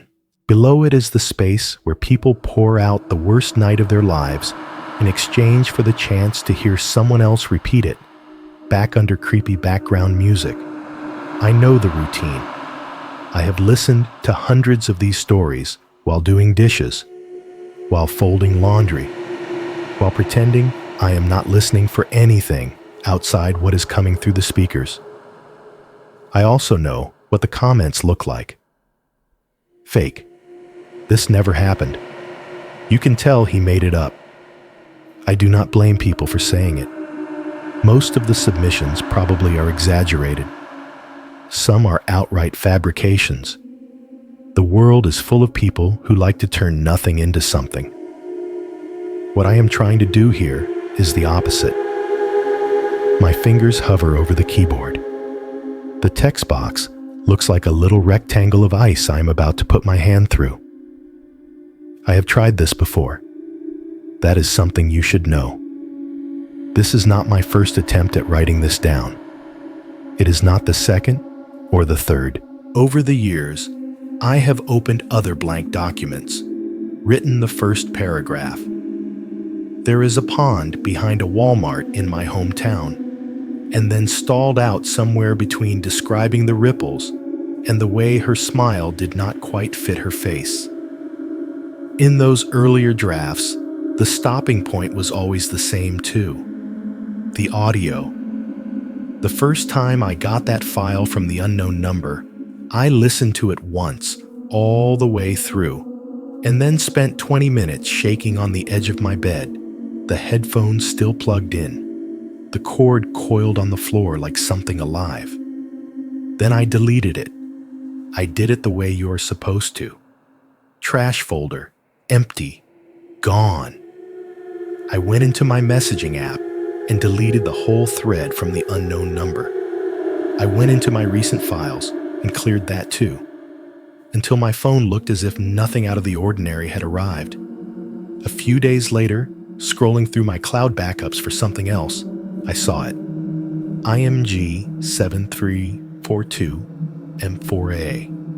Same file name, same size, sitting there in a neat little list of auto-synced files, as if my phone had quietly handed it off to a server while I was still deciding whether to open it.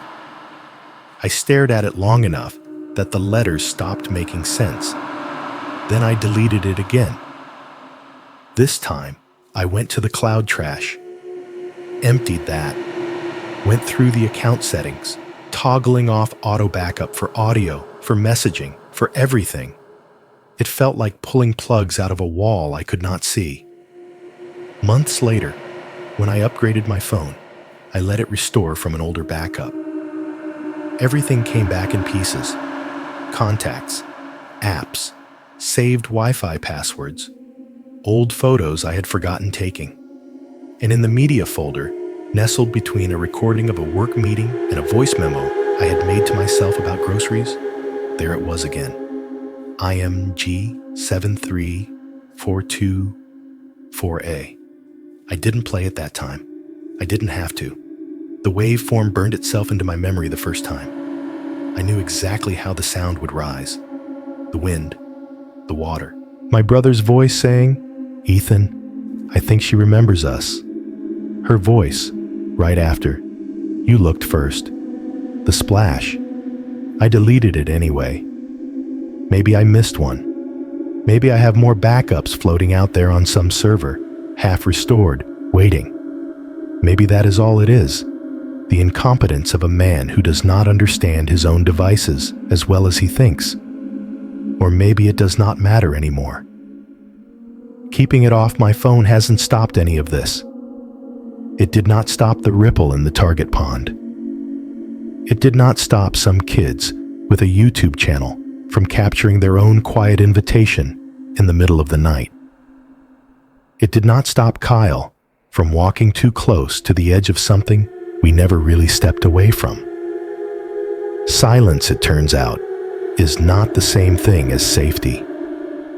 For 10 years, my strategy has been to shut up and move on, to pretend that if I do not say the words out loud, if I do not tell anyone about the girl, the recordings, the way water looks when it remembers you, then the story will stay trapped in my head and nowhere else.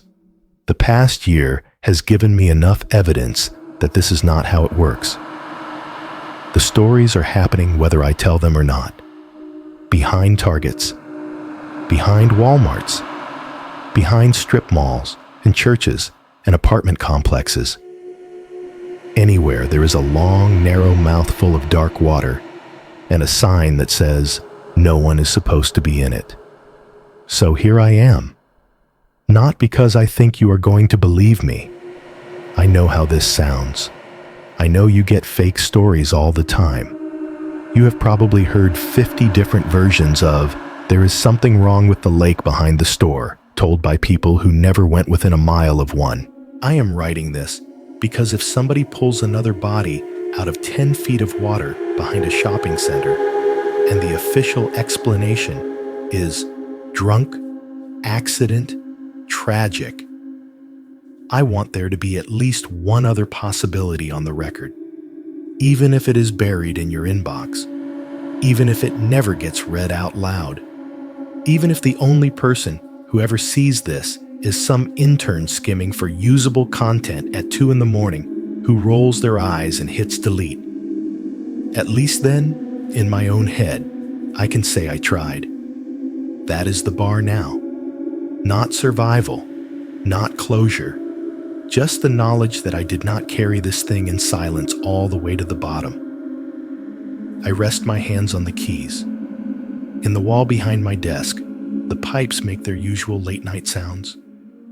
Someone above us flushed a toilet a minute ago. You can always tell.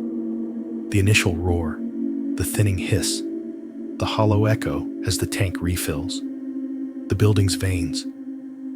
Then, for no good reason at all, they stop. Not just the pipes. The fridge, which had been humming quietly a moment before, goes still. The faint whir from the neighbor's fan through the wall drops out. The traffic noise outside seems to recede, like someone has shut a heavy door between us and the road. The only sound left is the tiny plastic click of my own fingers on the keyboard when I finally start to type. There is a pond behind a Walmart in my hometown. The sentence appears on the screen, black symbols on white. It looks thin, inadequate, or maybe it looks exactly as big as it is. I keep going. As I write, the quiet presses in. The gap where all the constant background noise usually sits feels thick, like air before a storm. I am aware of my own breathing, the way it stutters when I type certain words. Girl, stood, scream, recording. Some animal part of me knows what this kind of silence means. It meant something was surfacing when we walked past the chain and everything went still for a few seconds. It meant something was listening when the apartment building sounds cut out the first night I tried to type this, and I slammed the laptop shut instead.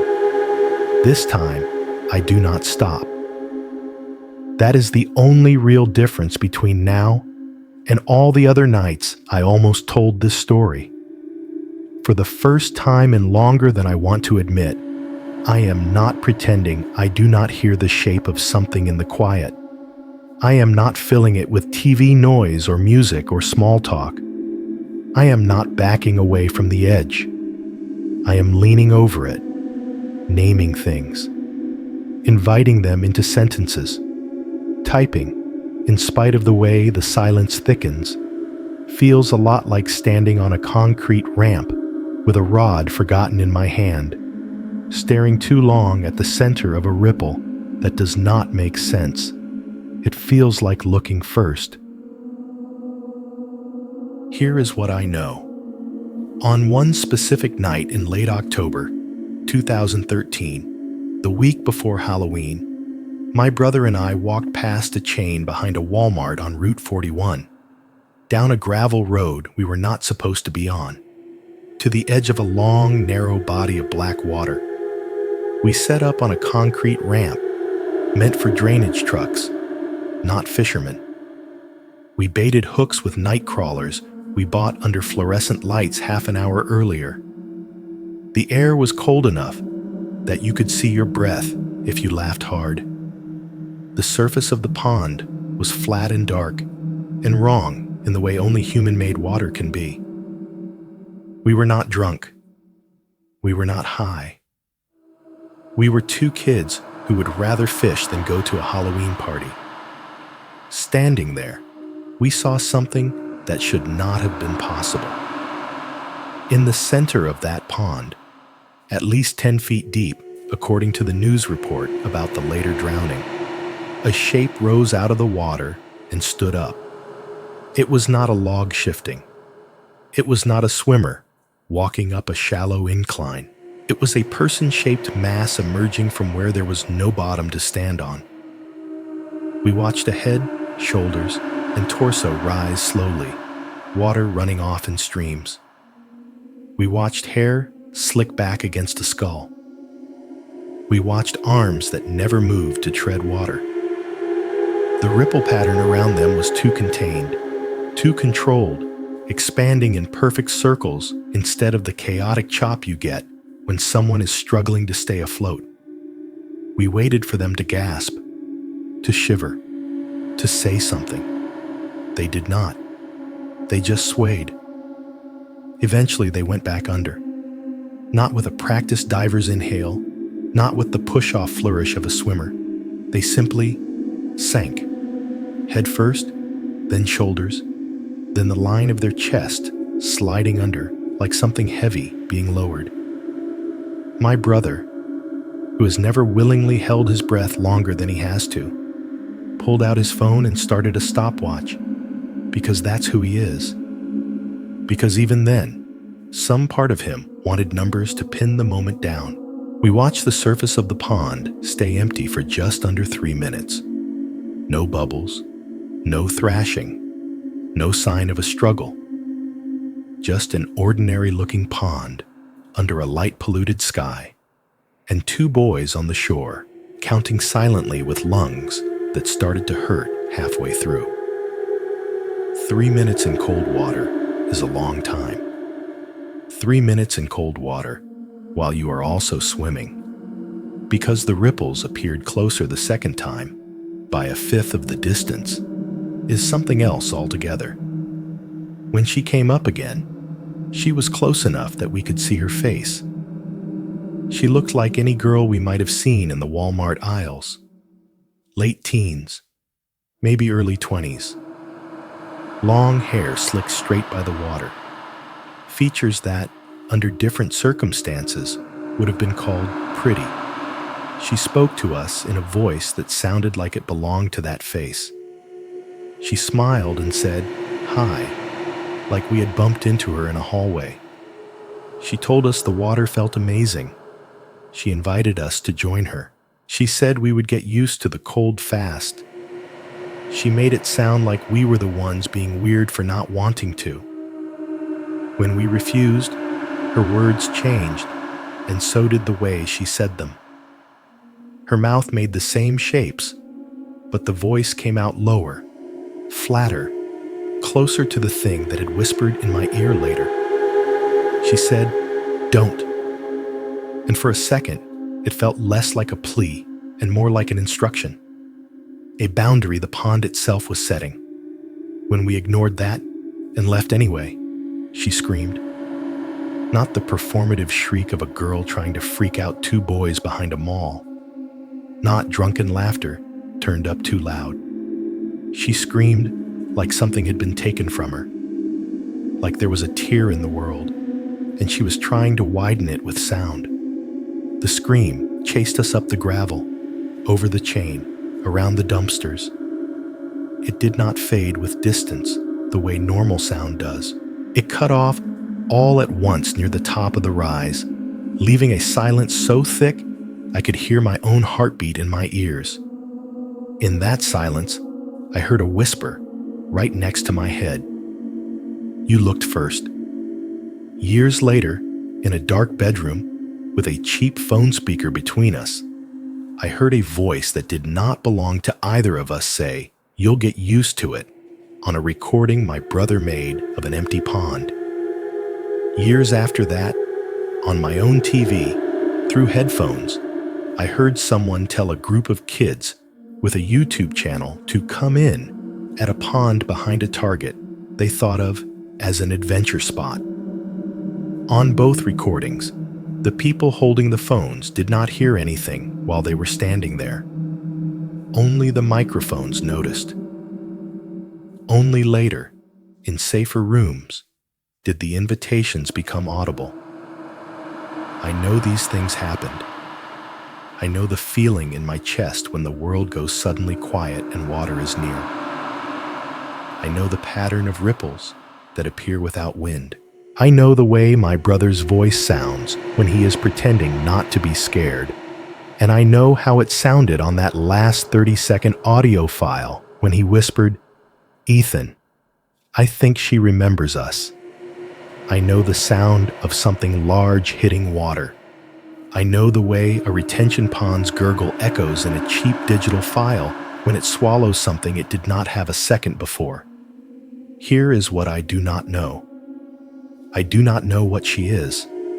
She could be a real person with a broken mind and an impossible lung capacity, choosing the worst possible places to practice holding her breath. She could be the end result of some cult ritual we never saw, tied to culverts and runoff and forgotten corners of commercial sprawl.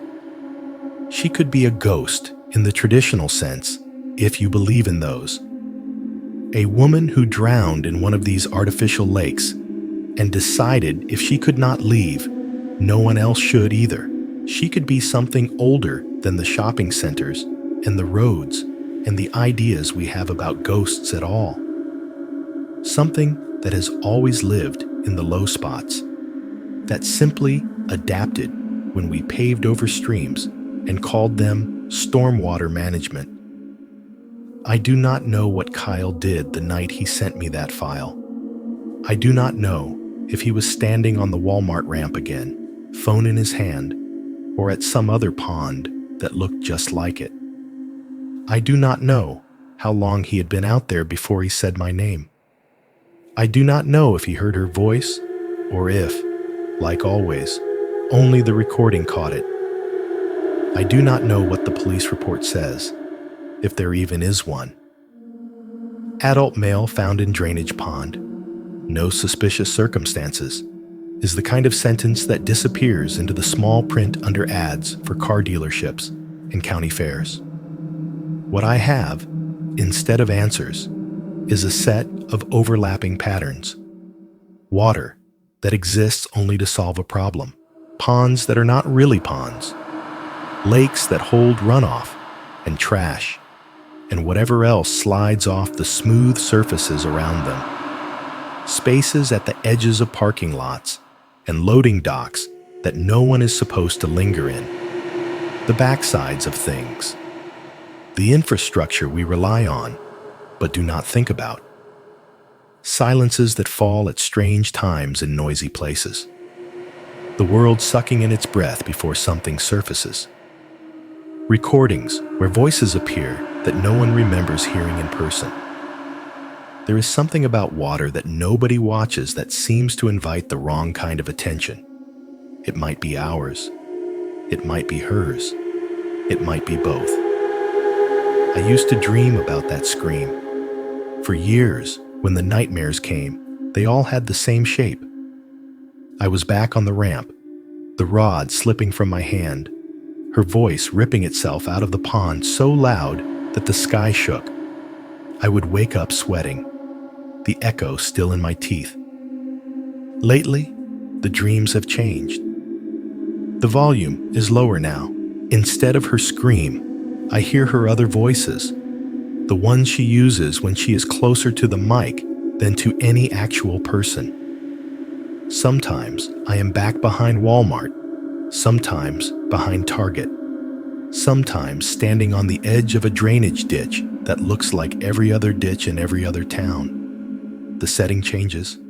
The sound doesn't. "Come in," she says. "You'll get used to it." Sometimes she says nothing at all. Sometimes it is just the sound of water moving in slow, deliberate circles, like a hand tracing the rim of a glass, waiting. A few weeks before I sat down to write this, a man in my current city drowned in a retention pond. That is how the news phrased it, anyway. Drowned in a retention pond. Like the pond had nothing to do with it, like it was just the stage and not part of the act. The news segment was short, 30 seconds, tops. They showed the entrance to a shopping center I recognized. They showed yellow tape near the curb, a couple of cruisers parked at odd angles, a medic talking to someone off camera. He had been drinking, the anchor said. Police believe he slipped and fell into the water. Tragic. Isolated. Nothing to see here, folks. In the middle of the segment, they cut in a piece of B-roll, a few seconds of the pond itself. It was shot at sunset. The sky was soft and orange. The water looked calm, the kind of shot you throw in when you need generic, peaceful evening by a lake footage. The anchor kept talking over it, words about safety and not approaching retention ponds while intoxicated. No one mentioned the way the water moved. The wind that evening was barely there. You could see it in the trees at the edge of the frame. They were barely rustling. The reflection of the shopping center lights stretched across the surface in thin, unflickering lines. And yet, right in the middle of the pond, a circle of ripples was spreading outward. Perfect, concentric, growing in slow, steady rings from a point that was otherwise empty. By the time the camera cut back to the anchor, the circle had almost reached the bank. Maybe it was nothing. Maybe some bird had just taken off from the water a second before they started rolling. Or some piece of trash had dropped in outside the frame. Maybe my brain, steeped in 10 years of watching for shapes in ponds, is stitching ripples into every story it can. That is the thing about not knowing. Every explanation you put forward feels like fiction, and every denial sounds like one too. Here is what I can say without dressing it up. There are more of these ponds than there have ever been.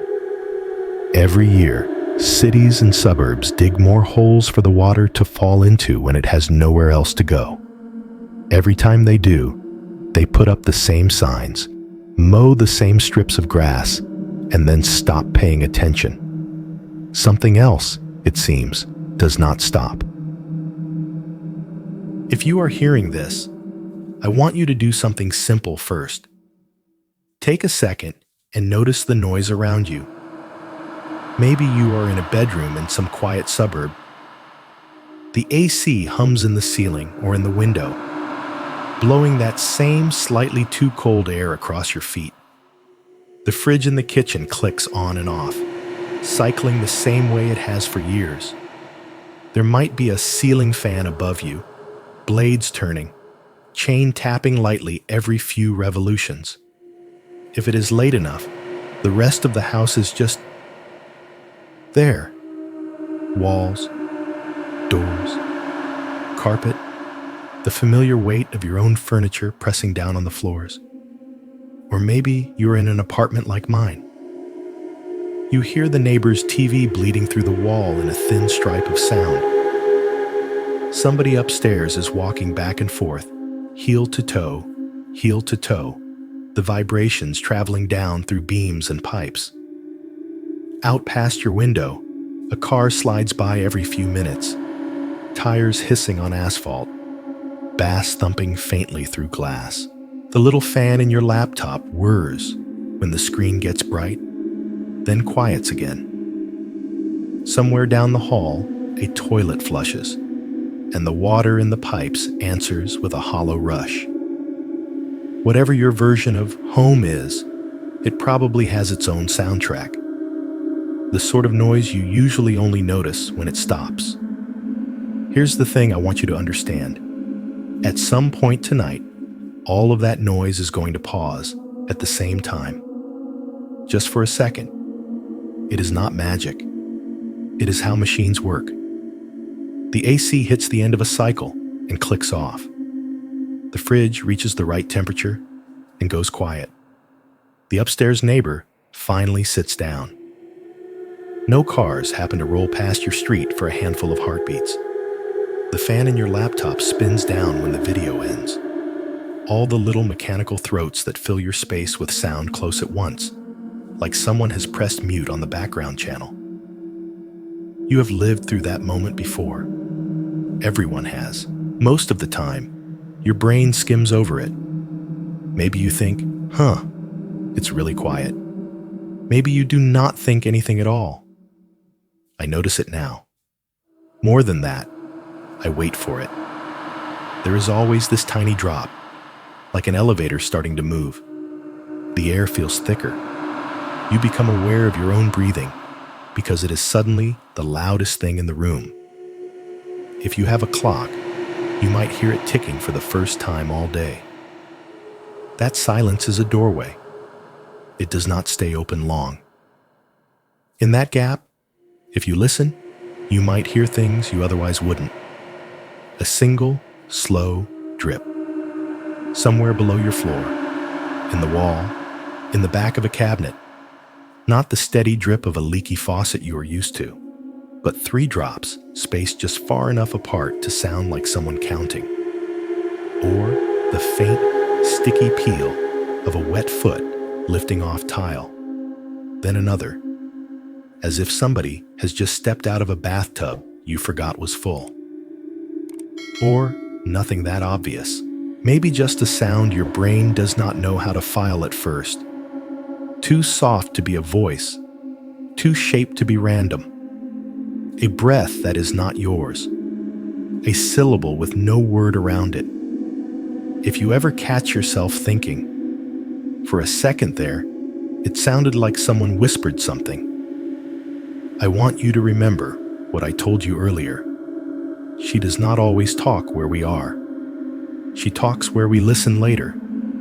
A mic on a phone. The cheap condenser in a laptop. The little pinhole on the side of a camera. Those are her favorite places. They are good at catching quiet things and holding on to them. You only realize it when you play them back and hear a sentence nobody remembers anyone saying. Come in. You'll get used to it. Sometimes I think I only exist as a person because I said yes to every normal thing and no to one very specific invitation. A pond behind a Walmart, a girl standing where the bottom dropped out, an easy smile, a voice saying we would get used to the cold. I said no. My brother said no. Even if his curiosity tried to drag the word back into his throat, she did not like that. If there is a price for looking, for staring too long into water that does not belong to anyone, then I am probably already paying it. I see ripples that do not line up with the wind. I hear gaps in the noise where nobody else flinches. Phones I have replaced still manage to cough up the same 30 seconds of audio, even when I do everything I can to wipe it. I am not telling you this to make you paranoid. Paranoid people watch everything.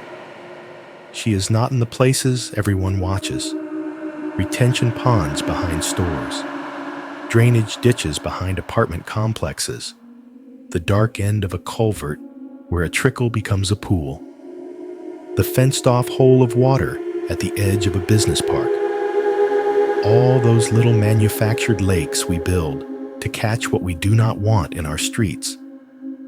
Those are the spots nobody looks at directly unless they have a reason.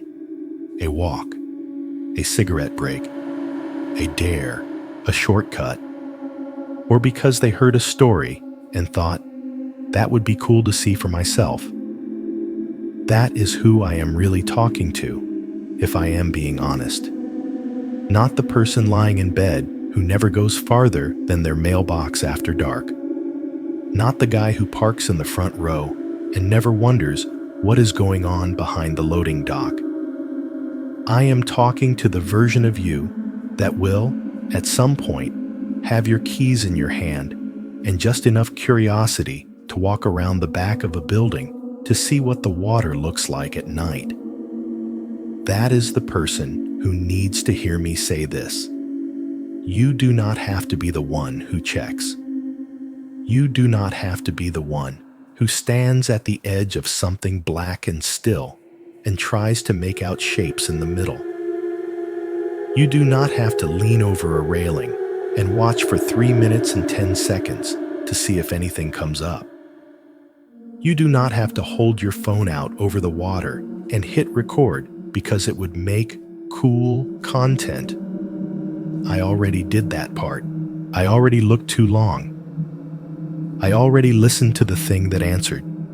If there is some ledger somewhere that keeps track of who owes what, my name is already on it. Right now, as I am finishing this, the apartment is doing that thing again. The AC just clicked off. I heard the relay snap and then nothing. The fridge stopped humming mid-cycle. The upstairs neighbor's footsteps, which had been pacing from one side of their place to the other, have gone still. For a second, it is like the whole building is holding its breath. The only sound is my typing. Then, from somewhere under the floor, maybe in the main drain pipe, maybe in the elbow of a joint I will never see, I hear it. Drip, drip, drip. 3 perfect little taps of water on water, spaced out like the end of a sentence. My fingers stop over the keys. The cursor on the screen blinks in the middle of the final line I have been trying to write. The silence stretches. I listen harder than I should. For another drip, for a whisper, for my own name. Nothing comes. Not yet. I take a breath, let it out slow, and put my hands back where they belong. I finish the last sentence anyway. You do not have to go to the window. You do not have to check the water near your building. If it wants you badly enough, it will learn the sound of your pipes too.